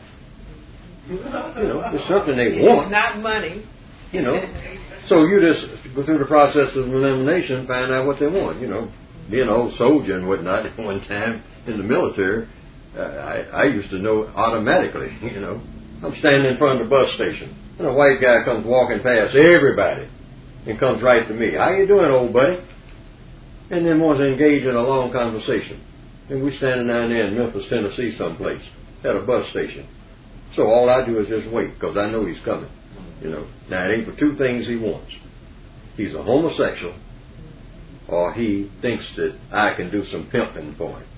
Go get him a black woman. That was my experience in the old days. That ain't much changed. Because it's logical. What does a white man want to talk to me about that he couldn't talk to a whole bunch of white people about? This is why black people and white people have very little conversation with each other. It ain't nowhere to go. So usually they just listen. They milk you for information. You running your mouth a mile a minute like they do in all office buildings. All right? The black person is just running their mouth because they're bored. They're under stress, so they talk a mile a minute. And the white people just sit there and listen. All right? They ain't going to give you no information at all. Not nothing you can use. But every now and then they'll say something just enough to keep you going. That's the technique. But when they pick you out of a crowd, come worming their way through a crowd, at a gathering, anywhere, in a hotel lobby, anything, it's almost deadly. Because you have to ask yourself, what is he up to? You know? And all you got to do is wait, because sooner or later he'll tell you. Right? Sooner or later he'll tell you. And it's something usually that ain't going to benefit you. Otherwise, he would not single you out. And it's reasonable. I mean, it just falls in lap. Why is this person talking to me when all these other people are around here? Now, if you're all on a mountaintop and there ain't nobody but just you and him, I mean, it's obvious, you know, you're the only person there. So he's got to relate to you. But otherwise, no. But let's get back to the central reason of why we're here, and that is, what is that one question if we're going to talk to white people? See, we know just about what to say to each other, you know, because we say that at the talks, Dr. Welsing's Institute and all like that. We all go to meetings and whatnot. So, you know, we're getting there as far as the people in this room. But it comes down to, do we really know what to say to white people? And if we're going to say something, what is the best thing to say? And the best thing, should it be in the form of a question or a statement or a whole series of questions or a whole series of statements? Because I think we have enough of all of it. You know, it's a lot of questions we can ask white people. It's a lot of statements we can make to them. But if we're just going to say one thing and put it in the form of a question, what would it be? Because if we make a statement, they would, when you make a statement to a person, there's one good thing about a statement. A person is off the hook when you make. See, you can walk up to me and say, "You hate me." You made a statement. Or you can walk up to me and say, "I think that you don't like me, and I'm going to tell you why." Now, I can make a whole bunch of statements, but you know what? I don't have to say nothing. When you finally finish, I might say, I'll think about that, and just walk away. Nothing is really solved, nor have I gained anything. All right? So that's why I say that it's real important that anything you have to say to a white person should be in the form of a question. Every time you talk, on the job or any place else, it don't get no better than that, because that means now they got to feed you. You ask the question. That means they got to do something to satisfy you if they're going to respond at all. That's just the nature of a question. If you have a choice between making a statement and asking a question. Well, that's like asking Jamie, what are you really doing here? Yeah, See, that's loaded. Why are you organizing? Yeah. What's your ultimate objective? Yeah. And I wage you dollars a donut that he won't answer. Well, he's already on defensive then. The person who asks the questions always has the advantage. And then you can ask, 2 or 3 other questions. My goodness, what are you doing here? That's the first question. Why are you here and not somewhere else? You're talking to black people. Why are you talking to black people other than white people? See, these are all questions. And they're not offensive. See, that's another thing. See, statements can be interpreted as being offensive. But most questions are not offensive. I was on the stand once, when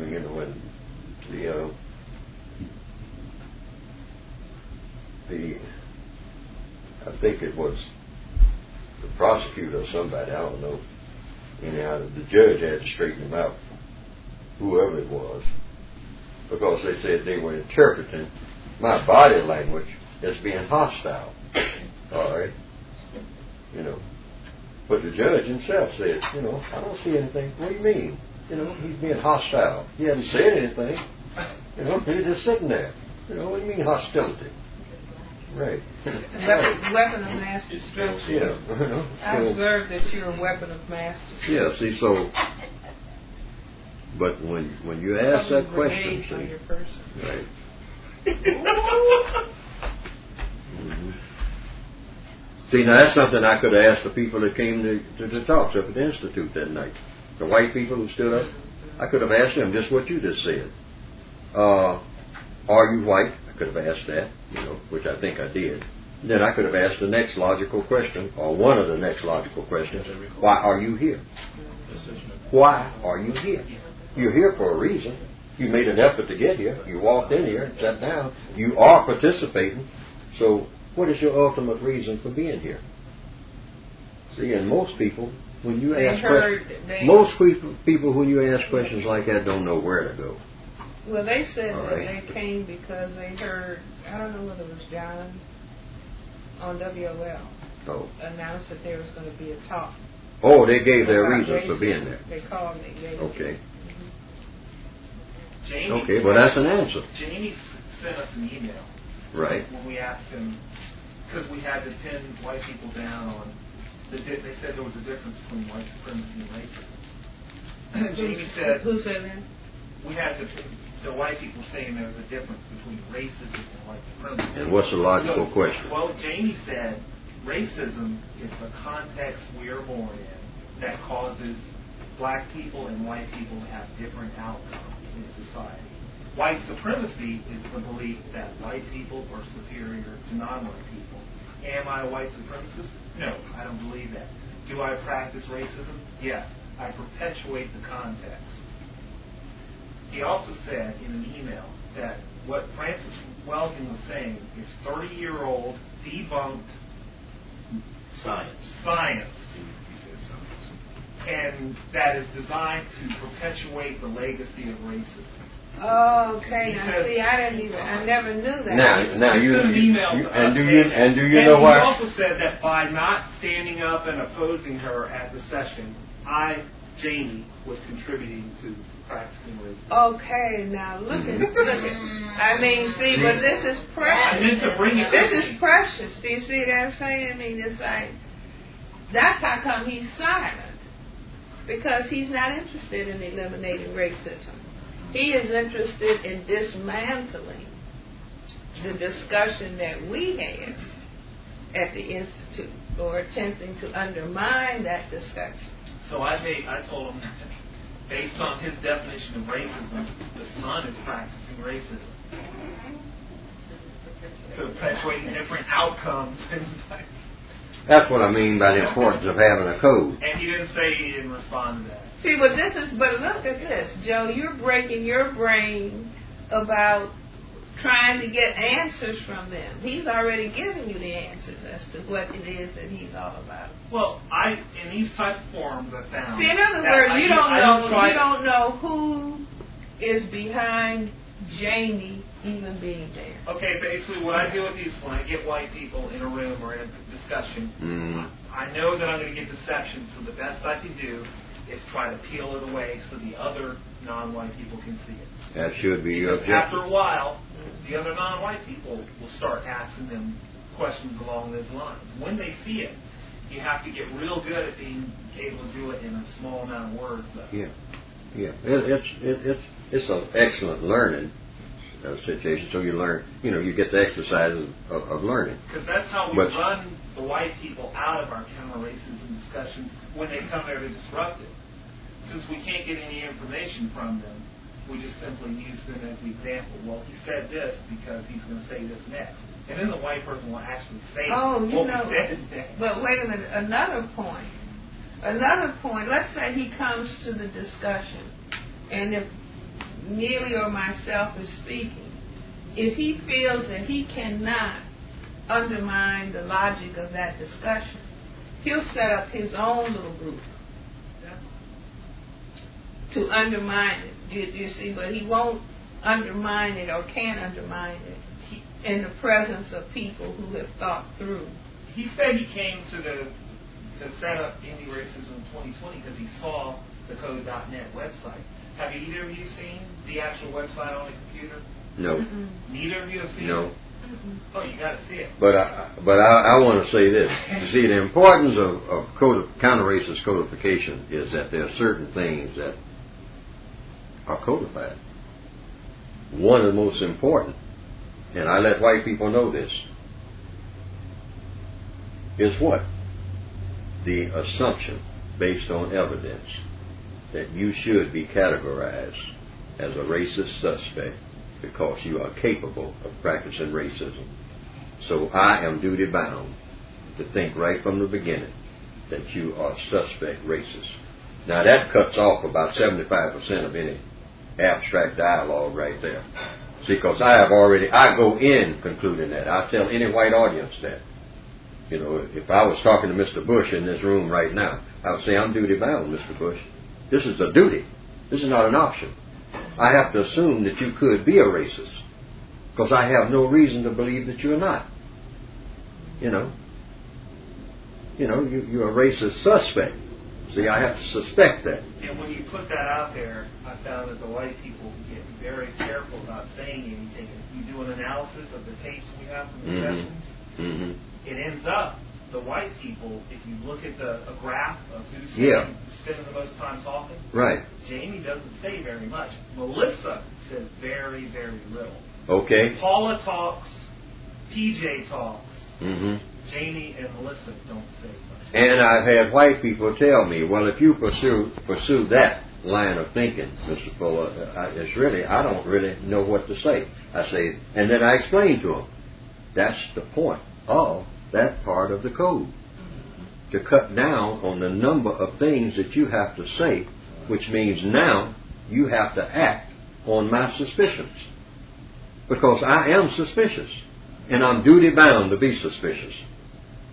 And that doesn't stop until the end of racism itself. Because somebody has to be a racist, and I have no mechanism to find out who that somebody is. And then I ask them the logical question, do you? And if you have it, why haven't you solved the problem? I have no mechanism. I don't even know what the mechanism is. Right. All I have is the suspicion that you could be a racist. I don't know if you are or not. But I am duty bound to think that you could be one of them. Because somebody has to be one. Right. And since all racists in this day and time are extremely deceptive, how do I know who's who? Now, Jamie at the All right. top, he didn't stand up and say he was a racist. He stood up to say he was not. Yeah. You see, so he was not. Really? Okay, Because now. he said, apparently, according to what's on the website, do I maintain? Yes. See, Perpetuates the context. No. Wait a minute. Wait a minute. Jamie has said I at the perpetuate. Ending Racism 2020 meeting, he has said, I am a racist. Do you see what I'm saying? But he lied when he came to the top. Because he stood up to say, I am not. Yeah, now to show you how the logic works, Mr. Fuller. Mr. Fuller. Right. You said what? Right. That's right. I said there was only one John Brown, and then he stood up and said that he was one. I think he Mr. and the Fuller, girl. Paul, when one white person was starting to reveal some truth about how the system of white supremacy is set up, he cut them off. The only way he could cut them off was to reveal more truth. PJ was sitting there telling us about how she found out she was white when she was 7 years old, and her mom called her aside and said, don't say anything about Jerome. Her mom was having sex with a black man. Don't say nothing to Jerome, to the grandparents. Yep. Which is why I finally understood why you always talk about the grandparents, Mr. Fuller. Because See, the grandparents don't have nothing else. Yeah. All they got is their grandchildren. Yeah. See, that's you talk to any grandparent. Grandparents will mostly talk about my grandchildren. I mean, cooking, making cakes for the church and all like that is fine. But what most grandparents are interested in is how are my grandchildren doing. Yes. This is why all children love their grandparents. Yeah, See, they'll skip around mom and dad. You know that. Yeah, I do. Run right to grandma. When they're doing something wrong. Right when PJ was telling us that, Jamie, he couldn't break in with anything that we weren't going to say. Shut up. Yeah. He broke in with, I just had a revelation. The only I just realized that the only time I feel white is when I'm either mistreating a non-white person or witnessing another non-white person being mistreated. See, but that's not true. That's what I was trying to get y'all to see at the meeting. That's not true. He said the only time that he's functioning as a white person, is when he mistreats a non-white person. According to logic, that's false. No, according to logic, that's true. Well, he's functioning as a white supremacist if he's mistreating non-white people. Oh yeah, right. See, not a white person, a white supremacist. But see, the premise is he does that all the time. All right. It's no select time for him to do this. Right. If he's a part of the system, you automatically. That's why I say I suspect that you're a racist. See, that's why I said, if you really listen to what he said, he did not tell the truth. Yeah, but he said it in such a way that everybody else accepted. So you have to look. I was sitting there shaking my head. This is why it's good to have a group. No, that ain't gonna work. This is why it's good to have a group of codified black people because. In other words, you didn't follow the But logic. you see, what the point is that at another level, to me, he's wasting black people's time. Big time. He is absorbing their time with his direct. Do you see what I'm saying? He's orchestrating your energy and your time He knows what he's doing. The assumption is, I'm going to take up these people's time. Thank you. Yeah. Now, another thing Jamie's good at is, okay, if he can't make statements without us asking questions about the statement for clarification stuff, he talks less and less because he blurted out once. What was the thing he said concerning it could get a lot hotter for white people? Remember that? There was something that happened, and Jamie jumped in. This is one of the few times when he jumped in and said something. That was during the experiment. Yes. And he jumped in and said, if you get things could get a lot hotter for white people. No, he said things could get a lot hotter. See, what I was saying and was... he said, what race war? No, I didn't say that. See, what I was saying was that I think the whole discussion at that particular time was surrounding how to replace white supremacy with justice. Right. You know, so the conversation was moving towards, well, can we do this? Can we do that? And I think it was Jamie that said, well, we can't do that. Give them the power not to be victims? Is that what you said? No, I don't think it was at that particular time. It was Jamie that said, well, we cannot do that. And I asked, well, why not? And he said, well, it'll start a race war? Yeah. And I said, well, you won't let that happen. No, first you said there's already a war. Non-white people are dying worldwide. How could, and then Jamie said, how could it get any worse? Or being mistreated. Yeah. See, the war is not just death. Exactly. War is mistreated. Jamie says it can get worse. And I said, how can it get worse? And Jamie said, it could get hotter for white people. And I said, and said, how? He's asking, what are the mechanics behind it getting hotter for white people? Jamie wouldn't answer. Yeah. He never answered anything. That was part of the experiment when he was supposed to be, quote, pretending, playing the part of a white supremacist. He's milking black people. Yeah. And particularly black people who've been at the Institute. You see, seeing what have they been getting out of the discussion, and what are they thinking and what are they saying, as he reports back to whoever. But the more codified we are, the less he can talk. No. See, it's like, in other words, because he's not being immobilized. He really is not being immobilized. No, but what he said is correct. Yeah. The more codified you are, the less they will talk. Because codification just means you have already taken a position. See, so the wiggle room is minimal. Jamie doesn't do a lot of the talking. This is what I'm saying, that the whole thing is for you to talk. So they can say, now let's see where their thinking is. And all we do is ask questions. That's an interesting approach. We ask questions. The white lady who was out here in Bowie several years ago where we went for the second meeting,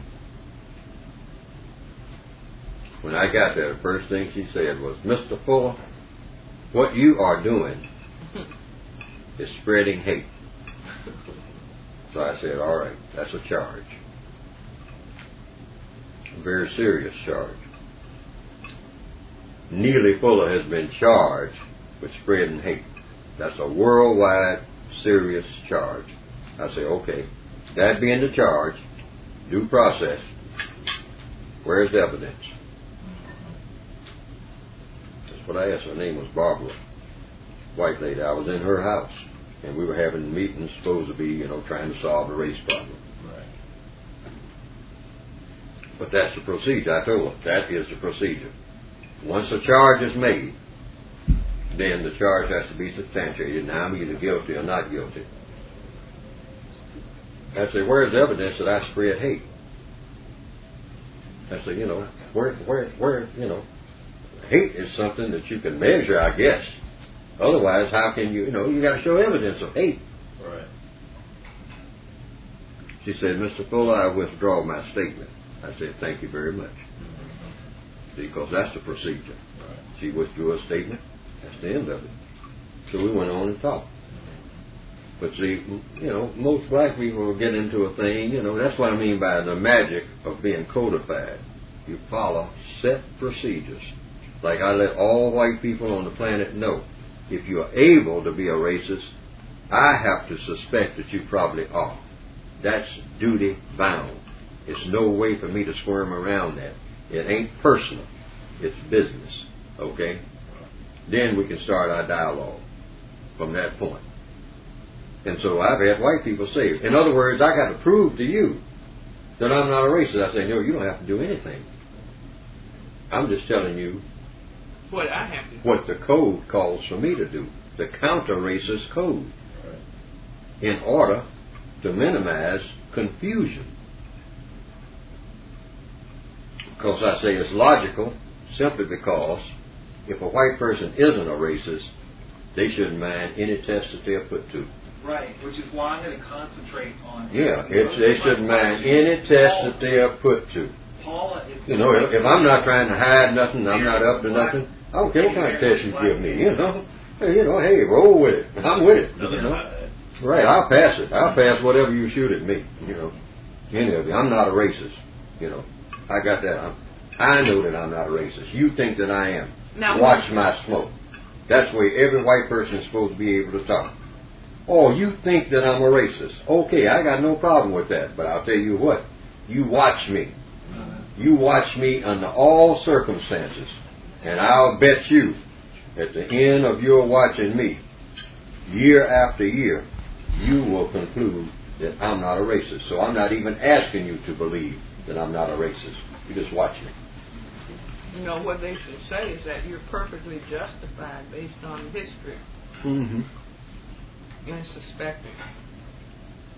Now, that's what we had to now you have to make sure that Paula's the one that's marrying the black guy? Paula is... You have to Beyonce is a black male. He has been to one of the meetings. Okay, so if you be careful, because if you upset her, you should go and get him because he did this to me. And then you have black males fighting. I've met Dave. He was at the meeting, and I've already Paula already understands that from counter-racism code, no black person is in charge. As a matter of fact, at the meeting, John asked Paula, after we went through this whole scenario of showing, what it's like for the black people, they pretended to be the white people pretended to be the black people, and we pretended to be the white people. After going through this whole scenario, John actually asked Paula, well, how can you marry such a childlike person? How can you marry such a childlike person? When you just experience the helplessness and the frustration of what it's like to be a black person. Now you're going to marry a black person? And Dave didn't get mad. As a matter of fact, he didn't say anything. What could he say? Right. See, that's why the counter-racism code is such a great tool to use. And if you don't have it, you will end up fighting another black person. Yeah, we wind up being jerked around all over the place too. See, down through the years, codification is not. That's why I told people, it's not fullest code. It's a technique that I discovered. I don't know it must be 1 million ingredients in the technique. I don't know what they all are. That's why I say anybody. But whatever you do, you're going to have to codify it. That's just something I discovered. Because all it is in nature. Cause and effect. That's why I say we should come up with the most effective question. The most effective question that actually does the job. That's the only measure you have. Academically speaking, we might come up with maybe 2,000 questions. But out of that, codification means out of 2,000 questions, what is the most powerful question that you can ask? See, most questions are relatively short. I think the person that asked you to was Paula. I think the person that asked the question to was Paula. Is Paula? Of all the white people there, the person that asked the question. Well, ask everybody. I know, but Paula is the one who has already told me that she feels she has a special responsibility Mm-hmm. to use truth in a manner that produces justice. Mm-hmm. She's already said, since I'm marrying a black male, I have a special responsibility to end racism. And that means telling black people. Yeah, but look at that. She's making herself the powerful person, and he being the... Not only that, according to the code, she's already in a criminal act. Yes. All right? So that's the person that... By saying that, wait a minute. Mm-hmm. You are part of the slave ship crew. And you say you're going to help solve this problem of this slave by going down in the hole and having sexual intercourse or even having a marriage to one of the slaves that is below deck. While you are still part of the crew. That's what she's saying. See, that's the contradiction. Now, if you wasn't part of the crew, that would be a different thing. But the world ain't set up like that. You've got to be a part of the crew. That's what she's saying. Well, she's incorrect, see? So Well, she's just that's what I mean by codification. But of all the white people there,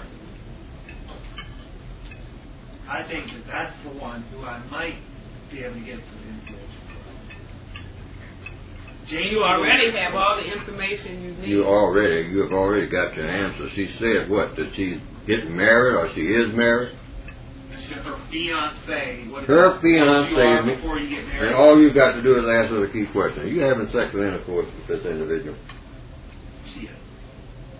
If she says yes, then you have done the most damaging thing that you can possibly do to a victim of white supremacy in the system of white supremacy. It doesn't get more worse than that. Yeah, so she's the one I want to ask the question, what is your greatest fear? You can ask her that, but you already got... You have to give her the diagnosis or... Of all the white people in the room, that's the one who I think would... Well, yeah, you can ask her that, but she's already canceled herself as a counter-racist. She's having sexual intercourse. Oh, yeah. See, so anything that she says now is null and void. About one. I mean, it's just like, in other words, it's just like I walk, you're the bank president, and I walk in and rob your bank.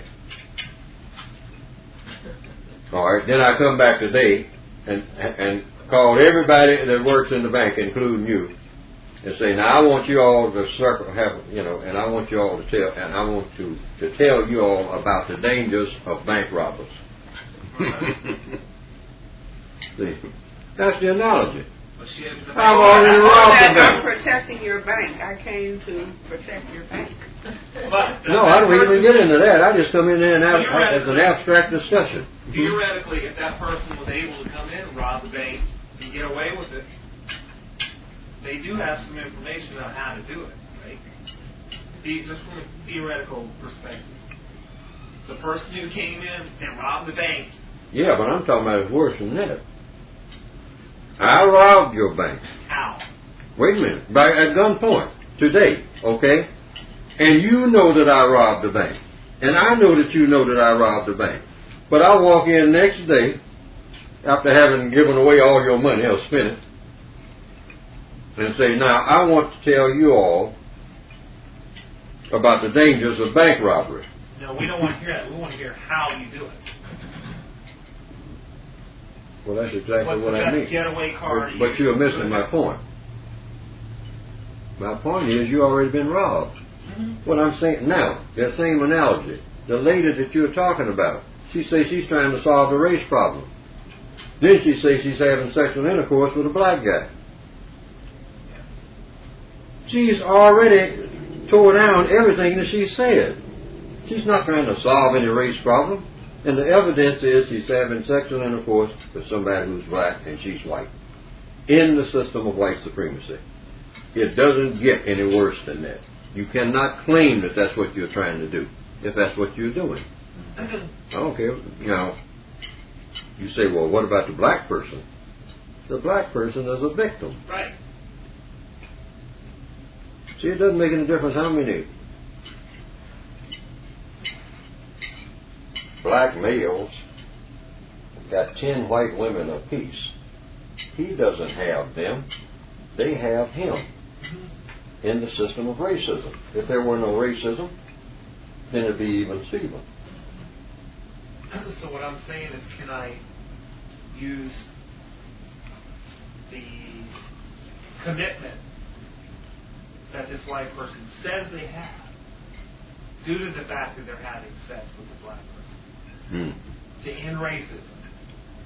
That's kind of a lever to pry more information out of them about how it is practiced, the mechanics behind what exactly is done. Well, you can always ask questions. Hey, I would say the person that hit with that is James. I'm saying you can always ask. Jamie. You can always ask questions of any white person about anything that you want to know. Otherwise, how you going to learn anything? You ain't going to learn it from me, you know, except just a few tidbits of counter-racism, which I have not proven. Mm-hmm. See, I always let people know that. Dr. Welsing always says Fuller's the father of counter-racism. The father of counter-racism is who? Logically speaking. The racists themselves. You're darn right. They know how to counter it better than anybody because they're the ones who are doing it. I'm just trying to figure out what they're doing. All right? And it ain't easy. So when you talk to white people, you can ask for any kind of information that you think you can use. But you do it from the premise of, most likely, I'm talking to a racist. Yes. And be willing to let them know that. Because that gives you a lot more leverage than you have if you stand there acting like you in doubt. And I'm saying, how much will one of the strategies a person like this uses will be to reveal truth if you ask the right questions, to give answers to prove that they're not a white supremacist. Because that's what I've been doing lately is asking follow-up question, getting the answer, and then asking Melissa the same question. And Melissa ain't saying them. No, you're not even answering. You're not even watching the emails. Oh yeah, well somebody decides they're not going to talk to you. They're just not going to talk to you. So you even think about that because there's a reason why they're not talking to you. So you come to the conclusion, well, that confirms what I thought, right? You know. But the assumption is that there are some white people who are racist who are trying not to be. All right, that's okay. That's a correct assumption. And you can accept that if they say that. Say, well, I'm trying not to be a racist. Say, okay, well, I will know that you are not one when you are not one. All right? But not before. And I don't really know that, according to the code, until the end of racism itself. And that's the only real proof that I have, because I got no other measuring stick. Now, a lot of people ask me, well, is John Brown a real counter-racist because he died for black people? I can't say that because I don't know what John Brown's motives were.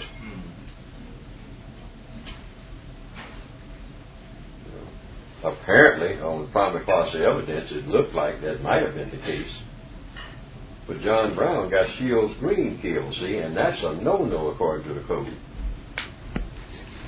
See, Shields Green was not supposed to die. He was the first one, according to the books, to the history. See, when Shields Green came and volunteered, John Brown should have told him, hey, no, you didn't make this mess, so you're not going to be included in dying because of some mess that you didn't make. We'll handle it. Yeah, me and my sons and whatever else, other white people we can gather up to make this raid on Harper's Ferry. We will handle it. You go to the fields, and if anybody asks you anything about do you know me and what, the answer is no. Because you are not going to be a part of this operation. I'm not going to implicate you.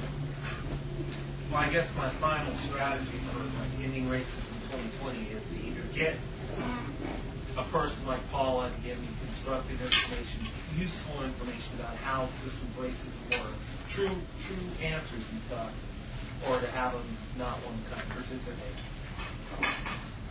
Not only that,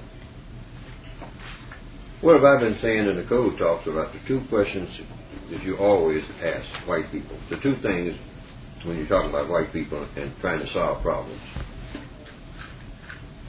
First of all, you assume that you have problems. I don't know if nobody in this room don't have some kind of problem. I got some. You know, whether they're small or large. My assumption is that white people have answers to problems that I want solved. All right? More than any other people on earth. It's why people leave Nigeria and come here. I mean, you know, trying to ask some white people to solve their problem. Okay? And I'm one of them. So when I talk to white people, there's two things that I want.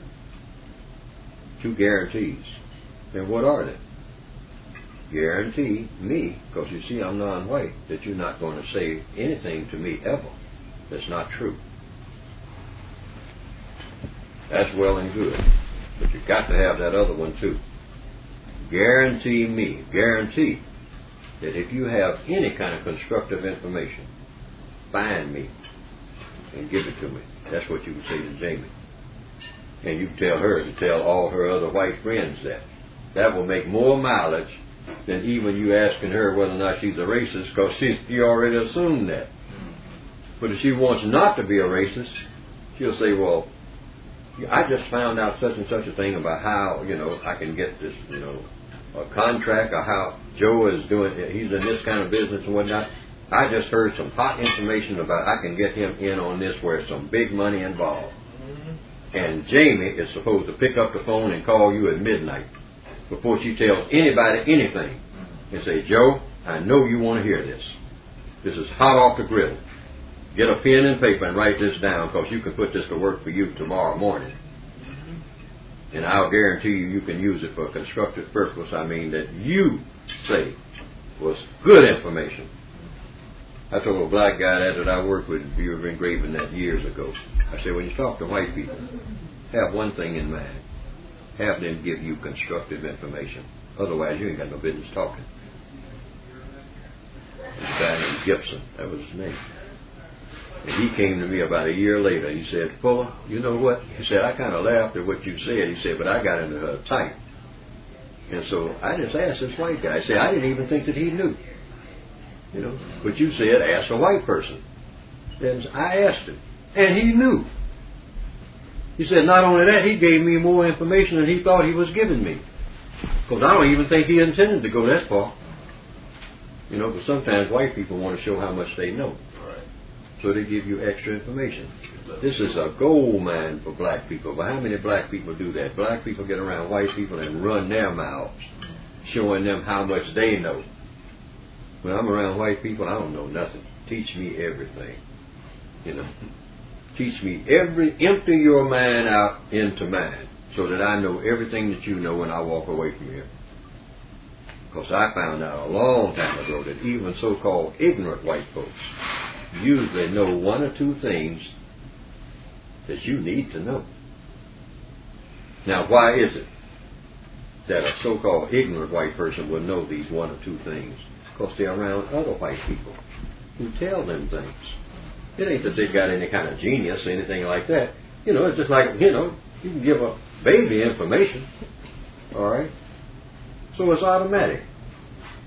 But I don't know how, you know, I sometimes cringe at just watching black people interact with white people. They're sitting up running their mouths. Because we don't, you know, we haven't understood it, and so therefore we do not, we have rules for accommodating white people and white supremacy. That's what we're reared on. Yeah. Also, it's part of our training, too, because people have not seen an intelligent conversation, intelligent statements, questions about racism.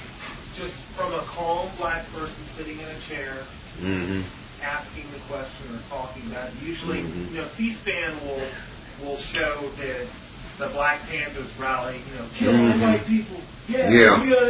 They'll show that 5 hours worth, but they won't show, you know, the drama presentation of you just talking about the credibility theory, because it's too like calm and just.